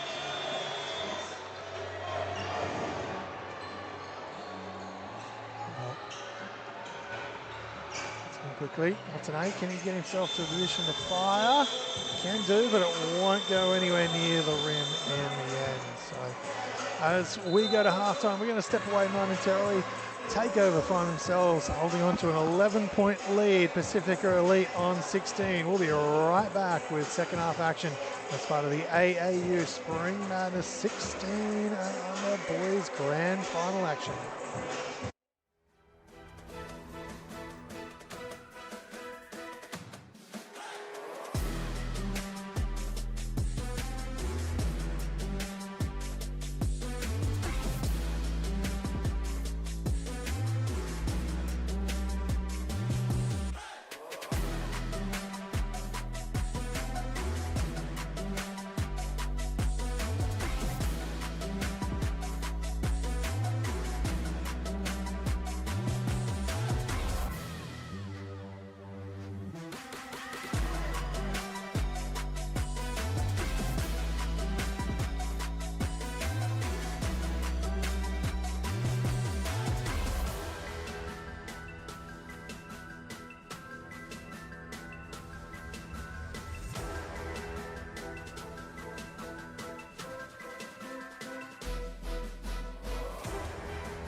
And we're back here live from court number 1, Northside Wizards, part of the AAU Spring Madness Tournament, 16 under boys grand final. Pacific Elite coming out of the halftime break with a bit of energy, but can't get the basket. They still find themselves down by 11, kicked ahead to Elijah Tupou, goes up, pops it in on the reverse. That was good patience. Nice kick ahead by Roan. Pushback, that should not be happening if you're a takeover when you go and get a layup yourself. Emeka trying to get back-to-back baskets now. Gets himself a little bit of space. Just a fade away. It's too far. Elijah Roan now. Oh, a little bit of grabbing there by Ramika. Oh, swatted out of the air by Isaiah Niho. A little bit of emotions coming into play here. Or in your words, testosterone. Either way that we want to look at it. Wow, that was a nice move. There's going to be a hold there. Yep. Hold on. It's going to be on Genesis Ramika. Robinson. Get that one to go. Of course, had a little bit of a breakout season playing with the NBL 1 Northside team. Robinson. Yeah, where was he? Brisbane? No, where did he play at? Ipswich. Gold Coast. I'll just keep naming name. Where was he though? I do remember his name. I'm not sure. Northside, I've always seen him at Northside. Yeah, maybe it was Northside. Yeah, I've always seen him at Northside. I commentated one. Those 3 that I just named were all the 3 that I commentated with Southwest games. So he had a little bit of a wobbly first game, but his ability to then shake that off completely and have a really strong second game at that NBL 1 level. Yeah. I thought really showed a lot, because obviously it's a big step up at a young age, and it's a big especially deal into men. Yeah, and to just shake it off and come out and have a really solid game and do exactly what coach wanted you to do coming off the bench in limited minutes, obviously was it was really big for such a young man. But there you go, fires away. One won't go. A bit of momentum for takeover at the moment. Pacifica just settling with those outside shots again. And as I say that, Roan knocks one down. That's his first since the first 2 shots of the game that were 3s for him. Yep. Good signs for him. Yeah, he hasn't been afraid to fire a couple, but hasn't had the same success since that early. Elijah Tupou just absolutely hassling there defensively. Clean according to the referee, so that's going to be takeover ball from the side. And I believe we've got a 30-second timeout here from Pacifica. So as we jump into this third quarter, and of course start of the first half, what would you like to see more of from Pacifica? Well, just on that, I think it was too stagnant. Move the ball, get it through hands, get at the rim. But also defensively, maybe they need to do a little bit more plugging in. Other than Roan, I don't recall anyone else has hit a 3 for takeover, have they? I think just protect that paint a little bit more. I think we've had a couple of attempts, but maybe Roan's the only one knocked them down. I want to say maybe one for Watney, but that's pretty much it. Even just changing up into a zone, like occasionally, don't have to stay in it, but just mix up the reads. Now back with Pacifica. That's already better. It's gone through 3 people's hands. Just hasn't flipped the floor though. That stayed all on this left side of the floor. And you're not forcing D to make rotations or open up any space. That was definitely a foul, but they have gotten away with a little bit under there, a bit scrappy. So is it Elijah just seeing what he can get away with? And that's classic basketball too. You got to adjust to the whistle and find where the boundary line is. Yeah. Martinet comes down with it. Kicks it ahead to Jorgensen. Upstairs to Johnson. Good tap there. He could have just fake passed it to Johnson there and probably gone up himself, Jorgensen. Selfish Goes play, but baseline. And of course, hindsight's really easy from up here, I find. sorry. Hindsight's really easy from the commentary. Yeah, it is. booth It as is. well. We know everything up here, so And you get fresh down as there, a it's all daisy. different. Yeah. Yeah. That was a nice take by Johnson. He was forced quite low, but got his body back in to get that shot up. Well, that'll be a travel. Yep. Yep. That's going to be take over the ball. It's 18 for Pacifica Elite, 36 for takeover again. Team find themselves in a grand final, but also a point where they've doubled the competition score. Here today as part of the AAU Spring Madness, of course, a triple threat tournament. Oh, that was great hands to catch that. Yeah, unlucky it's not going to convert the points counting, but it's nice two-man play. It was almost NFL, you know, with those ridiculous sticky gloves that they're allowed to wear, sort of stuff there from Jorgensen. From the absolute tip of his fingers. Oh, a bit unselfish again. Takeover just need to sometimes put that shot up. That's a like for a like. You know, I talk about that a lot when I'm coaching. Like for like shots, just put it up and let the other person be the rebound. Rowan now with the ball for However, takeover. I do like that they're being unselfish. That's a good attribute to have. It's just, yeah. 2-4. There we go. And there he goes again. That'll be his 4-3 of the game. I reckon he's 4 for 7, you reckon? About that, yeah. It certainly went very quiet. Ball didn't really go his way, but it's going to be short. Definitely around that 4 for 7, possibly 4 for 8, but even if it is 4 for 8, that's 50%. You take that all Lovely day long take. from that range. Jorgensen pops it in for 2. It's getting a bit out of hand here for Pacifica. They need to find their own momentum and shooting threes. Yes, I mean, you hit one, it feels good, but they're probably taking too many and not converting to any points at the moment. And then you're just letting them push back like this. Ryan's going to find himself heading to the free throw line, which is a great place to be. Well, we keep talking about the fact that benches only having 2 players, and they seem to be the ones that pull it off most. I don't want to jinx it for takeover here, but with 13 minutes to go, they're up by 23 and currently looking quite good in the way that they're playing.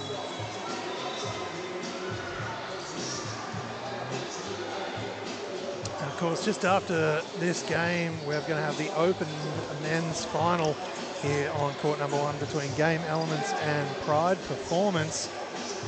And after that one, of course, we've got Aussie Hoop Takeover in the under-18 boys taking on Utah Prep, who, of course, we saw just earlier today slowly but surely dismantle the Adelaide Warriors. Yeah, so again, like that we'd said, 14-11 first quarter, thought we were in for a killer game, and ended up Utah Prep just coming away with a very convincing win. Holmes puts that one in for 2. A little bit of shimmy and shake. Quinn. That was a nice dish. Needle. Right. Defense just shows up. And that's going to be put up by Tate. He's going to head to the stripe for a couple. Takeover just seem to have their hands on everything and forcing a lot of misses around the basket. They're doing a really good job defensively to be disruptive. Tate now on the stripe. Oh, front rim. Always tough. Hit that front rim for it to actually dribble up and over. So often they skip and end up with too much on them. Second one drops. Good adjustment made. 70 seconds now left here in this third quarter. The AAU Spring Madness.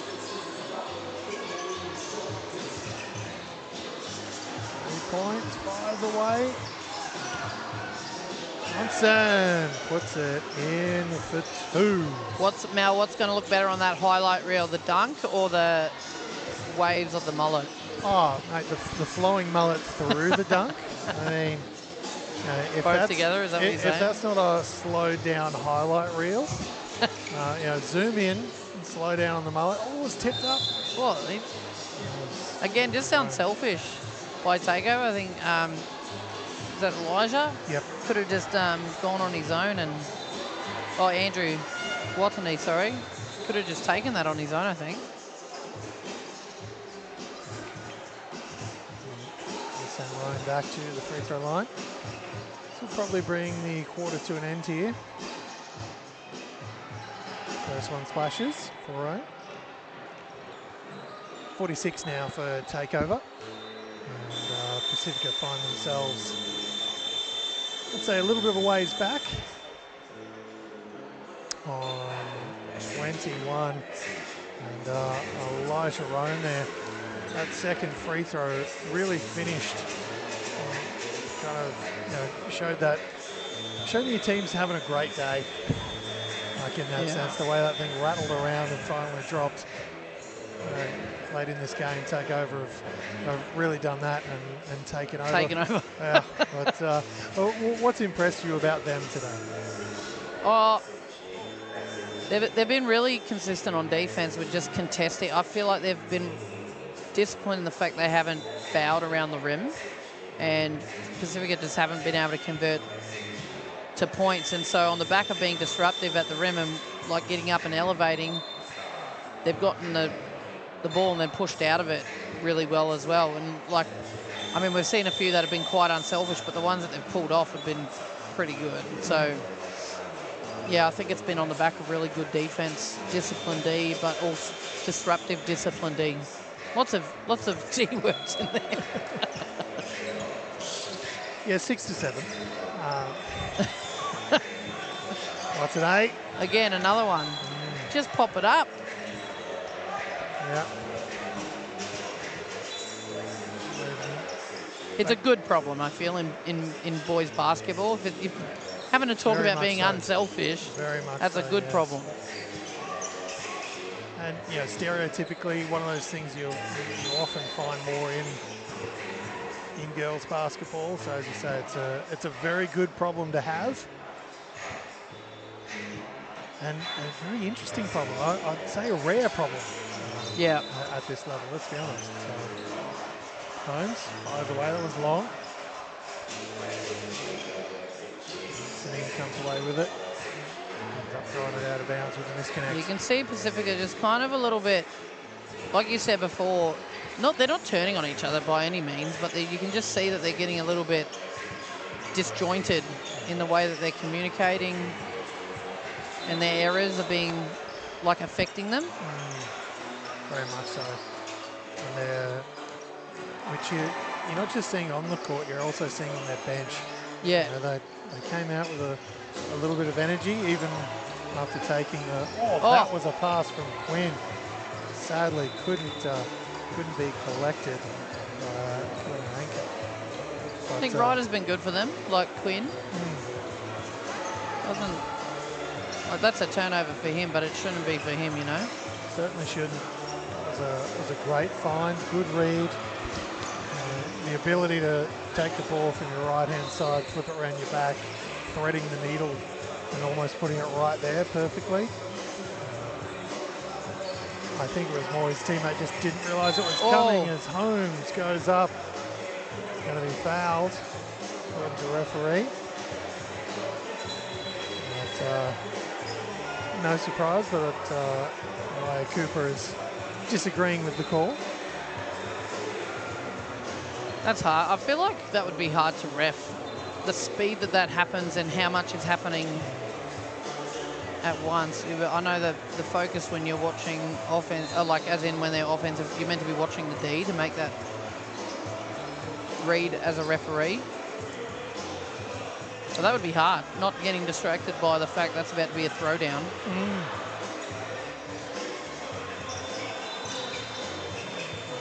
Yes, some bodies collide there. It's going to come away with Pacifica. So they're just getting back and see their hands, just super disruptive takeover. Wilkinson. But not fouling, it's really good D. Holmes. Nice shoulder take. extension there, but they're going to count the basket. And he's going to be sent to the stripe as well. Well, they're just racking the points up at the moment. And the Pacifica haven't really gotten to a good look this whole quarter. We're about 3 minutes 15 into it. And there we go as well. Throwback to what we were talking about earlier with the numbers, and of course, there is a 77 on the court. Thought we'd see one eventually. Of course, Luca making that one famous. Oh, nice swat out of the air. A secondary one from Jorgensen. Ball has been just absolutely pummeled there on the wall. Using that one. On the side now, Ryder Quinn has it in front of his own bench. Just over 6 minutes left now. 21 points for Pacifica Elite. Takeover find themselves 32 points ahead here in this one. It's a lot of pressure and no hands. I'm loving the defense. It's so easy to just reach in and try and take it. That's such it, yeah. a good job of. And it's so often nowadays that, you know, you want that easy, oh, I'm going to get the easy steal. Well, there's no such thing. You know, normally the easy ones come from a lane deflection because someone has put pressure on the ball. That one's going to be a miss in the end. And to see it in boys who are 16 years and under is wildly impressive, as Mr. Watney. I love it when a little guy goes up. Didn't go all the way up. No. And he comes down with it. Tries to kick it ahead. Elijah Tupou. Well, the positive is Pacifica haven't stopped playing hard. The last two possessions have gotten to way better shots. But it might just be, it's just a little too late, I think. Feels like it very much could be. 5 minutes to go, 32-point deficit. Cooper front rims that one. Take over, come back down with it. Holmes. Holmes on the Jets. It's going to be a foul there. It was definitely contact both ways. As we see a little bit of a bench clearing now from Pacifica. Going up the white jersey a little bit. And making sure everyone gets a taste here late, at least. Smith through the hands. Nice pass. Nice and finish But inside. Is it their first points of the quarter? Close to. That one's long. Indeed. Make up. All the way to the There you basket. go, 4-point run after the 5 in, 5 out. Elijah Tupou takes one way, goes back to the middle, pops it up. Yep. Myself and Biawol initially saw that one the same way by the looks of it, because I thought he got up and was able to throw it off the defender, but he had his foot on the line before he yeah, the D was out. already deemed out, and because he didn't play at the ball, he's an outside object, so it was actually a very good call by the ref.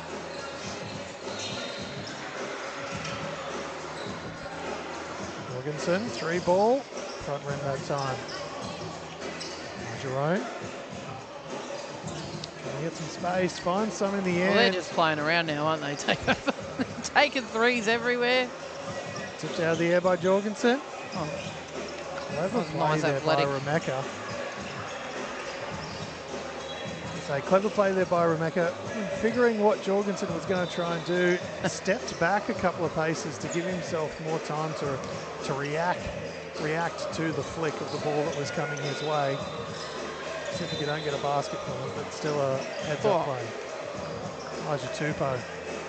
Friendly roll on that one.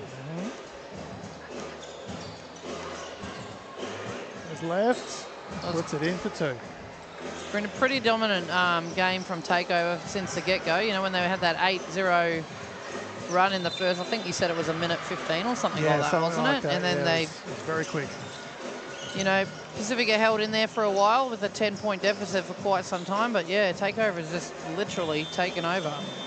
We've used that pun a couple of times, but A couple of times. very but relevant. It is very relevant. They've put on an absolute show here in this one. So we'll have to see how we go. Yes, but Remeka on the free throw line. Can't get that first one to drop. We are now in that last 3 minutes, of course, and we will have fully timed for the rest of the way. Remeka doing what he can. He'll take his team to 30, but 28-point margin in even with a fully stopping clock is problematic.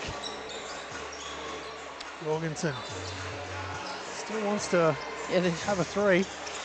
Is there a stat sheet? I don't think there's a stat sheet. Take as many threes as you want. Just can't get that one to go. Tupo. I was going to say it's shown decent handles for a big fella, but almost completely lose it. Jorgensen. The play was in the area, but the ball just went straight behind him. Holmes over there wanting the three ball, but Wilkinson wanted to do a little bit of a trick pass and didn't pull off. Okay, goes in. Do the old dishwasher move and spin back, but lost it in the process. Jerome. There's a spin of his own. And a foul on Tate there. And some cold ice there from Orlando. I was about Tate. to say, look at him like, I'm not impressed with you right now. But didn't say anything, so... No words, and you can look at referees. You are still allowed to look in their general direction.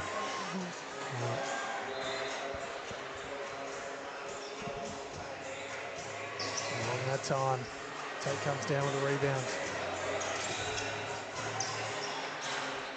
Nice little extra. Air ball that time around. They've just not been able to make a shot, have they? Especially the second half. It's been a tough half for them. About a fourth though, they've at least been able to get some points flowing, but Holmes can't get that one to go. Just having a bit of fun, the boys and the Takeover crew. Release. Trying to go to work now. Kicks it back out. Big fella three ball. Misses to the right. Well, it's not the grand final we were hoping for. Definitely one that Takeover was hoping for. Good results. Indeed, they've come in, and since that opening tip, that first minute, they've done a very good job of doing exactly that, as we've talked about. You know, they've taken over this game.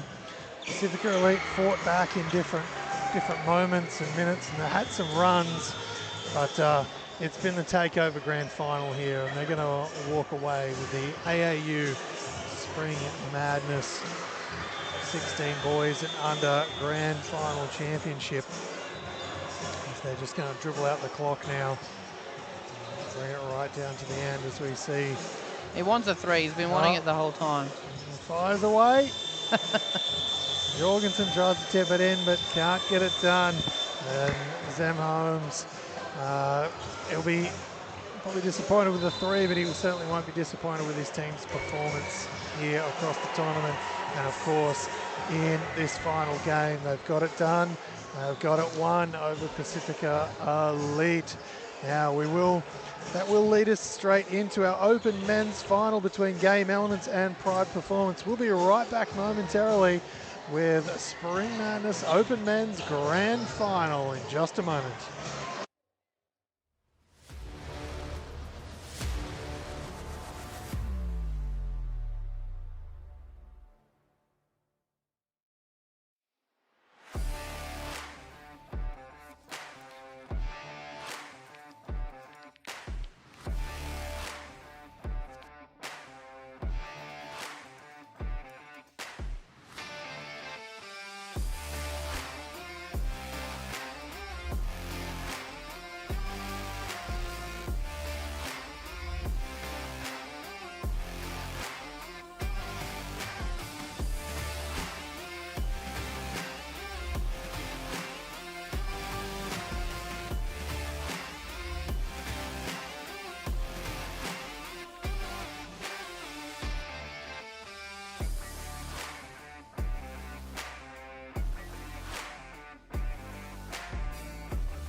Ladies and gentlemen, welcome back to the AAU Spring Madness Open Men's Final between Game Elements and, of course, Pride Performance.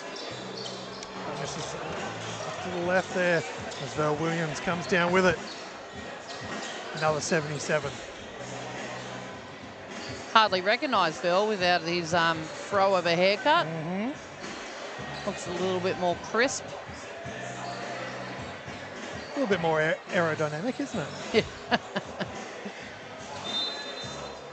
And that one's going to go the other way. Elements ball now. And of course, this Pride Performance team, almost a little bit of an old boys Pride Performance style team with a lot of their trainers, current and former, out there coaching, playing, and hustling their way into the grand final. That one rimmed her out and around. Comes down the hands of Mitch Stanton and hand off to Cody Hahn. Cody Hahn, of course, playing for Ipswich in the NBL 1 this season. And comes down with Andre Wolford, who holds onto it for Pride Performance. Fires away for three. And won't drop.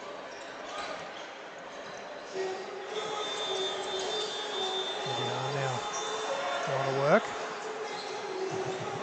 Flips it around.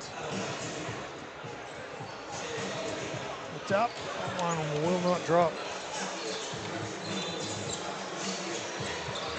Well, we're already 2 minutes in. It's a very low-scoring start to the game. Very low-scoring start.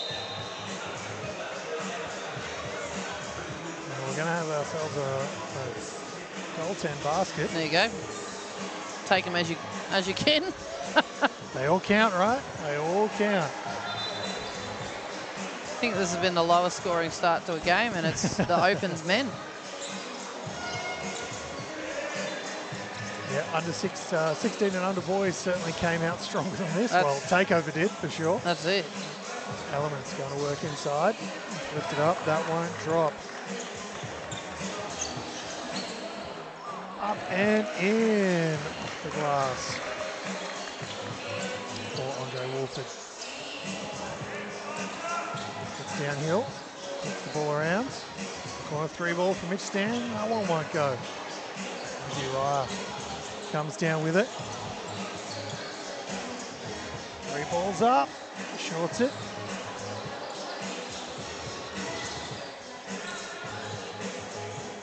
Flipped up. One drop for Elijah Carmu. See, I wonder if he lives up the Sunny Coast way or they've just recruited him for this tournament because he's a Gold Coast boy. He is. What, he was injured this year for NBL 1, I think? He didn't play too much, did he? I could be wrong. I think he was definitely there at the pointy end. He needed him. He's had a very good career in his time with LGC, though. Yeah, and he's got to be only 19 or 20, right? Yeah. Oh, yes. It's not something him and I have in common, is age. Well, you could have two of him. Yes. Yes, certainly could. Does that make you double as good, twice as good? That's the way I like to think about it, as Val Williams has that one taken away. Oh, Jeremy Jaw. Well, he can thank his mate for blocking off that run. Who was that? Where is he? In here. Walters. Smart play by Walters just to block the defender off. Elijah Carmu, is that one?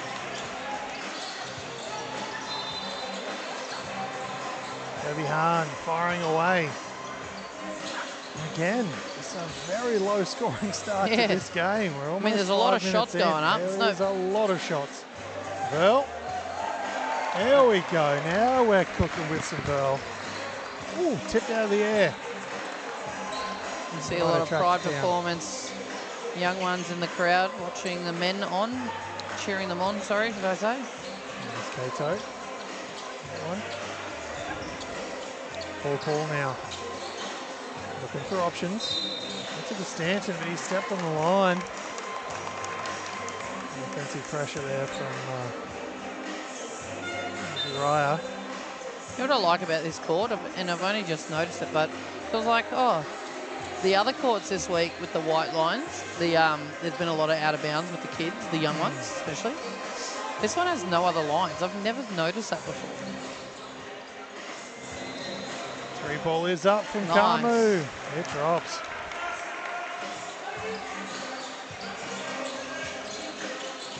One. Able to work. Kato flips it across. Kamu comes down with it, gets to Burl. Oh, a little footy. To Kato, up. He can't get it to drop in off the glass. Took a little bit of contact there.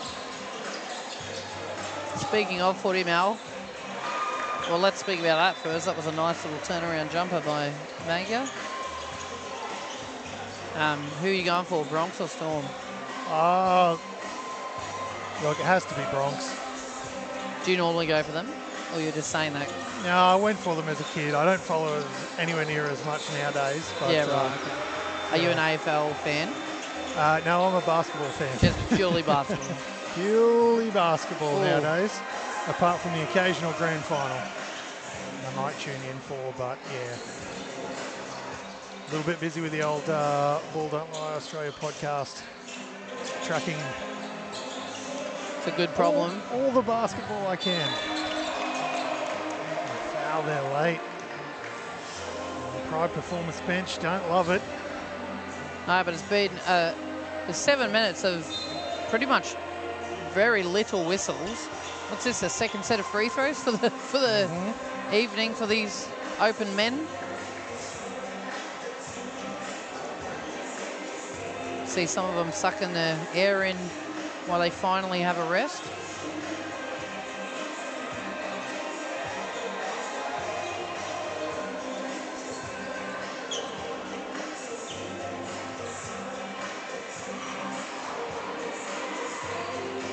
Long on that free throw.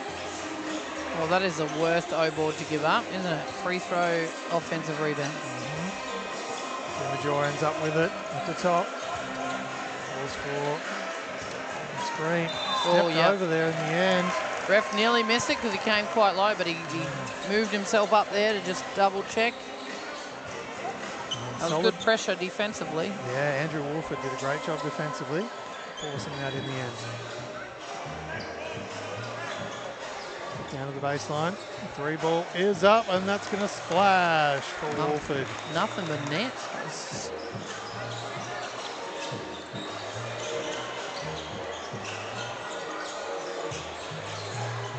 3 ball is up on the other end, and that one's going to splash for Game Elements and Dominic Wani.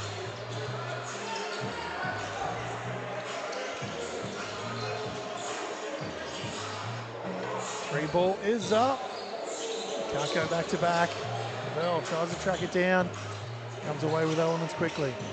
Jaw not afraid at certain points to fire away from 3. Showed it there.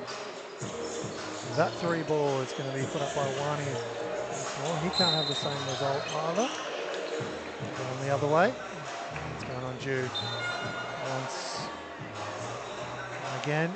And to describe his defense, it's when it comes to Jude Major, just unfazed by name, height, position, can literally defend 1 through 4. Has been rather big over the last couple of seasons for the Brisbane Capitals, coming in off the bench and giving some pretty great defensive pressure at times. Game Elements ball from the side. Bit of complaining about that, but like, I mean, you still retain possession, and I'm not sure is he complaining about the contact. It's AAU, mate. We've got a little bit go. Got to be a little bit more like Elsa from Frozen there, mate. Let it go. Let it go. Jude going to work. Into a double team, flips it up. Yeah, that was a good call for the travel. A little bit of a hop. 4 seconds. Can he get a shot off? And flips Oh, it. he should have popped it up. Little runner. Unlucky. Tries to get it to Cooper Urquhart, of course, who is a famously plumber by day, baller by night, according to his teammate Jamal Roberto, a former teammate technically, but still very good friends. But look, very slow scoring first quarter of action here in the open men's game, Cass. Yeah, I mean, the good part comparative to the other games we've seen, which is expected because it's men's, is there's a lot less turnovers. They're getting the shots. It's not converting to points at the moment.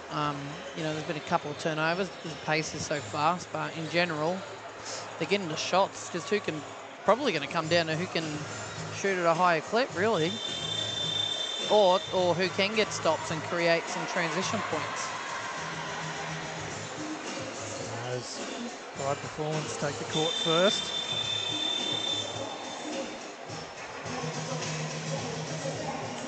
Of course, Josh Walters is out there for Pride Performance. Trainer, like we talked about earlier, a lot of trainers out on the floor at the moment. Cooper Urquhart, of course, is wearing the number 8. Walters drops it off to Cato, who pops it in for 2 points.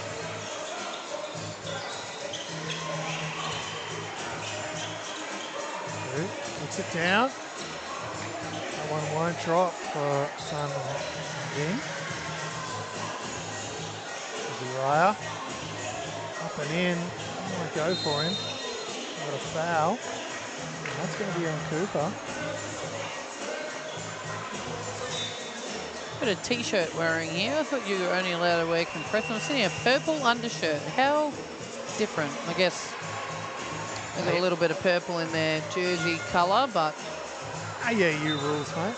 And as a big fella who likes to wear shirts under his jersey. From reading it, I thought it was compression, but I could have, again, I scanned a lot because there was a lot in the document. It's my, this tournament was my first AAU experience, so learning a little bit. I didn't even realise they were meant to have player memberships until the night before, so my parents are frantically organising their kids' membership, so lucky there was another parent that had been here before. Cooper Urquhart driving in. Can't get that one to go. Drew gets to the middle. Ooh. Walters doesn't like the call, giving great foul face. Thought he got that one all clean from Drew. And either there's a little bit of gamesmanship or not, but Drew just holding that hand where the ball was knocked out of. So you can see 3PO on this one as well. We had 3PO for the 18 men's. That was 3PO, I think. And 3PO again here. Second one drops. Just under 8 minutes left here in the first half of action. Elements find themselves down by 6 at the moment. Pearl gets into the paint. Should have just put it up, Bill. Stanton puts it in for 2. Yeah, on the back of a turnover, easy transition points for Element. Stanton has some experience playing on this court for Wizards. Go for Cato.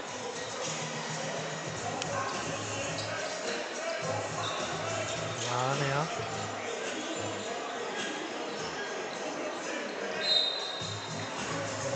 Another foul there. Looks like it's on Cooper Urquhart. As you see, Andrew Woodford and Elijah Carmu checking back in for Pride Performance. As things start to tighten up ever so much. Drew off the backcourt, a little bit of a tip in there. Got a little bit of a help from Ray Stowers. I think there was a little bit of help from Pride Performance as well. There's 3 hands up there. Good. Front rims that one. Oh, great hands by Bill. He's bringing out all his sports at the moment. That was an AFL handoff. He did a NRL footy pass before. Pure athlete Yeah. as well. He is. He probably could be able to play any sport, to be honest. Kamu now. Bit of a bump. He was good for them early. Yeah, a little bit of talk there with him and Stanton.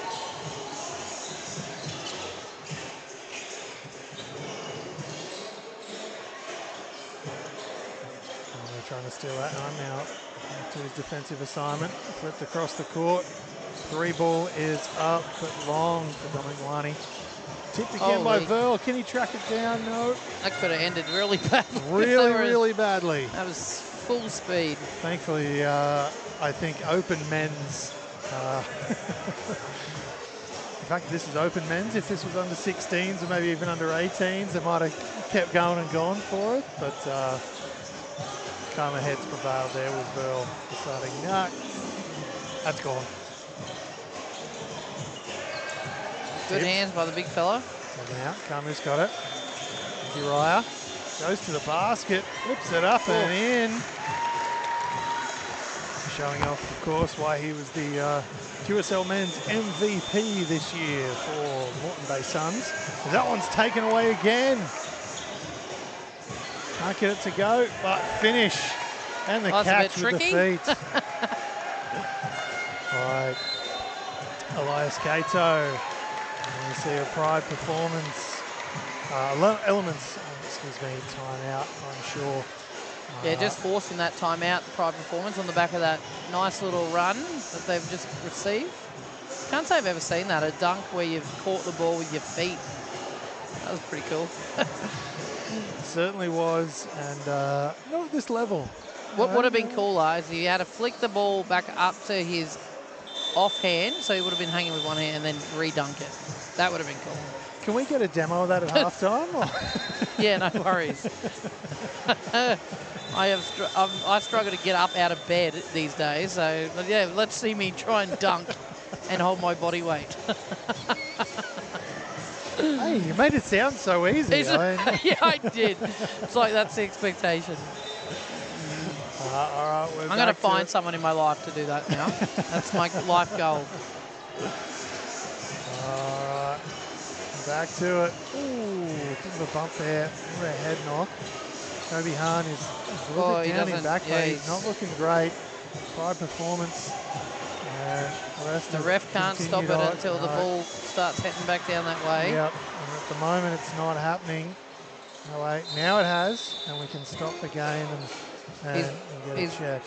Walked off, but someone's gone running after him. There must be blood. Yeah, I don't think there's any on the floor necessarily. He seemed to sort of stumble a little bit and then put his shirt under and really catch it.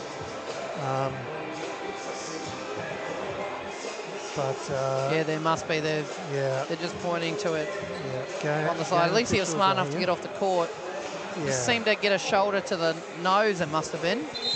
Yeah, just a, I'll say incidental one, but deliberate. Yeah. Just got a little bit trapped on the shoulder.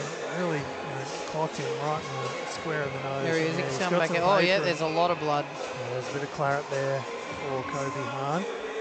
He's otherwise standing up straight though, which is good, because initially he looked to take a little bit of a stumble and looked quite a bit dizzy. Yeah, he did look like he was going to fall over, but that seems to not be the problem now. There's just a lot of blood all over his hand. Yeah, hopefully he's able to come back in this one as we've got a stoppage here for it with 3:42 left here in the first half. You just can't resume play until blood has been cleared. Yep.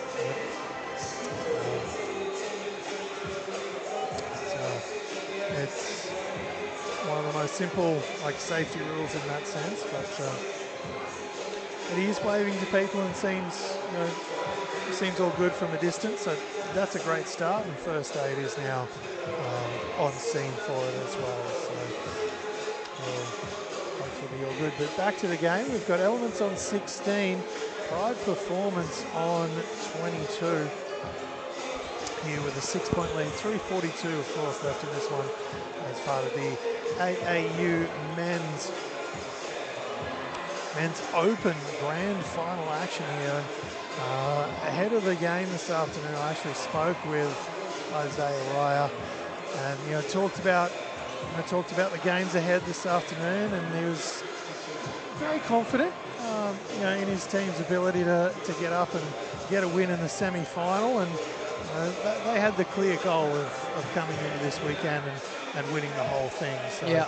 they find themselves in a very good position right now, but certainly not unsurmountable. As we've got some blood is being sorted. Just here to the right of screen. Well, they look like they're nearly done in a sense of cleaning up, which means the game can play, but he hasn't returned to the court side yet. No, first aid is with him though, so Yeah, I could imagine they're going to do a concussion test and just ensure that he's safe to play. Didn't actually look like it was high impact. Like there was definitely impact there. It's just going for what was it, a screen? Yeah. Steel going through. Just looked like it caught right on that pointy, bony bit of the shoulder as he came past. But hopefully we'll be back to action very shortly. Referee's just rechecking once more. Come to check with event staff. Of course, if you are interested in coming on and playing, make sure you get all over the AAU Queensland social pages to either bring your team or try and join one as well, because these carnivals are absolutely fantastic, a lot of fun, and there's a real vibe all day long from the time you walk through the door till to the end of your game on court. Music's blaring, but not necessarily in a bad way. It really helps the vibe here, and it's certainly the sort of thing you only really get at AAU tournaments. I think it makes it a bit more, like it's not chill because the games are intense while you're playing it, but I think it gives a good vibe across the whole stadium. Well, but I did coach a game that was right where the speakers were the other day, and I'm normally quite vocal. I had to whistle because it was like right there. So the courts on the left side here were a lot easier to coach on, but the actual vibe itself is good, yeah. And there's many around. I think there's 3 now in Brisbane all year round. Oh, not all year, obviously. There's 3, but like winter, spring and summer, I believe. Summer, yeah. The next one's in January. That's my understanding, yeah. And of course, jump on the AAU Queensland social pages to be across all upcoming information there. And of course, all the Brisbane tournaments are run by Triple Threat Tournaments, who also put on some pretty amazing camps, bringing up players like your Josh Giddey and of course your Dyson Daniels recently here in Brisbane.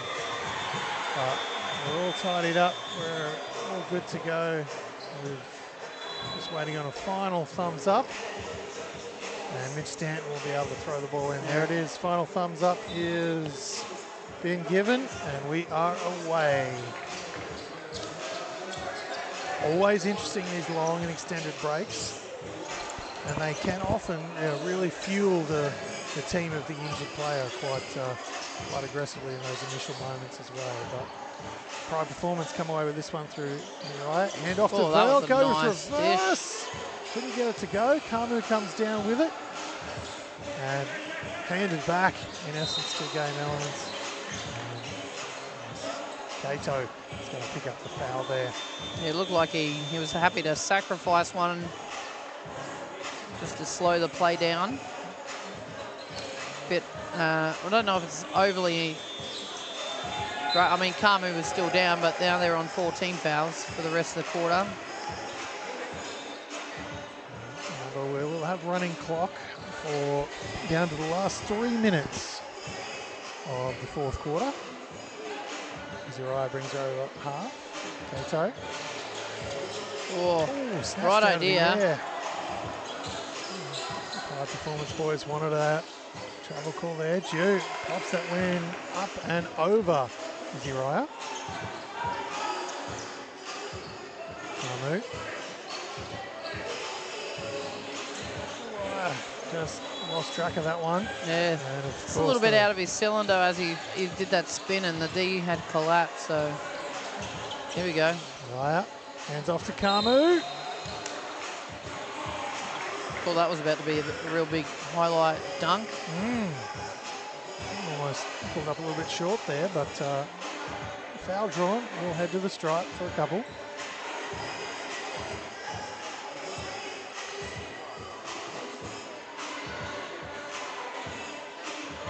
Oh, and just sits on the front rim and won't drop for Kamu.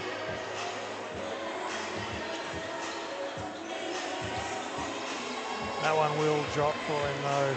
It's down the second. 90 seconds now left here in this first half of action.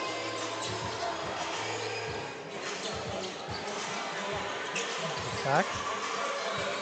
Shoot. Long two. On top, Stanton comes down with it. Hands that thing off to Paul. Either way, Jew inside, tracks down the rebound, puts it up for two. Just like that, we've got a 3-point game here. Spurl trying to go to work, but gave Elements. Bit of hang time by Williams, yeah.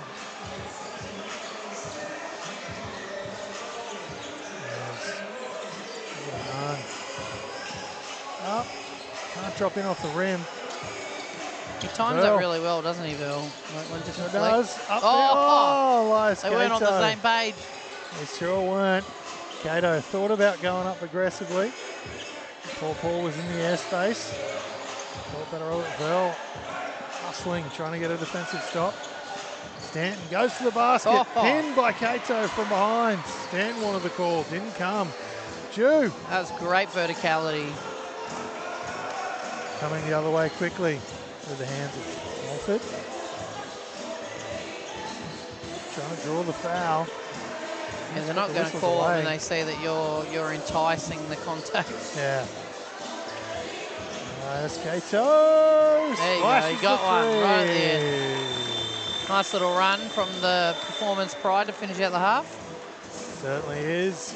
And we're going to step away momentarily as Pride performance. Old Boys have themselves an 8-point lead over Elements, but the good news is you've got Kobe Hahn back down on the bench. He's still holding the nose. Looks like some claret is still coming out of it, but he's back on the bench and will walk there under his own power. So hopefully his recovery is swift. Not sure if we'll see him back, but hopefully we do. We're going to step away now momentarily. We'll be back, right back with second half action.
And we're back for second half action here as part of the AAU Spring Madness with the Men's Open Final.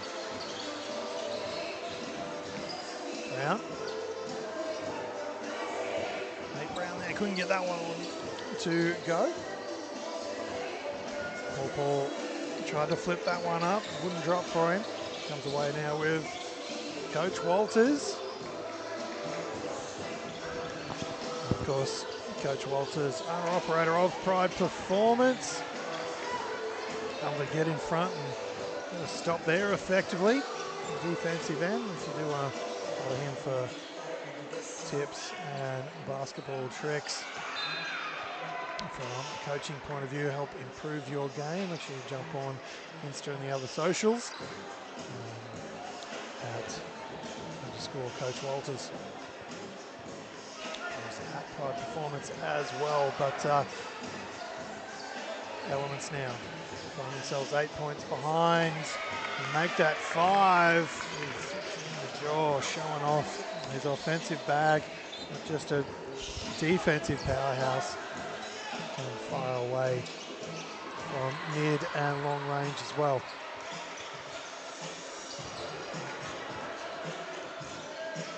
Into the paint, drops it off for Elias Cato. Puts it up, but it's long. Flipped ahead to Stanton. As my boy Tim Sung would say, 2 points is 2 points from Stanton's point of view. No need to go for anything too aggressive. He caught it very close to the rim. Popping it in off the glass for 2 makes a whole lot of sense, especially when your team is trailing. They were trailing by 8 points. Now just the 3. So it's really happening here to start the quarter. Start this third quarter here for Game Elements. Can they keep it rolling through this Pride Performance timeout? Of course, both teams have hustled their way through the week to be here in this grand final. Don't forget the 18 and under boys grand final between the Aussie Hooper Takeover and Utah Prep.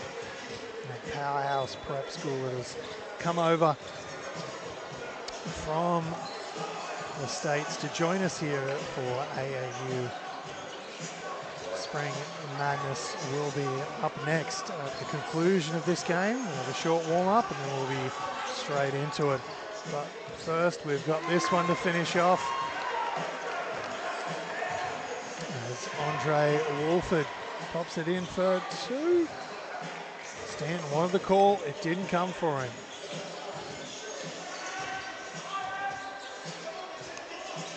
That was a 3 before, back to a 6-point lead. Tipped by Jew. Gets ahead, tries to put it in for 2. It's caught on the front rim, rejected by the rim in the end. Good.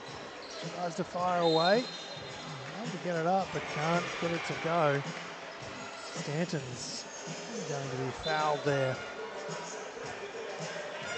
And looks like we've got some blood there for Nate Brown, who's going to check out and go and get that sorted as well. Paul now throws it in. Mitch Stanton underway for Game Elements. Just under 7 minutes gone so far. Jew trying to shake loose. Izzy Ryer can't do it. Elias Cato comes over and swats it. Val Williams on the reverse. Absolute highlight reel is this year.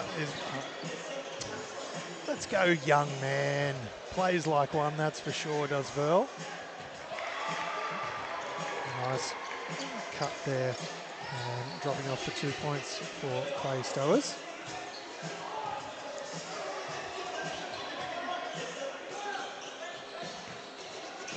Cooper Urquhart uses all of the rim and the backboard to pop that one in for 2.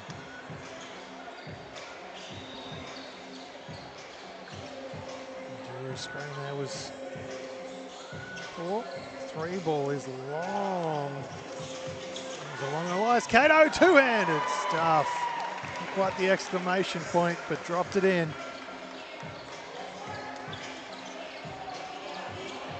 Jew goes right. It's past Ryer. Urquhart comes to bother him. Swatted out of the air. Game Elements put it up. to Hassan Muhaddin. Doesn't drop, but he'll head to the free throw line for a couple.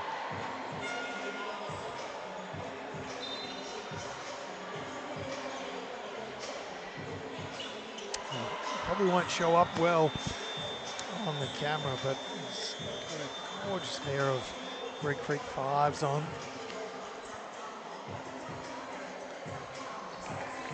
It's the first one to go.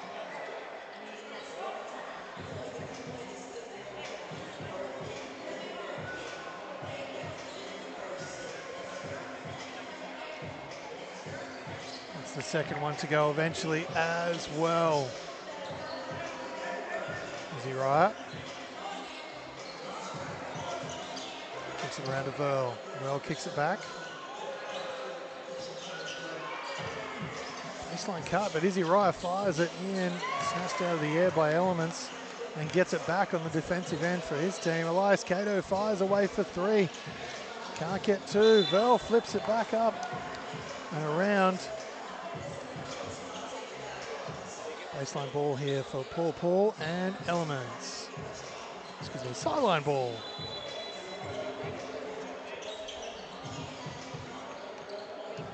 Dominic Wani has it now, brings it up over half. Being hassled all the way. A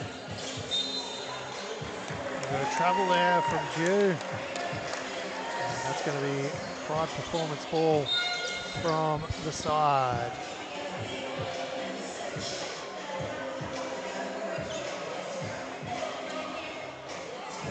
Uriah's going to chuck this one back in. Verl's going to come back and get it. 37 points now for Pride Performance, but Elements not going away. Still there on 29. Cooper Urquhart annoyed at himself for not getting that one to go. But he will head to the stripe for a couple.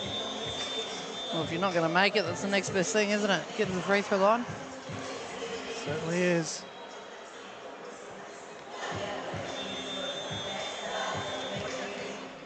Never been a big Kobe shoe fan,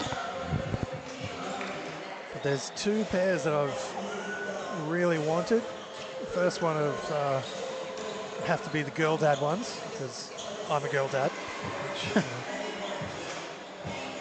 I'm sure any amateur detective would have been able to work that one out. And the bright orange that Cooper Urquhart's rocking, they're the only 2 Kobe shoes that have ever really reached out to me. What number is he up to now? On the old Kobe's, well, they're going back now and doing re-releases in different colours. Yeah, right. So, but a lot of I'm told with the way the deal is structured with the estate, a lot of the money is going back to the Kobe Foundation and things like that. So, cool. Which is fantastic to see there, because for a while there it looked like Nike and the Bryant family weren't going to be able to put together a deal, and they came together and able to put a little something together. Yeah. There's a lot of Kobe shoe fans out there, and sadly shoes don't last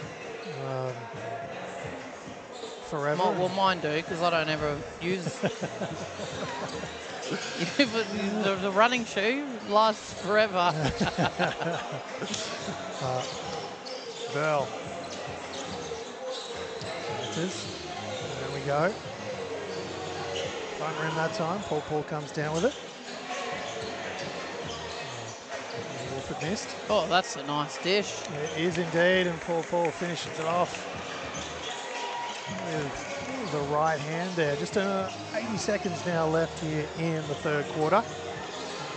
Again, Pride Performance been able to hold on to this lead, but Game Element's not going anywhere.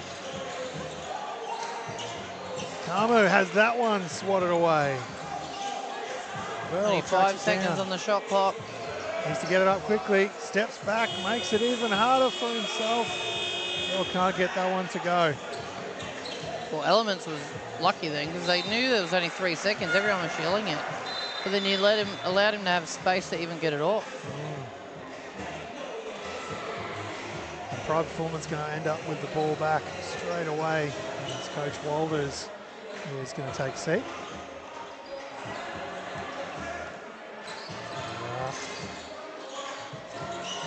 And inside. Nice feed. Good. A nice patient finish as well. And Tyler Murphy. Good job there, getting his defender up in the air and popping it in. Paul spins back. Oh. I don't think too many people agreed with that one. But that'll pretty much see the quarter out. Yeah, Andre Wolford thought he did a very good job. Stayed in front, tipped that one out. We still haven't seen a return from Kobe Hahn, but he is down there. He's got the ice. He's holding the nose, so he is talking to first aid now. He's still going through all those checks, so if we don't see him back in this game, hopefully he's able to shake it off. It doesn't help that it's a running clock game where essentially there's no way you can delay to try and get back in, but it was pretty just that first few steps that we talked about where he kind of looked like he was going to stumble. Yeah. Perhaps he's got a concussion situation. Yeah, he certainly looked very wobbly on the old feet there after he initially took the hit. But Pride Performance now holding on to a 9-point lead as we go into the fourth quarter here. As part of the AAU Spring Madness Open Men's Grand Final. Of course, brought to you by Triple Threat Tournaments. It's been a heck of a tournament, as always. These AAU events put on by Triple Threat Tournaments, and it's just getting bigger and bigger. This time around, we're up to 170 teams and across 2 venues this time around. So it's been a great Spring Madness, and it's not quite over yet. The 18 and under boys final is straight after the Open Men's. As Kamu fights his way into the paint, he's going to be fouled. As Dominic Wani just wanted to check with the referee. Fair amount of disbelief there, it looked like. Yeah. From Saying he got all ball.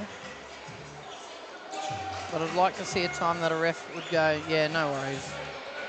Yeah, you're right. I'll uncall it. Yeah, I'll go back to the bench. Take the foul out.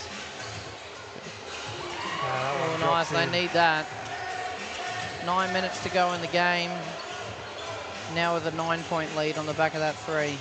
9-point deficit, should I say, to Element. That one goes out of bounds and will be going Element's ball from the baseline. And 9 minutes left here now in this fourth quarter. Paul has it taken away. Third goes upstairs, puts it in for 1. Juma Jaw, puts it in for 2. Juma Jaw was right there in the airspace, but still popped it in. Won't lie, I thought he was going to get blocked from behind. That was a great finish. 3 ball won't drop. In. And no one's come away with it. Oh. Dive on the floor from Wolford. Love the commitment. Jaw ends up with it. Oh, nice Kato. Yeah, just dropped his hands. There was a little fend off, but it wasn't like an extension, so legal. And then Kato just dropped his hands to try and swipe off the ball. A little bit of frustration there from Kato. The clock will continue to run down. Yeah, just keep stalling, Bill. Oh, there's another one. I love the, I don't know if you've looked over at Pride Performance bench, the little boy. Yep. So when Elements have scored, he'll look like he's so devastated. But look at him getting up there in the little chats. Just got to make sure he stays off the court. Right. Make sure he's on the official assistant. Look at him, get in the huddle, mate. Yeah, get in there. Get in there. At this point, honestly, with a height differential, even Verl can see over the top. I was about to say, when Verl's taller than you, no. But Pride Performance find themselves still in that 9-point range. Elements just not letting them get away. which is exactly what we want as fans of the game. We want a nice tight finish, but it's been a fairly low-scoring affair, must be said. This one hasn't been quite the free-flowing score fest I know I initially thought it might be.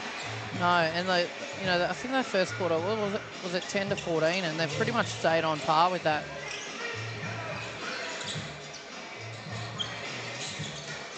But it was all, okay, I was going to say, it was all just like shot percentage, and then Carmen goes and turns it over and makes me look like a dum-dum. No, there's been very limited turnovers.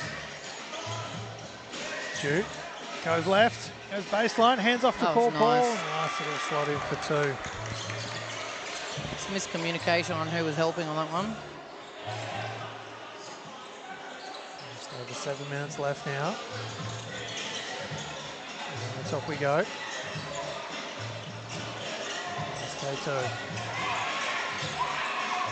Back down by Raya, who somehow is able to hold on to it and kick it around to Wolford. Oh, won't drop though. Hands everywhere on that one. That one is going to be lost going the other way by Clay Stowers. Raya is going to get himself a break.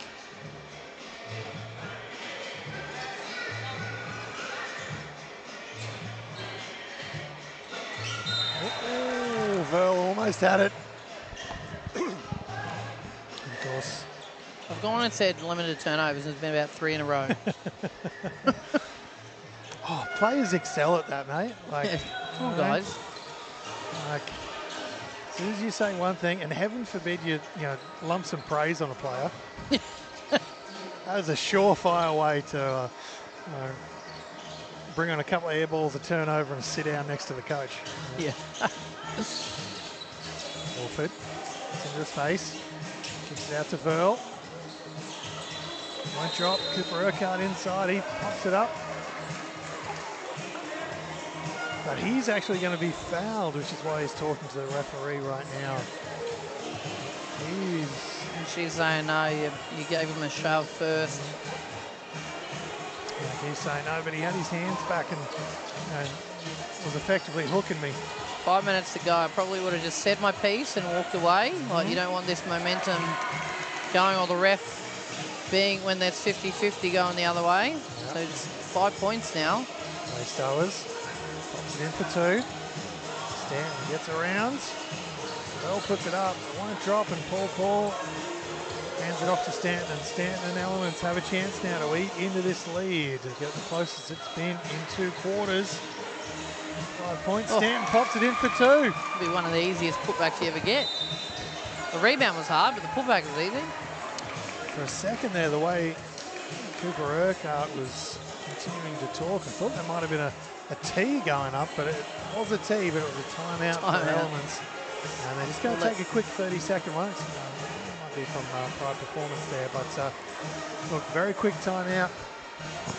I don't know about you, Cass, but I'm expecting a fair amount of hustle from Elements coming out of this timeout. They've worked their way back into this game. They're certainly within range, a bit of a sniff, and a bit of frustration from Pride Performance in the last couple of minutes. Oh, we've got 5 minutes to go, and you got shot clock in this game, so I don't think they've got to be too forcible with it. Like, just play some good disciplined D, see out the shot clock, but just make sure they don't get the shots they want. They don't want wide open threes or easy drives at the key.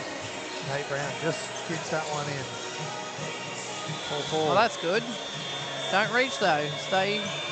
Well, gets his defender in the air, gets to the mid-range, fires away. 2 Again, points. ill-discipline. You don't need to get up in the air. It's Bell. You want him to shoot over your hand. He's already got size advantage. He just gave him a shot that he can nail 8 times out of 10. Paul goes all the way to the basket for two. Yeah, so we talked about what Elements have to do. On the flip side, Pride Performance need to do a better job of getting back-to-back stops. Plato flicks it around to Brown. Able to track it down, and Elements come away now. Chance to eat into this 3-point lead.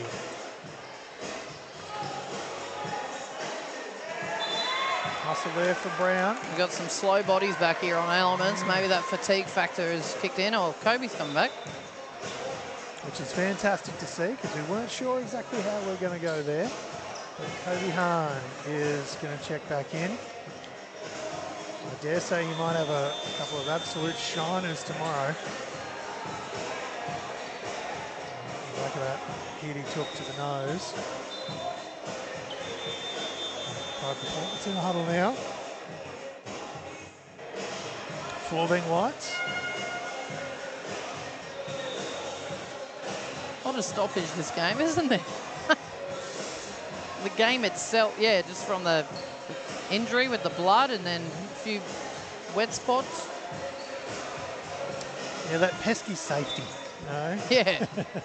Gosh darn player, duty of care. I know, right? As Tamu checks back into this one.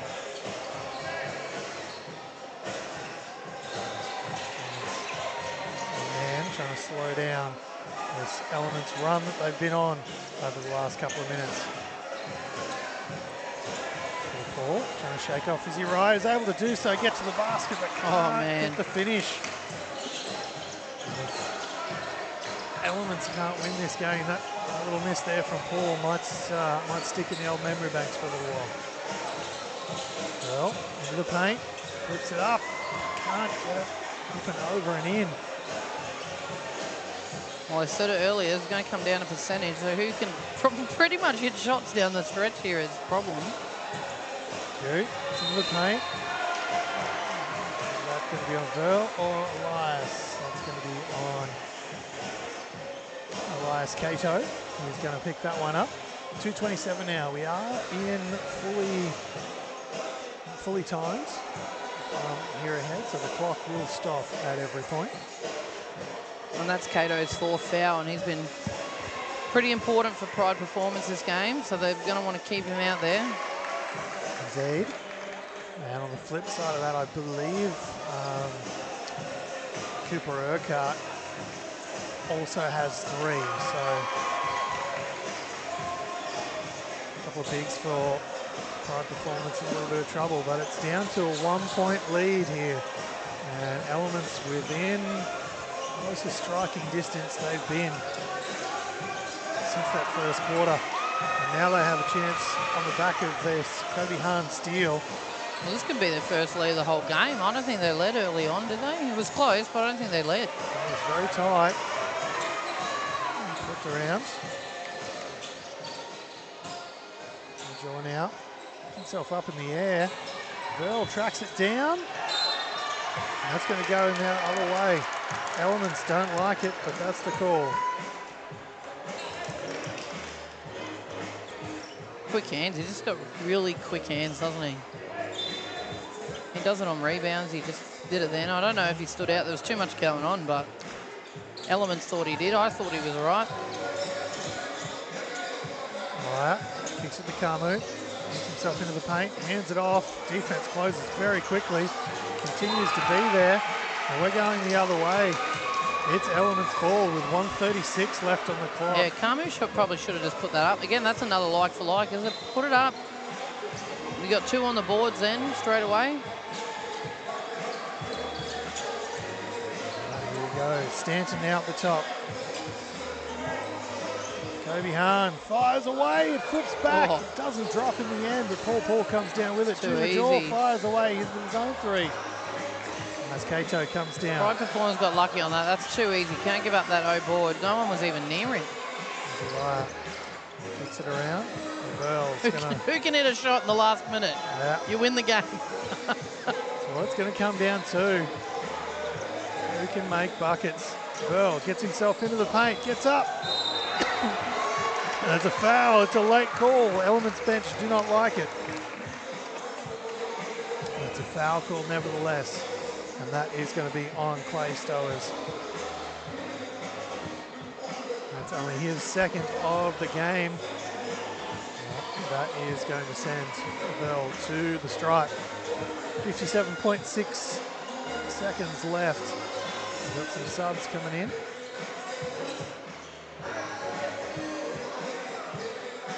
There's a lot going on here. There is a lot. Should we not just have free throws? What is happening? Well, Verl's shaping up like there's free throws to come because he's hovering around that sort of. Yeah, which I free throw believe there line. is. I'm just not sure what's obviously they've got to deal with the sweat down there, but I think Elements are trying to say it was on the ground. well, no. Caleb Pack called the foul, ref, and he must be saying they landed and then he's taken you out. Oh no, he's saying free. He's saying free throws. So now we're in free throw Oh, yeah, that setup. was confusing. Verl on the strike. Knocks the first. So this is why I didn't say out loud. Verl, typically really good from the free throw Well, line. you've just said it then. Oh, fine. lucky. 50-50 's 1 fine. second before 50-50 is fine. Oh, goodness. There we go. Do they Kobe try and get a Hahn quick now. two? They try and equal it? High performance. Oh, no. He wants to equal it. There And we he go. does. And equals it up. Had a lot of time on the bench, but Kobe Hahn shows up in the last 45 seconds here for Elements. And Pride Performance had their lead completely washed, and we're at 49-49. We are literally playing a game of next score wins. Kamu fires his own three ball. Izzy Rai That's comes what you down with need. it. Verl tries to hand it off to Kamu. Paul's right And there. one. Kamu puts And it up. one. And it's going in, and an and one opportunity here for Kamu. But no matter what happens here for Kamu, even if he ices this one. That was a great hustle play by Ra. How do you... Rahia? Izzy Raya. Raya. Sorry, Raya, Raya. yep. Yeah, that was him. He was the reason they got that then. Showing off why some of the reasons why he was the QSL MVP for Moreton Bay Suns this season. Here we go. Was he for his team or for the league? For the league. Oh, that's a bit... Kicked ahead to Verl, went a bit early, did Elements. We're going to have it's going to be hopefully a goal attempt. They're going to count that, according to,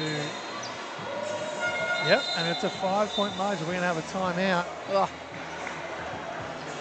Yeah, Izzy Raya was MVP of the league for the Moreton Bay Suns. so of the whole league? Of the whole league. Of the whole league. Okay, Yep. but he played for Moreton Bay. Yep, played Yep. for Moreton Bay and found himself in the grand final, but went up against a Capitals team that just had too much late in that one. So, but strong finish there from Elements up until that last miss. Really left it open, and down here we've gone from 49-49 to a 3-point play. And then a goaltend at the end, so all of a sudden it's a 5-point lead for a Pride Performance here. So, look, if you're a late game situation, you're the coach of Elements, what do you want to see here? Is it quick or is it just first available? Well, it's going to have to be. There's about, what was it, 5 seconds? About they that, don't yeah. even have fouls, so I don't see... I don't want to be a negative Nelly, but I don't see that this is going to be able to be doable in 5 seconds. I hope I'm wrong, and it's really exciting. They're going to have to get, like a 3 takes airtime. So they need to get something at the rim, like a curl, like a alley or something. Because a 3, by the time you shoot it, that's wasting 3 seconds in the air. There's Juke, double pumps and Juke's in the air. Oh my God, he got the foul. foul. Okay, I could be wrong. I could be wrong. He's be fouled by Verl in the air, and 3 fingers have been extended, I believe. Let's see. They have. So Drew Major is going to head to the free throw line here to try and close the airspace. He makes all 3. They're down by 2. Well, he makes the first one. Purposely misses the second, and they shoot it back in for an N1. No, is that even enough points? No. That's not enough points. Someone's got to step out. Yeah, that's not going to win. Knocks down the second. Oh, sorry, he's got 3, yeah. Yep. So that would work. Miss, put back with a foul though. Or a kick out to Kobe Hahn, who looks like he's trying to leak to that far corner. There it is. Oh, He's missed the rim, though. He's missed the rim. He's gone for it. It's a tough play. No, there's 2 seconds, please. No, I guess if they get it stolen, that could be. Exactly. It's men's. They could put it up. And Pride Performance, they're literally pointing this way. They're going to try and advance the ball here. But 2.7 seconds left. It's really simple here at this AAU Spring Madness. It's really simple for Pride Performance. All they have to do is inbound the ball safely and hold on to it, or move around enough to not get fouled, which they're not actually in foul trouble. So really nice and simple to say up here in the booth, a million miles away from the action. Just nice, safe inbounds and hold on to the ball. But of course, they're going to hustle defensively, Game Elements. They're going to try and get the ball, get a steal, and go for a go for a heave, try and get something. We'll have to see how we go. Pride Performance in the box seat, but due to Major drawing that foul from Verl and knocking down the first 2 free throws, Elements at least have a chance.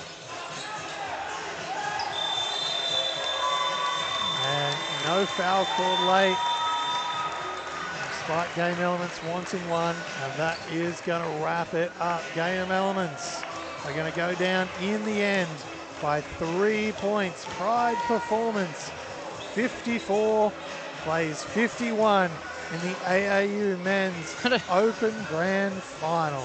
Sorry, I'm not engaged in what you're saying too much because I'm watching them. Again, they're not going to just go, yeah, no worries, I'll call it now. It wasn't probably hard enough given that it's AAU and how much contact gets. Anyway, he really needed to swipe at the ball with a bit of force. Anyway, it was a good game. Certainly was, and a nice finish. Was it 12 points or something with 10 minutes to go? So it was a good little comeback by Elements to try and give it a crack. Elements definitely did come back, and as you say, they really did give it a crack. But Pride Performance Old Boys able to get it done.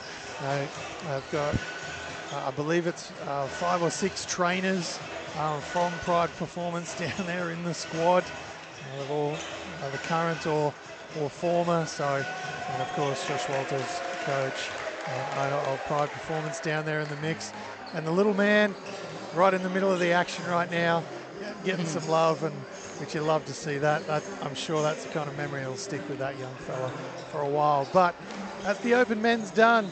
18 over boys grand final is next. Here a part of the AAU Spring Madness brought to you by Triple Threat Tournaments. We'll be right back with the 18 and under men's grand final between Utah Prep and Oz Hooper Takeover. Who wins? Let's find out shortly.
Ladies and gentlemen, welcome back for this AAU Spring Showdown Grand Final here in the 18 and under boys between the Utah Prep and Aussie Hoops Takeover.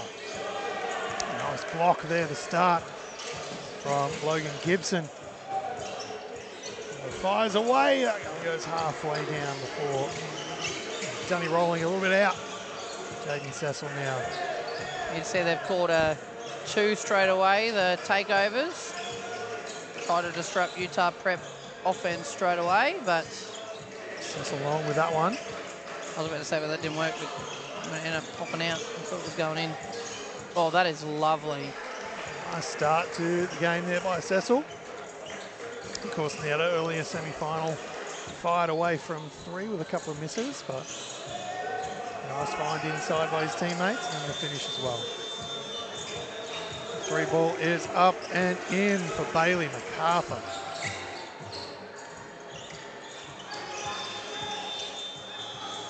Now, it's inside to Kiss. The ball's missed, knocked out by Kiss.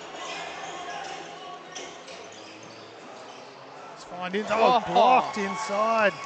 Bit of contact in the end, but nice block. Oh, I think he should have shot it. Unlucky. Coming the other way with Utah. And that one is going to drop inside for Felici.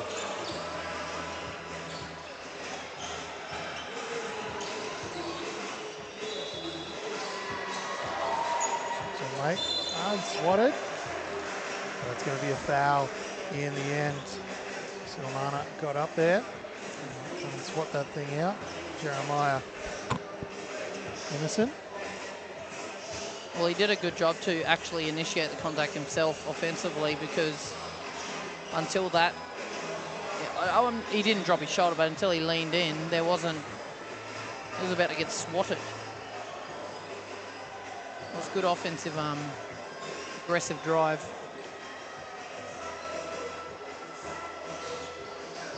Get that one to go. Kiss comes down with it for Utah. A very important game in the semi-final for Utah to Kiss.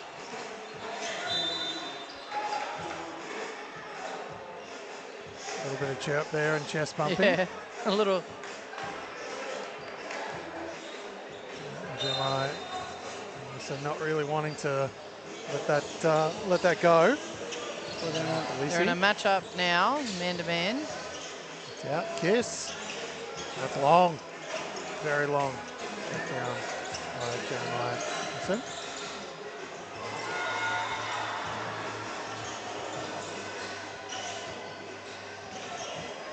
Zen flips it up and in for 2. How good.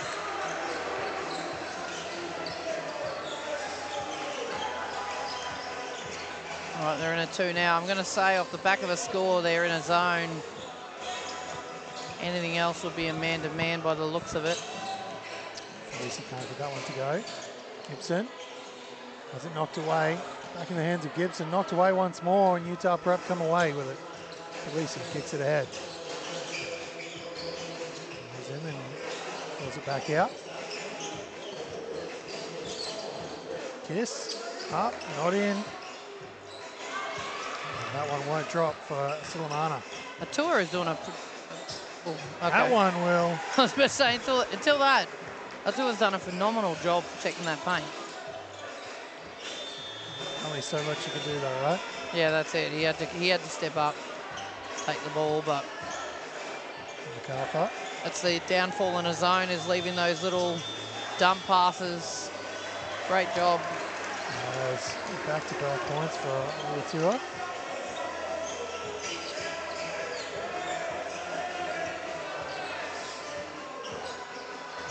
Strata. Inside. Yeah, they're just doing a little bit too much. Like the baseline defender is coming, lifting too much. So it's allowing a dump pass to the bigs who are inside sealing. Well, not even really having a seal. There's no one there. Foul there that time. The substitution coming in. Sunday is checking in. Silamana is checking out for Utah Prep, and we've got we're actually going to have a timeout. Looks like it might be a classic AAU 30-second style timeout here. Well, one bench is in. Who called that? Utah, right? So, yeah, hard to know exactly which way they're going. I don't know which one they're doing. But Cass, talk to me about what you're seeing from Takeover. How have they come out and tried to disrupt the Utah team on the offensive end? Well, they're mixing up their D. They're showing zones and then matchups. It looks like the zone on the back of when they score. So I do like that they're trying to get them out of their funk a little bit. Yeah, that's pretty much the main thing that I can see that's happening. They do need to talk about that post, that low post, how they're going to defend that in the zone, because otherwise they're just going to leave 2 points every time they're playing a 2. And MacArthur fires it up, gets back in, but didn't re-establish himself on the court. Unlucky. Taylor Good MacArthur, efforts. excuse me. What do you reckon? You reckon we're going to have a tight one here, or? Oh, this is tough because Utah Prep had a similar-ish start in their semi-final. It was really tight after the first quarter, and they were able to stretch. I certainly hope so. Oh, what a finish from Felici. Holy highlights. Certainly was. What a dunk. Goes baseline. That's Bruton. Snatched out of the air this time. Strata goes up through the contact, puts it up, head to the stripe for a couple. Yeah, that Felici finish off the how miss good. Before, reading it and just timing it. Fantastic. Cecil's just like shaking off his arm. Sure, he'll be all right, but you can just see him in a little bit of pain. And then you can see Kiss is just getting in the huddle of the Takeover boys. And Gibson doesn't look like he liked it much. No, he didn't like it at all. But there you go, getting in his head. They did come out, Takeover in a 1-3-1 on that last possession. So that's good. They've tried to adjust to the low post situation. Takeover now back with it. 4-point is the current deficit here for Takeover as they try and bring the ball up the floor. Nixon. Kicks it around. Good. Nixon. Oh, MacArthur from the car park. I'm not sure that's the shot they want, but they did break that press quite well. But we did see in that semi-final here earlier today when Utah Prep played full court the entire 40 minutes. In the end, the Adelaide Warriors just couldn't sustain that pressure. Takeover ball. Despite Kiss pointing the other way, the referee wasn't a buyer. That particular cell. Only 3 more seconds down here, and they're going to get a violation. So they need to try and. Yep, good there job. We go. Ooh, and then turnover comes. I'll say realistically that felt more like an unforced one as well. I know defense was in the area, but didn't feel like the dribble off your own foot. Generally unforced, but yeah, you can see they're showing that 1-3-1. Through the hands, one side to the other. Kiss, puts it back out.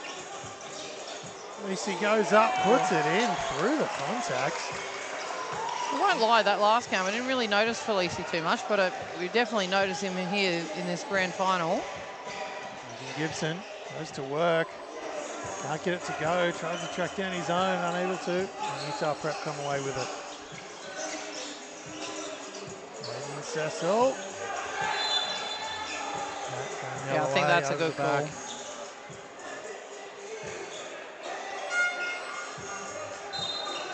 The Utah coaches on, why is he walking all the way over? Yeah, looking for instructions. It's like he is a long way on the court, but yes, he had already called the timeout. So, and there we go. Tech foul has now come for Utah Prep's coach. Someone needs to grab him because if he gets a second one, he's out of here. Here we go, timeout time. He So probably Utah, got lucky for a while there because of how deep he got on that court. He probably got a bit of leeway being not from here. But Utah Prep find themselves still with a 6-point lead. Obviously, there'll be a shot or possibly two off the back of that tech foul, but Utah Prep retaking the court. 6-point lead for them, take over. Shown a good bit of hustle. There's a little bit of angst already between a couple of these players. I mean, Felici's been able to, looks like he's been able to bother the bigs. Of course, Jackson Kiss and Gibson already coming together a little bit in that huddle earlier, but Bailey MacArthur's going to go down the other end to shoot free throw. Yep, knocks down the first. Convert that one, yeah, and then now it'll be takeover ball because off the back of a tech, the possession goes back to where it was, which was an over-the-back foul. Gibson has a tip by Felici.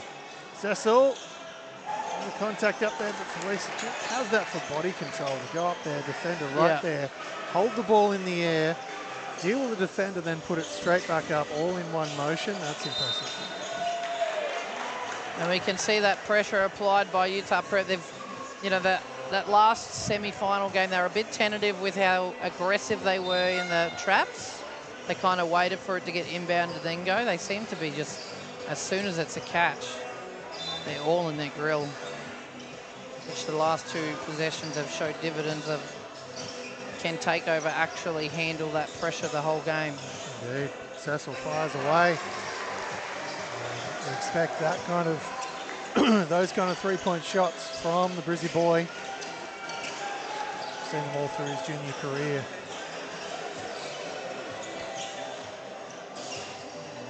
MacArthur goes all the way. It's going to be fouled though as he hits the floorboards, pops right back up. And Utah Prep coach has stepped onto the floor quite a bit for a coach who's already got one tech. Yeah, I did notice last game he kind of generally is a foot over like the line when he's yelling to the other end. But if he's yelling at the refs, it's going to be a problem. Is the assistant already standing up ready? No, just joking. Waiting for the quarter time, but all emotions, grand final.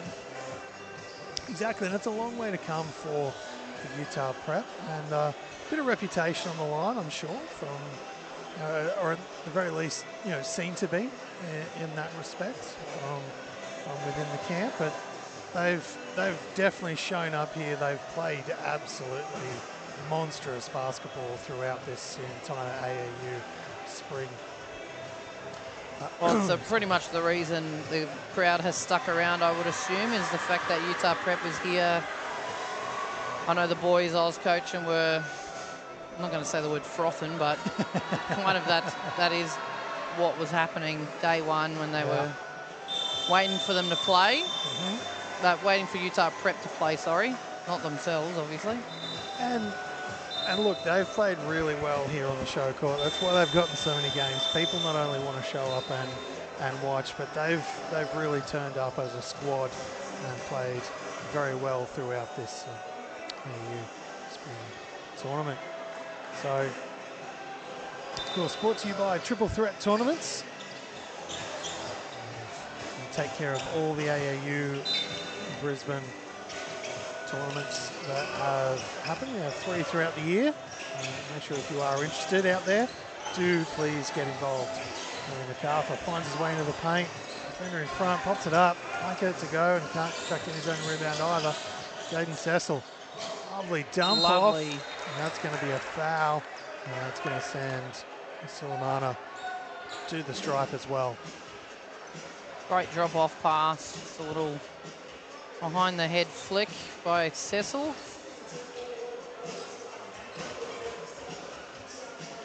And just a little bit of an air of confidence as well here from Utah. I know it's only been like 30 seconds, but they just, the arrogance, but they just look 3 super on confident. 1. Down the other end though. drew the foul. Didn't think there was too much in that, but it looked like a very awkward landing. The two has obviously started the game really well. Yeah, it looks like he's shaking his legs. It did look very awkward the way he landed. Two up. Let's do the strike. Misses that one off to the left. Fairly understated pair of Greek Freak sixes he's got on there, apart from, of course, the highlighter yellow swoosh. Making Sesame out. I like the yellow. What shoes are those that Kiss has on? They're the Sabrinas. I like them. Sabrina ones. Mellow yellow. Back. And it's going to splash for Sambe. Yeah, they definitely stood out to me.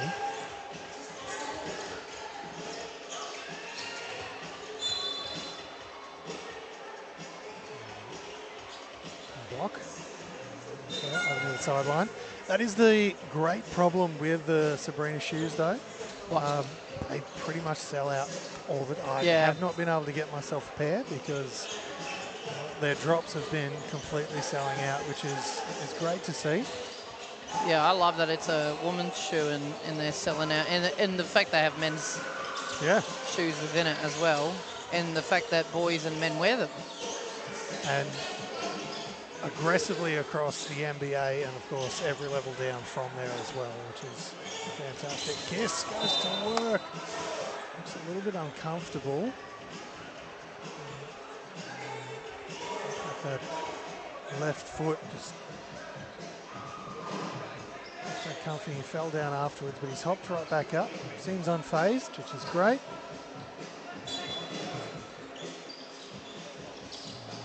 Back to it. 7 minutes now left here in this first half of action.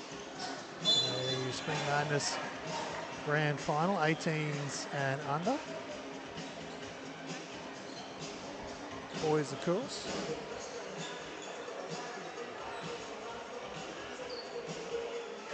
Kiss back on the free throw line.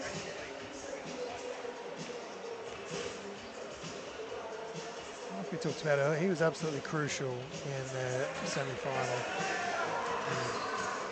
Played the point at sometimes, drew so much attention, but also played with a very calm head. I thought in that semi-final game. Up. This is that one though. Britain. Oh, I should have squared up and shot it. David MacArthur trying to get his point across, but it's not falling on deaf ears for the referee. Oh. Said it probably a couple of times already, but when are they going to say, yep, sorry, buddy? Hasn't happened yet looks today. like a 3-2 zone this time. Messi just snatches that one out of the air. Yes. Shoots it around. Delisi again. A two-handed finish. Gentle one this time. Off the back of the Delisi with a game delay warning, but he's probably got 8 of their points, I reckon, at this point, and he's playing really good this game. And we see Sambe checking back into the game. And Silamano is going to check out for Utah Prep.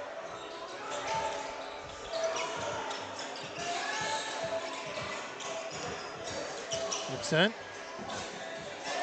Great ball. Yeah. The verticality there without swiping was excellent. Oh, there he goes again. Aggressive finish. I love the turnaround on the rim. He just elevates so easily, doesn't he?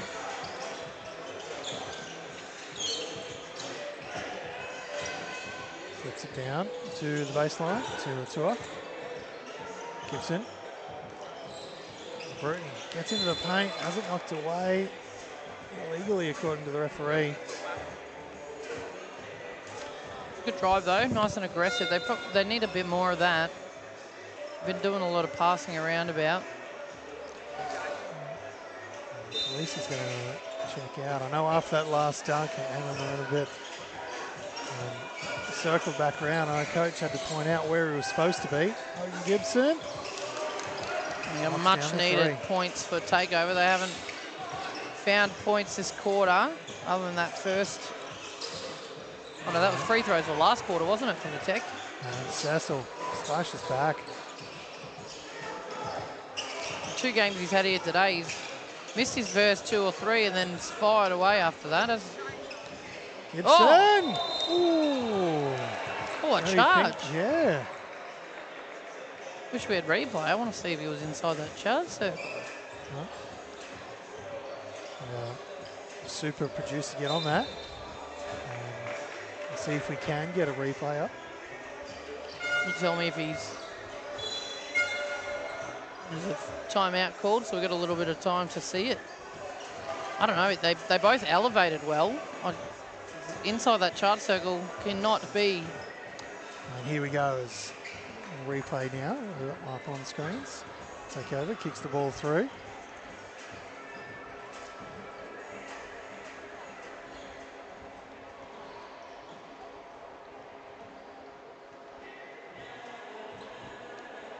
Just teeing that one up now.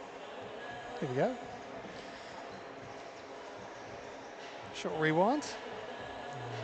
Back to it. Gibbo gets the ball at the top. Oh, he got out there. Did he? Yeah, he got out there, and then the contact took him, quite deep into. Down low. Then that's a really good call by the ref if they've seen that in that time, because that happened really quick. And I know when I looked at it, I know we're quite a ways away, but his feet just seems so far into that charge circle as well.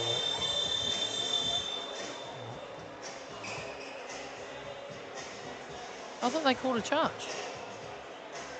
Did they come together and change it? They must have come together and changed it after we agreed after we agreed with the initial.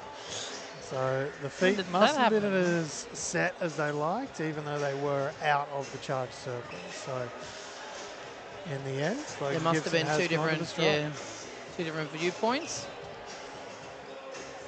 Glad we wasted that whole time out finding it. No, was a good replay. Well, that hangs on the rim and drops in for Logan Gibson. And again, a lot of takeovers points here. Sadly for them, so far in the game, have actually come from the stripe. So they haven't got to the stripe that many times as Jaden Cecil pops that one up. And the big fella, after defense clears out a little bit, Sambe. It's an aggressive with the 2. Bruton kicks it out. A lot of contact in that one, but not enough to disrupt the offensive play, says the refs. Utah takes that away. Ooh. Straughter.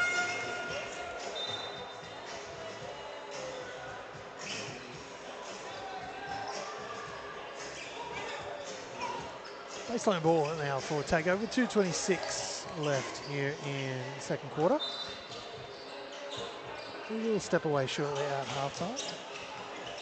We'll be right back with the third and final quarter of the AAU Spring Madness for 2025 here in Brizzy.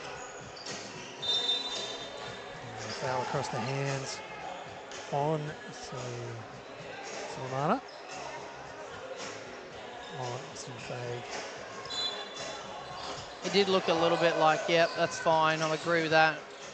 So he might have thought he got a little bit of a mismatch. I'm just going to hack at it. As that one splashes for Straughter. Again, Utah Prep bringing this full court pressure. Send it all tournament, build and build. As that one drops in for Bruton in the corner. They've kept this 18-point margin for about 6 minutes here, where it hasn't extended.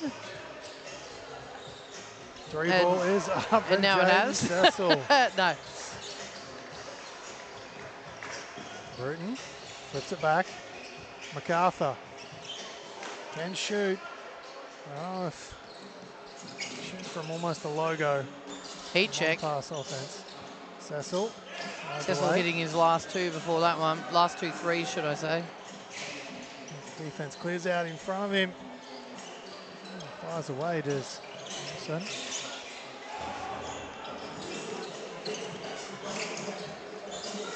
top. It's around.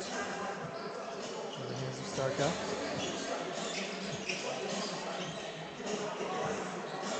Around. Emerson. Go up. Fairly calm two-handed dunk as far as two-handed dunks go in the open court.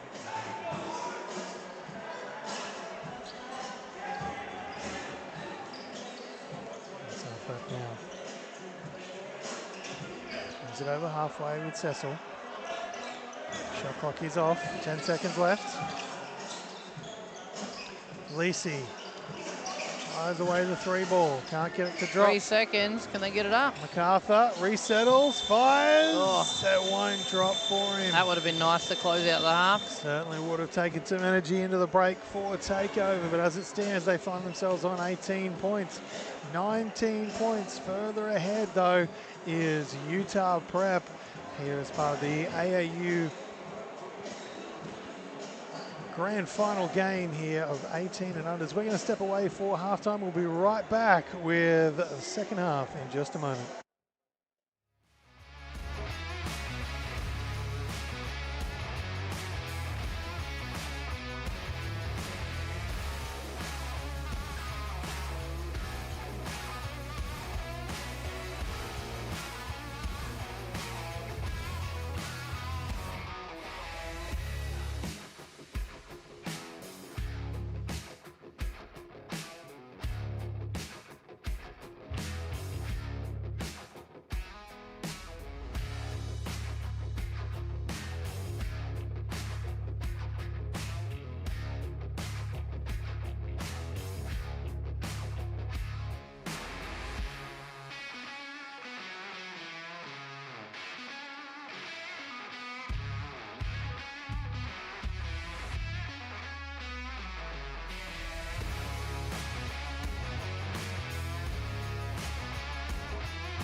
And we're back for second half action.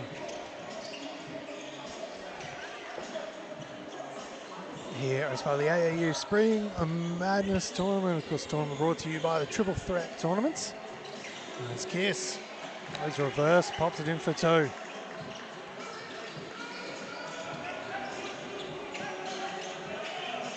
Bruton now. And as they thread the needle, is it taken away? And it's going the other way.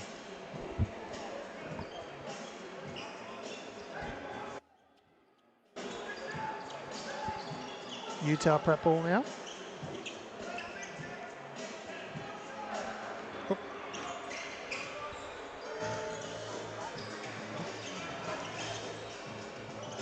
You're going to have to limit, yeah.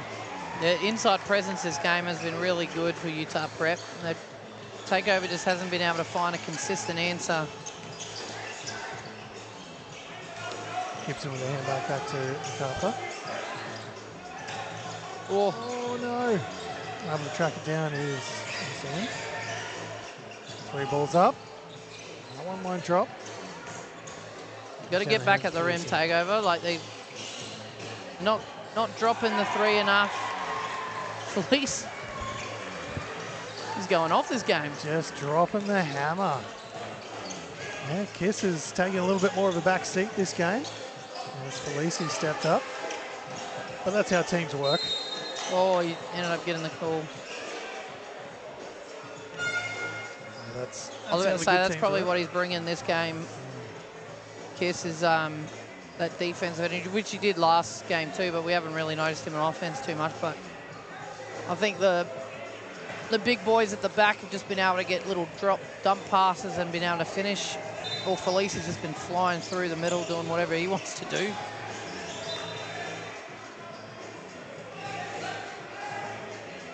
Gibson now. I do love how emotive and the non-verbal signals to his team that the Utah prep coach has been able to, as that fires away and drops in for 3. Well, he was telling Silamano to get on the inbounder and wave his arms like crazy, and did a very good example of how that should look. Exactly. That's what I'm saying. No. Oh.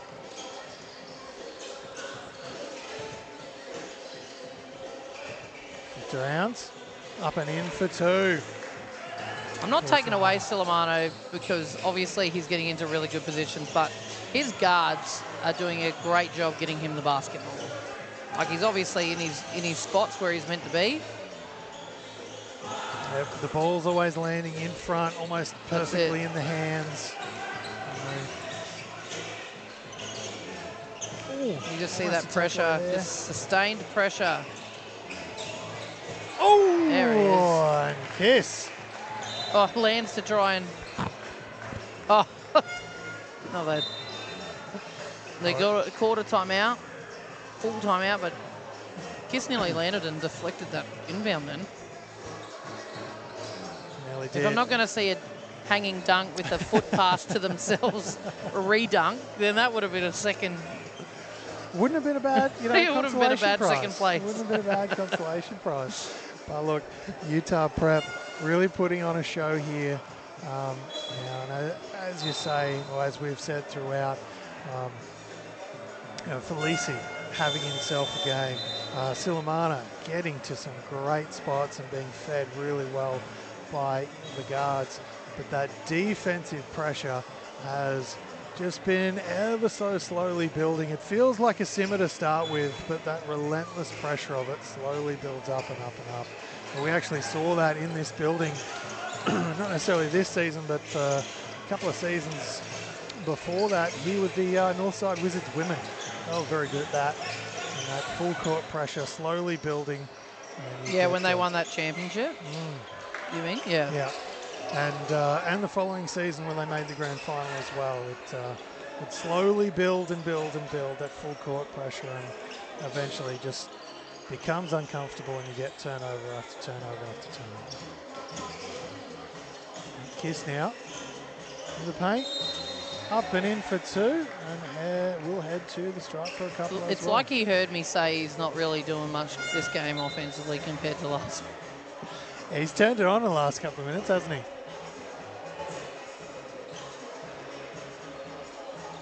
You keep an eye on the Utah coach walking on.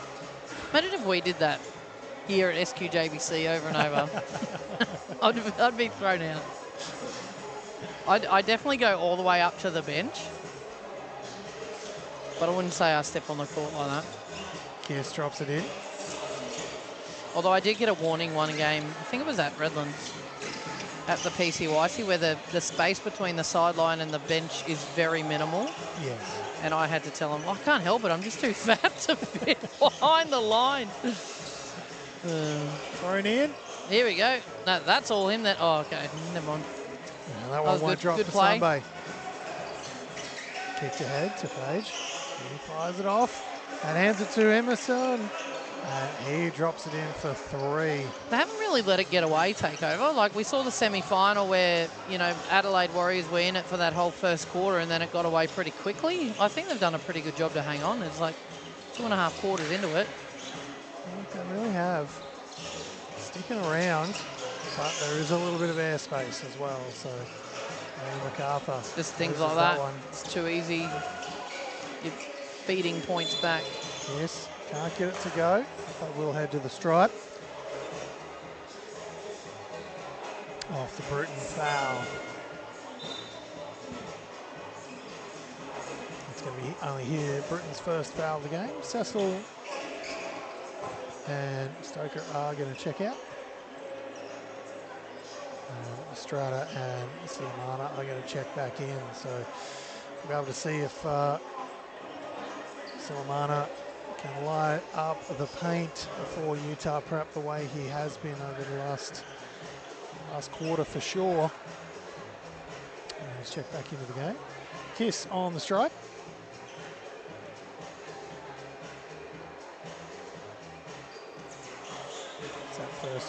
second one to go, sorry. Bruton now. He tries to bring it over. Kicks it through. Corner 3 ball is up, and that one's going to splash. That was a nice quick release. Didn't have much time at all, Page. Lacey, baseline, gets it in with the one hand. He's made more dunks than he has normal shots. Must be nice. Jealous. Oh, totally. Totally. Turns back, kicks it around to Gibson. Back to back. Not quite. Get it to go a little long this time round. Kiss now. Threads the gap, up and in. I think that's a little bit of a difference between Utah Prep and the two sides we've seen them play today in the semi and then this one is they don't hesitate. Like when they're going hard, they just fully back themselves to just go. And you can tell in their finish that they didn't think, oh, should I pass it? Is a D coming? They just full head of steam. All go. But like you say, it's that confidence in your own ability too, which, of course, if you're playing at a place like Utah Prep, you're probably a fairly confident player to begin with, and getting the call up is going to certainly feed that confidence as well. But it is genuinely refreshing to see these young men back themselves, but also make smart decisions. Like we've seen a lot of men of this in this kind of age group completely back themselves, but at the same time into pretty horrible basketball decisions, which is certainly refreshing to see. But Utah Prep currently sitting on 55, takeover 29 points. Again, staying at around that 26, sort of 24, 26 point mark. But Utah Prep doing it comfortably here in the third quarter at the moment. You know how I know Utah's not from here? Is they keep using all their timeouts, despite the fact the NRL starts at 6:30, and he doesn't seem to care. Fair. I know it's no Super Bowl, but come on, mate. No.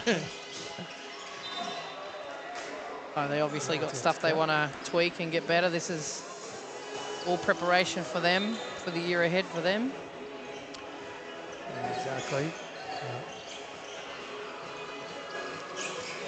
Look, honestly, as well, the AFL one is probably closer to a Super Bowl event. It's more of a bigger deal. Well, I'm going to say that on the back of getting Snoop Dogg, it is. I mean, right? Yeah. And they did at halftime. NRL's is normally the pre-game show, which we're all going to miss. However, we get the pre-game show of Utah Prep. Kiss flicks it around. Cecil flies away from three, halfway down and then out. Tracked down in the end by Sunday. A bit of argy-bargy under the rim. Bound to come out a little bit eventually.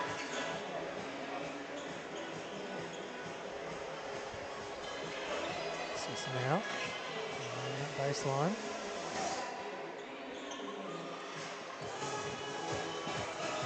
Throw it in. This clock's just going to tick away. Under 1 minute to go. Thumbs up from the ref, and we're back to it. Felici now. Through the hands. Sambe, and all the way back. Full reversal. Cecil. There to go. Nice little teardrop floater. Paint. Hand off to Gibbo. Just as nice. And takeover with their first dunk in a minute.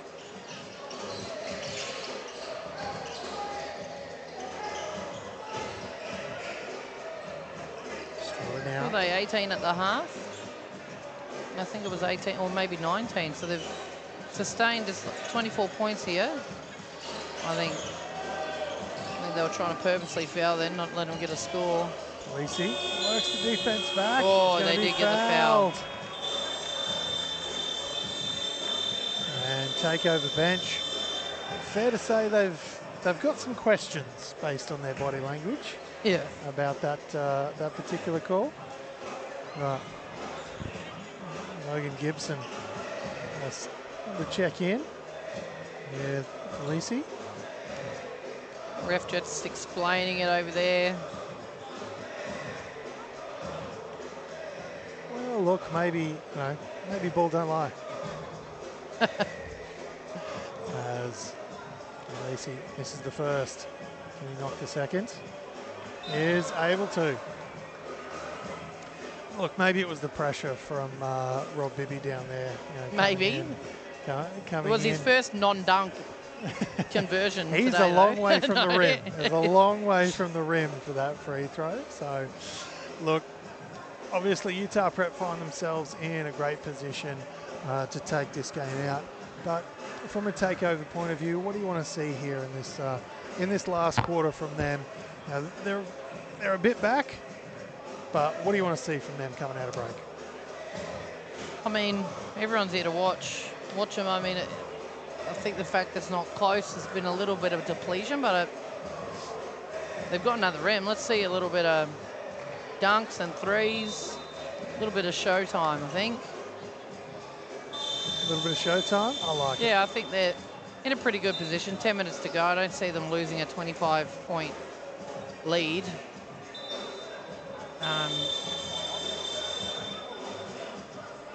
Give the people what they want. Here we go. A show. Takeover. Back on. Or the floor. Takeover gets a 10-point run, 20-point run here and makes it a game. Here we go. McDonald at the top. Rips it up. Not in, but will be fouled. That was a nice little hesitation just to freeze the D up.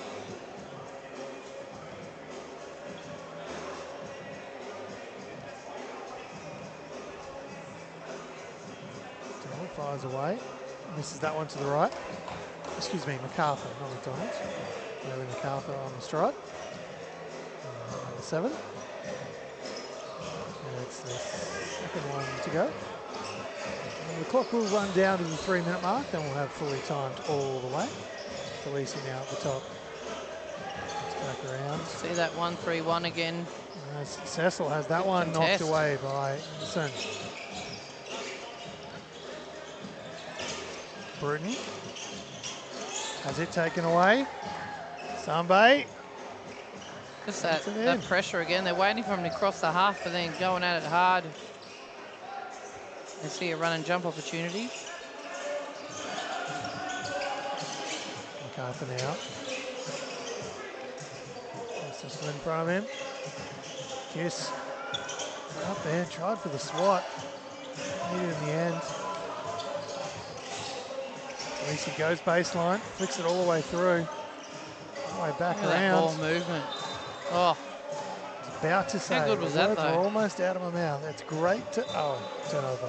But up until that one, that's the kind of ball movement you really hope for it. You hope at the end of the season your team can produce something that crisp and sharp.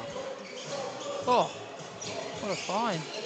Bruton now, resetting for takeover. 7 seconds left on the shot clock. There we go. 3 points is up. MacArthur, it won't go. Kicked well ahead. Up off the glass for Strauter. And he just looks a little bit. So remember that first game, he hurt his hip, must have been a cork or something, and he's just limping a little bit. Yeah, there he goes. Something out.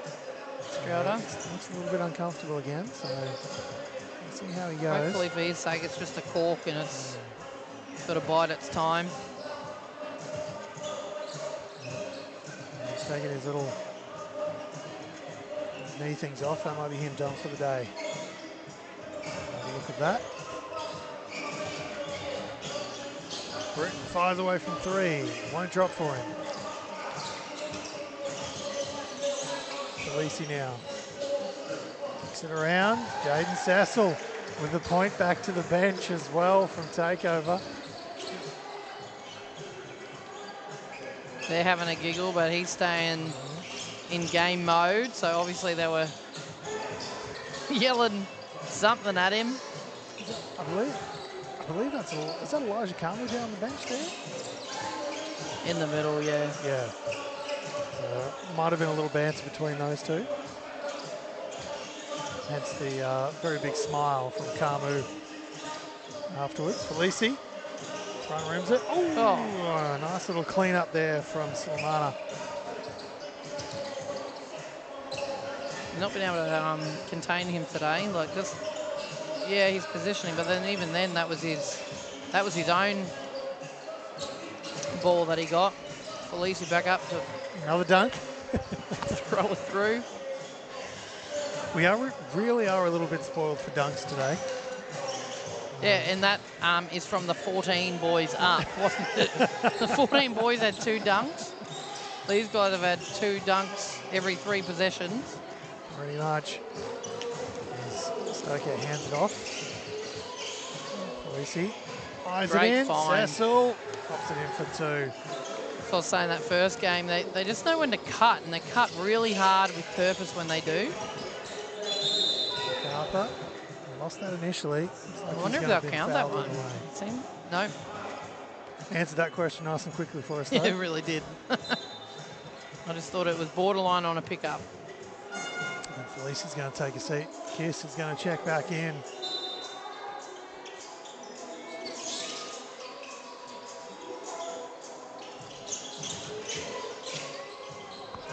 Bruton now. Step back. 3 ball. Leaves the hand in the cookie jar for a long time there. As we see Utah Prep take another one of their... Is he running out? He's got to have run out of timeouts very soon. Utah Prep find themselves on 71 points. Takeover. 32 points back. And just lost that sort of 24 point mark that they were able to hold on to for such a big chunk of that third and start of the fourth. As Utah Prep have just been methodical. They've been really solid on the defensive end. Of course, bringing that full court pressure, building that pressure throughout, realistically throughout the entire tournament. Like it's the full court press has been. Yeah, I think this last quarter is probably the least pressure they've put, but they are still applying pressure once it gets over that halfway line, and probably on the back of the fact they have 7 players. They only played 2 hours ago for their semi-final, as did Takeover, but they've only got 2 as well. But they also seem to have a very clear understanding about what they're doing, where they need to be, and some amazing reversals and clear and crisp passes. It's been a while since I've seen a pass truly like half a step behind one of their players from Utah. Kiss, front rims that one. And it's going to be takeover ball from the baseline. 4:30 now left here in the final quarter of AAU. Anticipated that one. Oh, unlucky he didn't pull that one off. Good hands. 3 balls up. Oh, somehow tipped up. How did that go in? in? Even I know it doesn't count. How did it go in? It looked like it was on the left side of the outside of the rim. Yeah, tapped up by someone up there, but anyway. Out in the end, in essence. And here we go now.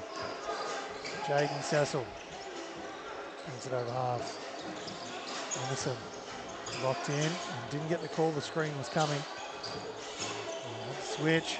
Cecil somehow great pass. Got that right into the hands of Silamana.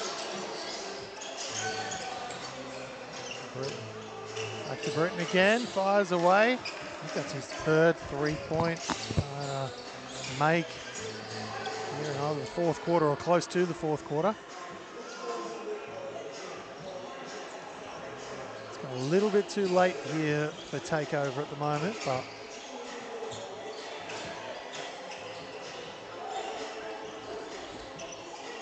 go. Right.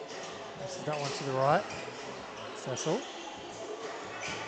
Gives it to Stoker. Gets that one to go. 2. Long 2, according to the referee. Long 2 in the end. That one left behind by Emerson. Kicked ahead to Cecil. I was going to say initially miscommunication, but Cecil and Kiss eventually find each other. There's the alley and the aggressive oop in the end. 2:43 left now. They're fully timed the rest of the way.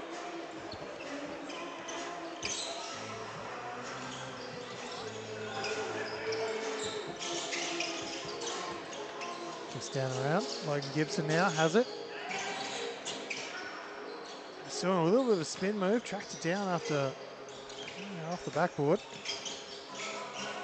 MacArthur. Wasn't tipped in the end. Kiss comes away. Sunday. To a cutting Stoker, and that's 2 more points for Utah Prep.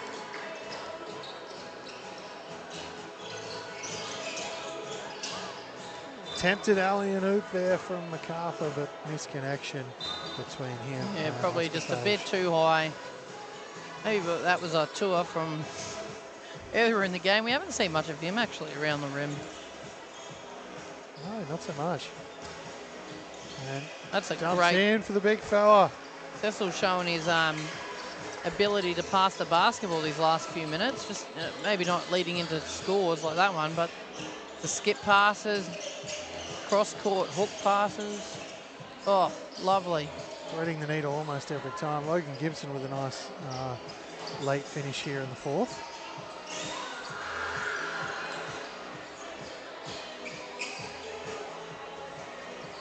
Utah Prep. A little bit slower bringing the ball through. It's a good way to fake out your defender. Pretend to catch it and... No, you did a good job to regather then. That's the line. 60% of the time works every time. Listen, goes away, can't you say that quote, if any young person is listening to this, they have no idea what you just said, but you just sounded a little bit odd. That's fine. I got it, but... It fits with my maths, so that's okay. That's okay. My maths ability is matched by that quote, so that's fine.